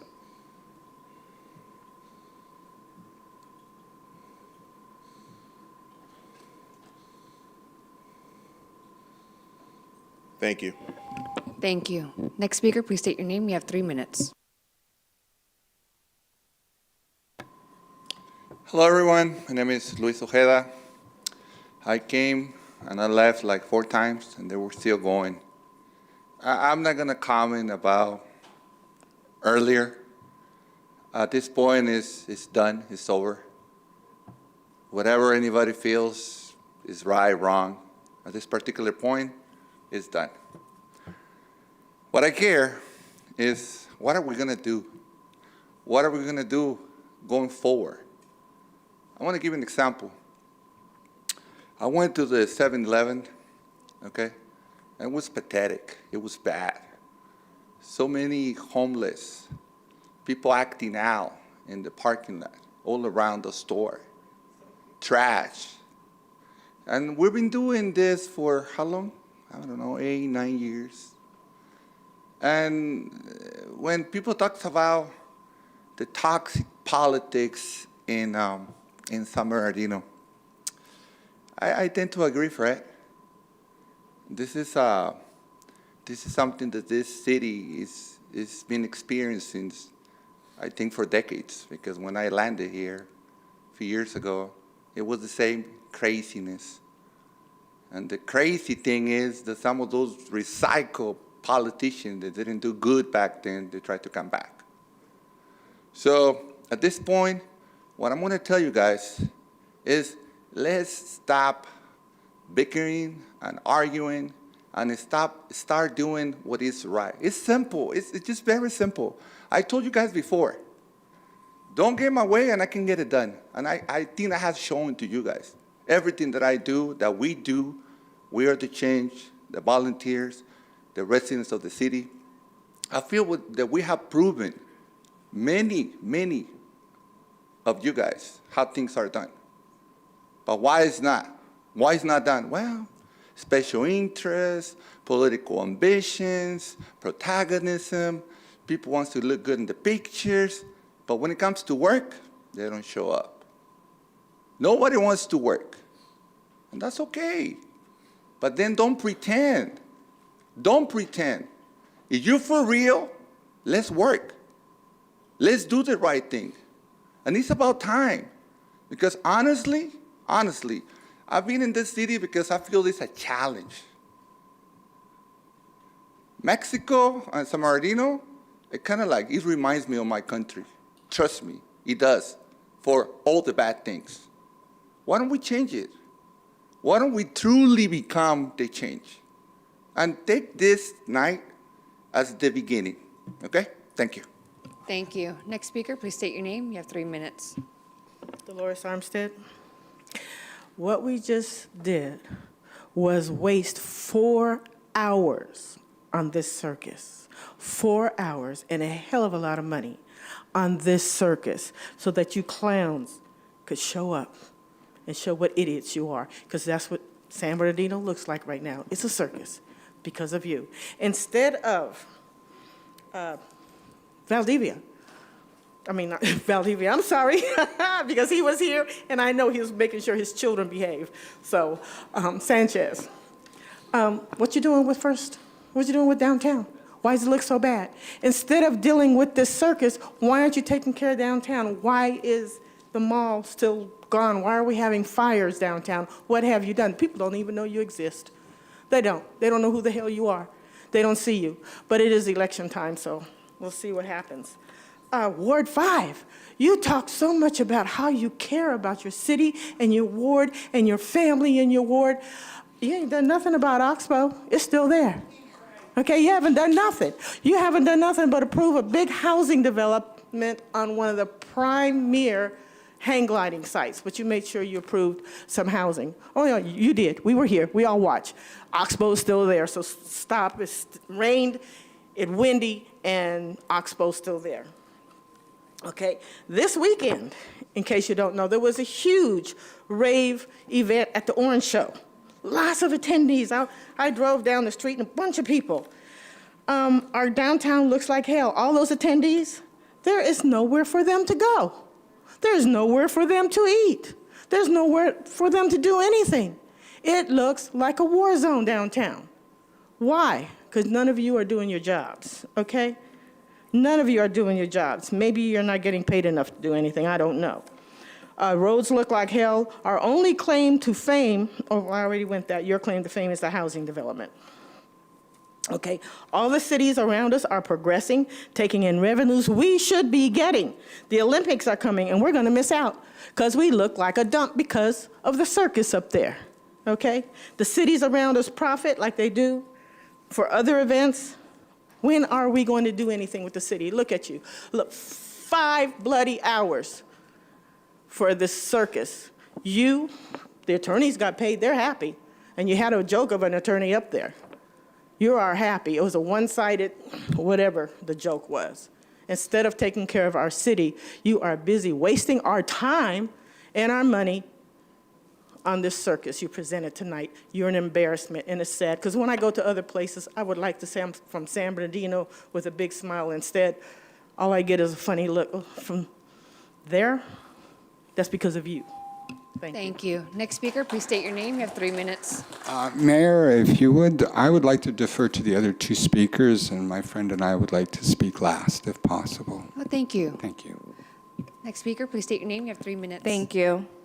My name is Melina Enriquez, and I am a resident here in San Bernardino. So I just wanted to say thank you for wasting all of our time with a 4-hour, what was it? You want to call it a meeting, but really it was just a waste of our time. It was really just a waste of our time because there's so many things going on here in this city that needs your genuine attention. And I say this to all of you. Teddy, what is going on, dude? Like, what's going on? You have the first ward to think about, and you don't. Or do you? Because from our perspective, from everyone here's perspective, you don't give a damn about your job. And if you do kind of, prove it, show us that you care. We had No King's Day, organized by a very young and a very, very ambitious Andy Fuentes. And Andy, I commend you for all that you do for this city. You are brave. You are 14 years old, and you are a community leader who is to be respected. And I wish the same could be said about you, Theodore. I don't respect you because you don't show up for your city.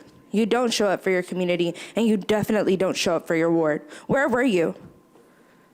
Because you weren't there. The only one that showed up that's on this dais, Dr. Treasurer Ortiz. And I thank you for showing up for us, for always showing up for us. Vote for the people that show up for us. It's what I always say. Teddy, you're a Democrat, right? Or you say you are, but let's be real. You're just using it as a disguise for more votes. You're trying to be something that you're not. Be who you are. And if who you are is someone that doesn't deserve to be up on that dais, then accept it and own it. But if you truly want this job, if you want to get reelected by the people, then seriously, show up for us. Show up for us. I'm not the type of person to tell you what to do, but genuinely, if you want this job as much as you show with empty actions, then show up. Show up for your city, show up for your community, show up for your ward, because you know what we say at No King's Day? You want to know what we say when we're at Ward 1 protesting? We say, Teddy Sanchez, where are you? And we scream it from the top of our lungs. Teddy Sanchez, where are you? Thank you. Next speaker, please state your name. You have 3 minutes. Good evening again, Mayor and Council, ladies and gentlemen.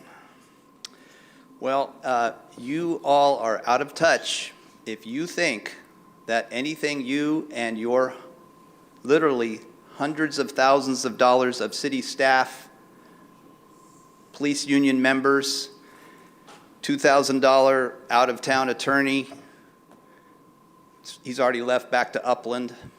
If you think that what you said resonated to the taxpayers of this city more than 14-year-old Andy Fuentes,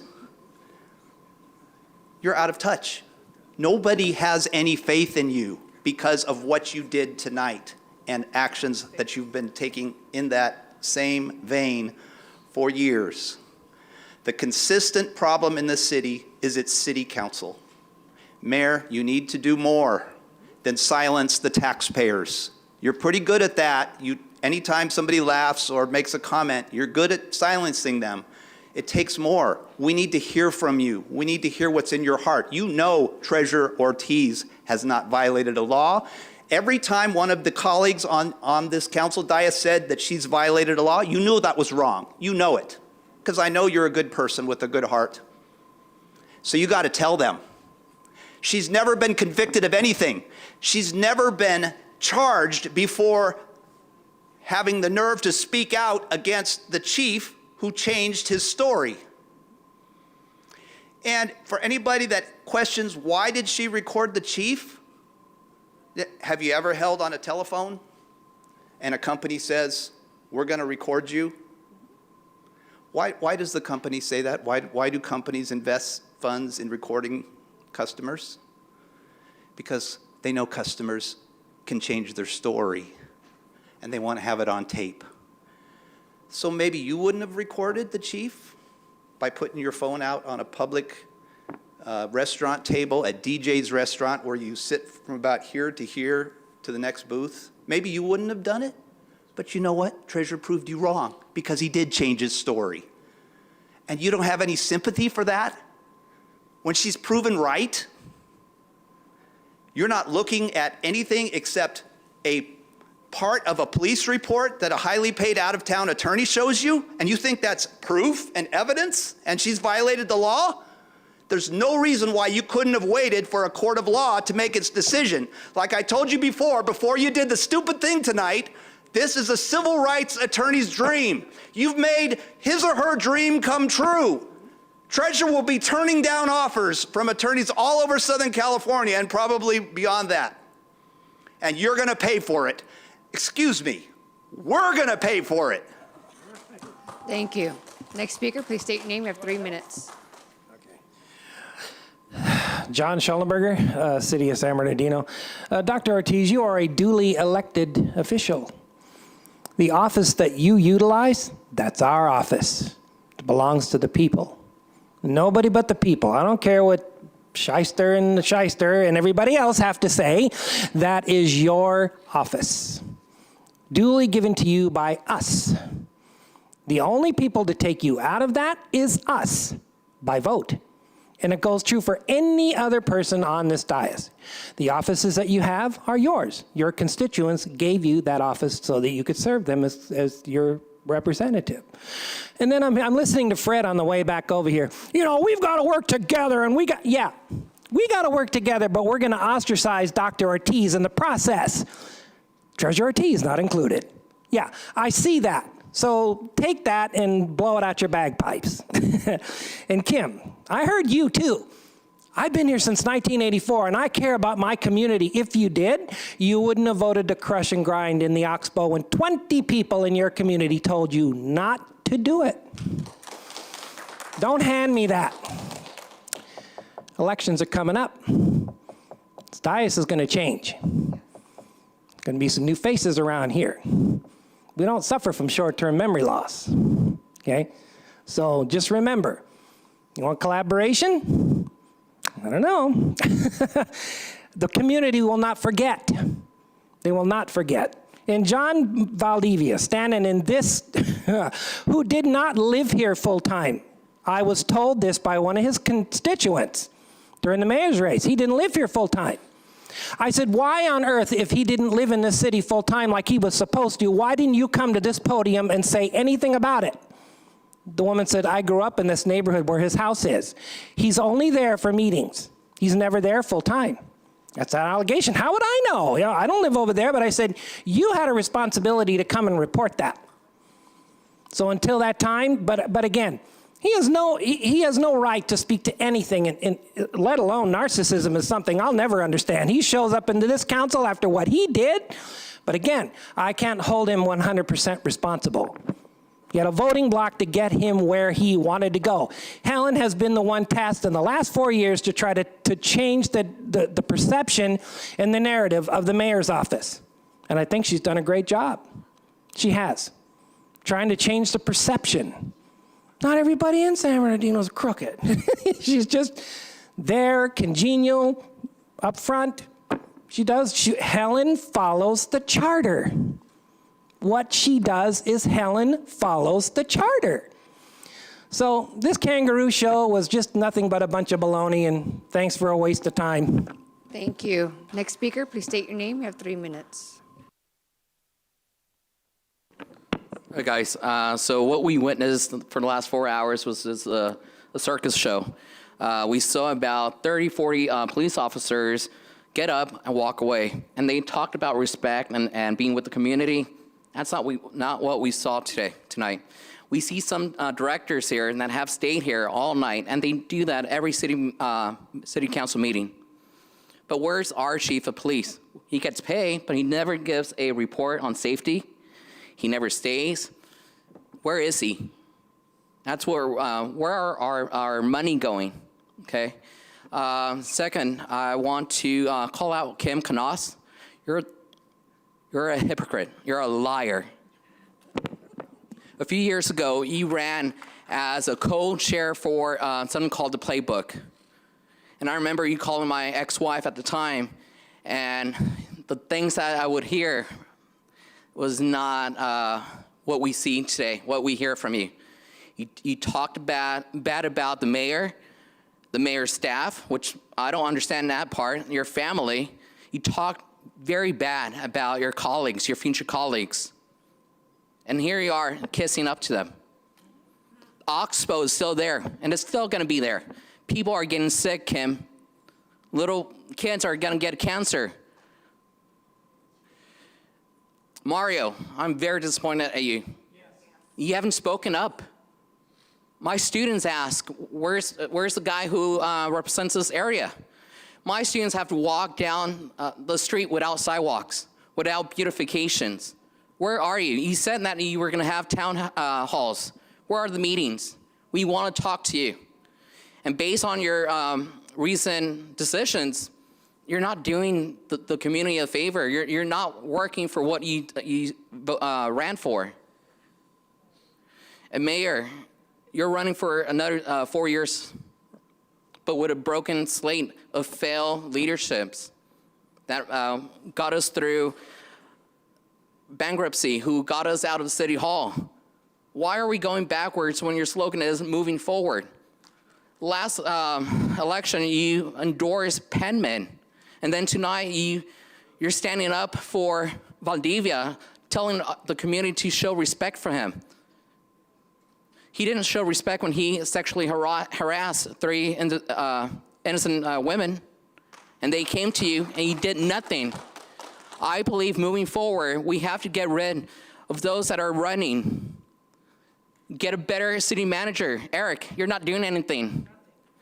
A better chief of police also. And of course, let's remove BB&K. Thank you. Thank you. Next speaker, please state your name. You have 3 minutes. Hello, my name is Henry Nickel. I'm a member of the 5th Ward, a homeowner of the 5th Ward, and a former member of the City Council. I'm here tonight to say thank you. This is a week of Passover. This is a holy week where we remember the risen Christ. And I'm here to tell you there is life after City Council. One of the pleasures of being a former city councilman, which aren't too many, is that occasionally I get some very interesting phone calls and requests.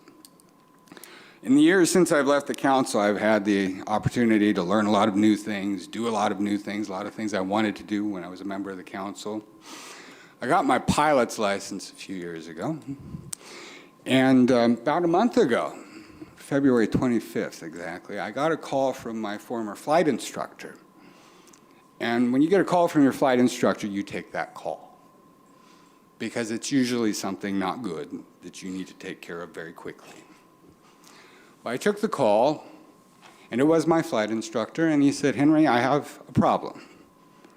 I said, "What's the problem?" He said, "My daughter has lost a very important heirloom, and I need your help. I need to find somebody in San Bernardino that can help me." I said, "Well, I don't know if I can, but I'll do what I can." My friend here is going to share the story with you, but I wanted to say thank you to 2 individuals on this dais particularly. Mr. Sanchez, thank you. Mr. Figueroa, thank you. Thank you for taking the call. Thank you for doing what was necessary to do something that I think was very special. And I think shows that despite what happened tonight, we can do our job. We can create a city that actually delivers on its promise. We do have a police department that does protect and does serve. And at the end of the day, I hope it will inspire you to focus once again on the things that are truly important to the people of this city and are really the meaning of the job you were elected to do. And I believe you all truly wish to do. So with that, I want to introduce my new friend, Julene Kulunga.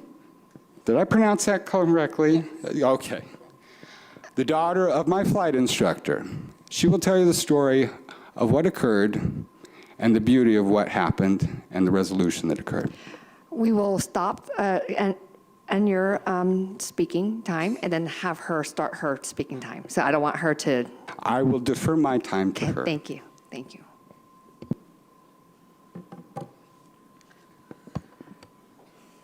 Good evening, Mayor and City Council members. I am here tonight to express my sincere and heartfelt gratitude to the San Bernardino Police Department and to recognize two individuals, two more now that I know their names, whose actions made a meaningful difference in my life. Former City Councilman Henry Nickel and Officer Madrid of the San Bernardino Police Force. Last month, I lost my engagement ring. While that may seem small, like a small item, it holds tremendous sentimental value. It represents love, commitment, and 15 years of a mostly happy marriage. When I realized it was missing, I was devastated. I believed it was gone forever. But thanks to the action and involvement of Henry Nickel and his willingness to step in and assist, speaks volumes about his continued commitment to this community. And thank you to the care and persistence and compassion of Officer Madrid. A lost ring wasn't the end of my story.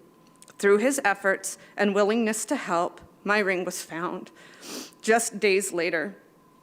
I am incredibly grateful for his dedication and his kindness during a very stressful and emotional time for me. We often think of police work in terms of major emergencies. While those moments absolutely deserve recognition, tonight I want to highlight something just as important: the smaller, quieter acts of service that may not make headlines, but mean everything to the people involved. This experience reminded me that our police officers do matter, not only in the big dramatic moments, but also in the personal ones. It is these small moments that trust is built, relationships are strengthened, and we are reminded that we are part of a community that cares. Henry's involvement and Officer Madrid's actions may seem small and important to some, but to me, they were incredibly meaningful. The actions taken by these men returned something to me that I thought I had lost forever. They gave me a reminder to appreciate the people who serve and protect our communities every day. So tonight, I simply want to say thank you. Thank you to the amazing Officer Madrid, to the incredible Henry Nickel, and to the entire police department for your service, your integrity, your compassion. What you do truly makes a difference in both big and small ways. And thank you, Juan Figueroa and Mr. Sanchez, for your involvement in making this happen. Thank you. Thank you. Thank you. Next speaker, please state your name, and you have 3 minutes. Thank you. Good evening, Council. My name is Ron Alvarado. I am running to represent the 1st Ward on the City Council. I just want to start off with I'm disgusted. You speak respect, and yet you disrespect us with procedures like this? We are watching a slate of interests that prefer intimidation over innovation. Another slate pushing yesterday's failures is also attempting to do the same. The same slate accused of offering a commission seat to a fourth ward candidate so they could drop off. That same slate tried to intimidate me. Virginia Marquez had her intern file a frivolous FPPC complaint against me, one that was easily dismissed, but still wasted the time and resources of those tasked to safeguard our political processes. For what? A game? What do I expect next? Actual policy discussions on real solutions for our city? Or just more of what you showed us tonight? More political theater that has been indicative of this city's leadership for the last 16 years. Theodore, this past week, there was a fatal stabbing in front of many families at Food for Less. The Food for Less roof just collapsed. There was a fire in our first ward, another one that burned downtown. Yet you are here playing these games. Not concerned about our ward, not concerned about our neighborhoods. I speak with our neighborhoods. I canvass every day. No one's gonna vote for you. What are you doing? I know you haven't put money out there in campaigning yet. No, what's going on? What sick games are you playing? And Councilmember Canas, you sit here and you tell us that you're not voting to remove Dr. Tresha Ortiz, that you're not moving to remove the people's voice, when the censure says that you're asking her to resign? Do you find us daft, ma'am? Do you not respect us? And Councilmember Flores, you break my heart. I was a manager of the Nicholson Community Center when you were a teenager coming to that center. You came of age while our city went through bankruptcy because of games like this, because of Valdivia who sat out here and spewed his lies, because of people up on this council. You came of age when that cost you and your friends that community center. It cost programs, it cost us staff. You were directly impacted. And here you are tonight voting for the same games that hurt you, that hurt our neighbors, that hurt our children. This council is not moving San Bernardino forward, it's moving it backwards. It's time we unelect these failures and move this city forward. Thank you. That concludes the speakers for public comment. Thank you. Do you have any written submitted? We also received written comments that have been provided to the council and will be available on the agenda backup online. Thank you, Madam City Clerk. We will now move on to council member updates. I believe we're done for all the agenda items. Oh, it's 9 o'clock, actually. Since we're wrapping up, I just need to have the council to allow me to finish up the meeting. It is now 9:41 in accordance with Resolution 2024-029. If we wish to continue, please just allow me to continue the meeting to wrap up the rest. Can I just have a motion? I'll motion. Thank you. Yes. Second? Second. Thank you. Are we good to move forward? Okay, I'm just going to wrap it because we're at the end. Okay. We have Mayor City Council update. Councilmember Ibarra. Thank you, Mayor. I was able to, these past 2 weeks, I went to the Continuum of Care meeting 2 weeks ago. I was the only city official that attended that meeting. A lot of the other areas of San Bernardino County voiced their concern that not other cities are doing as much as, for example, our city in Victorville to address homelessness. Some of the nonprofits in those areas, like up in the mountains, in the high desert, they feel like they're working on their own to address the homelessness in their regions. I keep advocating that every city should have at least one shelter. I'm glad to see Ontario and Fontana finally on board with that also, but it's going to take a while, and if we just got to keep voicing to everybody and telling all our colleagues in our neighboring cities that we should all be working together to address homelessness. It's not just the one city or two cities in the county issue to address. I also pointed out the fact that when I first came into office, our officers only had 100 beds to offer to our unhoused population.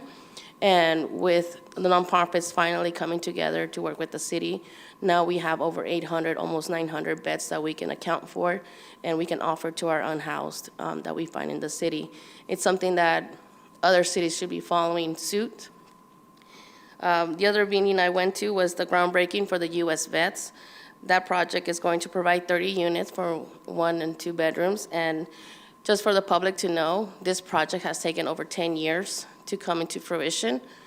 They're expecting next year to finally do the ribbon cutting and welcome veterans and their families into their units. The other meeting that I had was I met with the pickleball team. And we met with the San Bernardino City School Unified School District to see how we can partner up with helping out at Paris Hill Park and rehabbing that park and make it more welcoming to families with the urban trail that we have up on the hill and resurfacing the tennis courts, and not also interacting with more school students that want to partake in pickleball. Pickleball is picking up nationwide, so I expect to see good things happening from there, and that's all I can report for tonight. Thank you. Thank you, Councilwoman. Mayor Pro Tem? Thank you. I do want to address some comments that were made.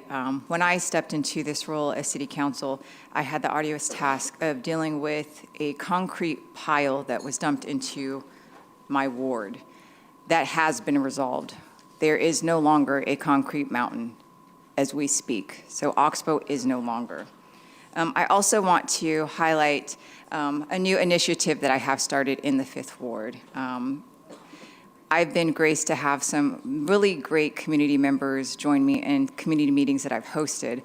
Of those have been some of our local youth. And they reached out, and it's been a joy to be able to hear the varying perspectives, especially from our young community. It brought forth the idea to bring a youth collective initiative. So I have officially started the Youth Civic Engagement Collective for the 5th Ward. For any individuals that are between the ages of 14 to 22 that would like to join, they can sign up at tinyurl.com/5th-youth. And I look forward to that being a really engaging platform that really is just conducive for us to be able to hear from the young individuals in our city and help really shape the progress, the future of the city of San Bernardino. Thank you. Thank you. Councilmember Sanchez? I want to thank I want to thank an individual who works for the city and then a department that serves our community. I want to thank Eric Levitt. I have been working with Councilmember Figueroa on a reoccurring blight issue that is shared between the 1st Ward and the 3rd Ward. The 215 underpasses at Mill, Rialto, 2nd Street, and 3rd Street have been magnets for blight, and Councilmember Figueroa and I came up with the idea that we need to take a more proactive approach, that we shouldn't just be waiting until a citizen complaint comes in or a complaint from Councilmember Figueroa or myself. And City Manager Levitt, you took the initiative and put that on a reoccurring schedule. So you either have cleanup crews checking it out every week, or I don't know however many days, but you're going out there, and I have noticed a big difference. Those places have been cleaned up, and it's those wins, those moves in the right direction. Peace and peace come together to create a better quality of life that is noticeable, not just to the residents, but people who come and visit our city. So I appreciate you doing that, Councilmember Figueroa. I appreciate the idea. You always have plenty of good ideas, and that was one of them. And it couldn't have been done without your brilliant mind or the efforts of staff, and specifically you, Eric, City Manager. The next thing is that I've been on the council for nearly 8 years, and I've heard a lot of public comment. And there are some that are memorable and pretty poignant, others that aren't. One that will go down as one that I will remember for a long time is a public comment made by Assistant Chief Hernandez. The genuine tone of his comments, and to surmise what he had said is, it's okay if we get mistreated, if we are blamed for things that aren't our fault. We will not waver in our commitment to serve this community.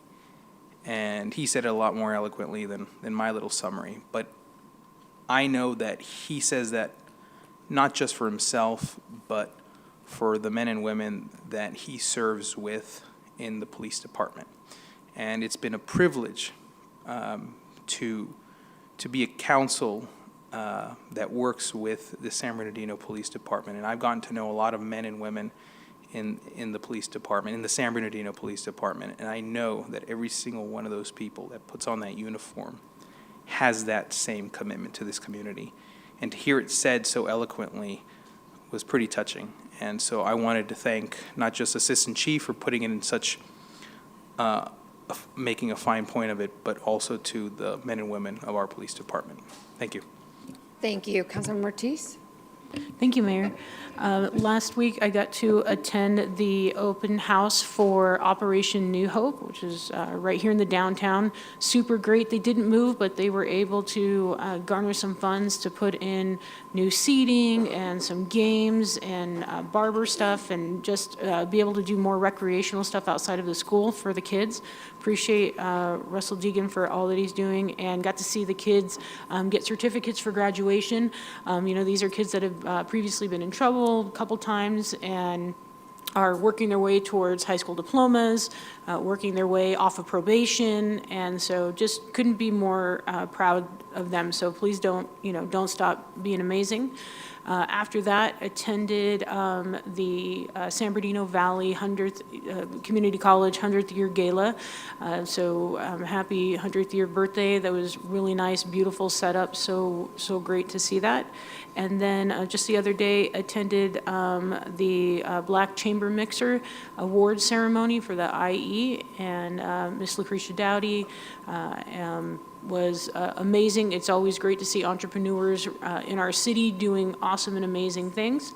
Got to catch up with my residents yesterday and do a couple of our community meetups, which I super appreciate, and just ask you guys to stay engaged. We'll be working on putting together a budget workshop after we do ours, so that we can sit down, get input from the 7th Ward on what type of initiatives we want to look at, where do we want to see funding. So that'll be coming in the next couple weeks. And that's all I have, Mayor. Thank you so much. Thank you. Councilmember Figueroa?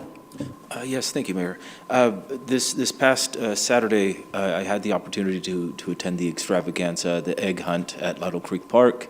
Mayor, you were there as well. Supervisor Joe Baca Jr. and Councilmember Mario Flores were in attendance as well, and it was just a great event. Our Parks Department does a phenomenal job with putting so many different events together. That was a successful one.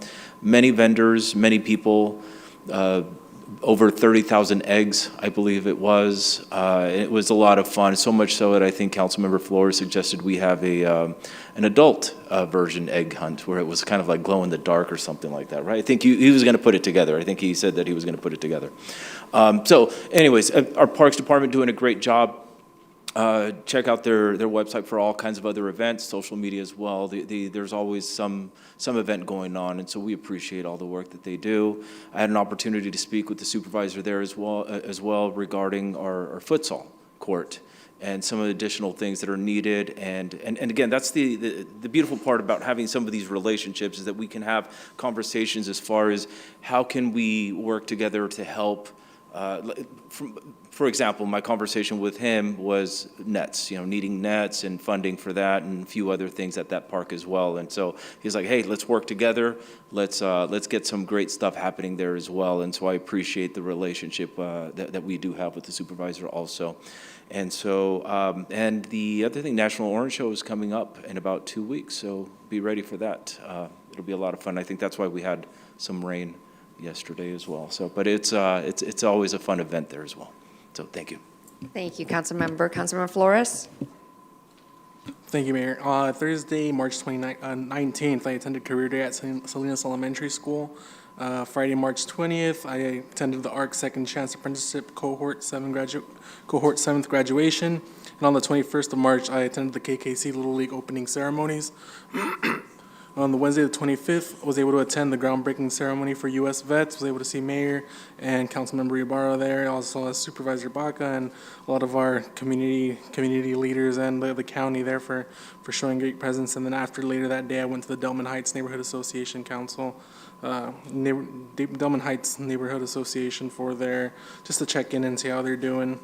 That Friday, the 27th, I attended the Dignity Health Grants Awards ceremony, and it easily recognized a lot of our community, like nonprofits that are just doing the work in our community and just driving results, and got the chance to celebrate with them. And later that day, attended the 100th year anniversary of SBVC. Great turnout, great auction. I was surprised that some Dodger stuff went up to $8,500 in auctioning, and I mean, I don't have that money, but whoever has that money to splurge, go you. Saturday, March 28th, I attended the volunteer recognition ceremony at our Parks Department over at the Senior Center. Then went over to Extravaganza event where I saw Councilmember Figueroa and also Mayor, Supervisor Baca. And then later attended the EPI Rise second annual peace gathering over in the second ward. And that's about it for me. Thank you, Councilmember. Councilmember Charette. Thank you, Mayor. I just have a couple of congratulations. I'd like to first congratulate NASA and the United States of America. We're back in space today. We're on the other side of the moon, and that's very important going forward, that we explore that moon and maybe settle up there so that we can continue on into the outer space. But a great feat. 4 astronauts out there tonight flying around the moon. So a lot of people have been saying we're going back to the moon. Well, we're not really going back to it. We're going around it. But it's a great day for NASA and the United States in the space race. And then I want to offer congratulations to our police department, who came first in their division in the Baker to Vegas run. I believe that's a big bike ride that are running, actually running. Okay, I thought there was bikes. I don't know much about running. But they came in first in their division, and I believe 16th overall. So we want to offer congratulations to their efforts out there. That's a big event. And then at the same event, I want to ask if the council and the mayor would indulge me. There was a loss of life out there. Officer Levi Vargas from San Dimas lost his life during that event. And so if we can just close in his honor, I would appreciate that. So along with the congratulations goes a little bit of sadness, a lot of sadness, obviously, for the loss of that officer. Thank you, Mayor. Thank you. Yes, Councilmember Figueroa. My apologies. I also want to extend my gratitude and appreciation to Mr. City Manager. Based from what Councilman Sanchez shared as well, we have been working together. In fact, I think it was yesterday I drove by, I think it was 2nd Street, and I saw the crews out there. Burtek was out there too. A big thank you to them also. And it has been, I definitely have seen the improvements along Mill Street, Rialto, and so I do appreciate, again, that partnership, going back to the partnerships, working together to get those things resolved. And so, Mr. City Manager, thank you for hearing us out and actually coming together to get that resolved. And so thank you. We genuinely appreciate that, because it was really getting bad. And so thank you, Councilman Sanchez, as well, for hearing me out on that one also. Thank you. Thank you, Councilmember. Thank you, Council. Just want to really end the meeting with thank you to all staff and congratulations to our new finance director to come on board permanently. So thank you so much. And at the request of Councilmember Charette, let's take a moment of silence for Officer Levi Vargas.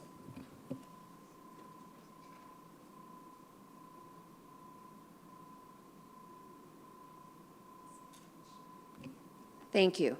The meeting is now adjourned at 9:58 p.m. The next joint regular meeting of the Mayor and City Council and the Mayor and City Council acting as the successor agency to the Redevelopment Agency and the Mayor and City Council acting as the San Bernardino City Housing Authority and Mayor and City Council of the City of San Bernardino acting as the San Bernardino Joint Powers Finance Authority will adjourn to the regular meeting to be held on April 15th, 2026 at the Feldheim Central Library located at 555 West 6th Street, San Bernardino, California, 92410. Closed session will begin at 4 p.m. and open session will begin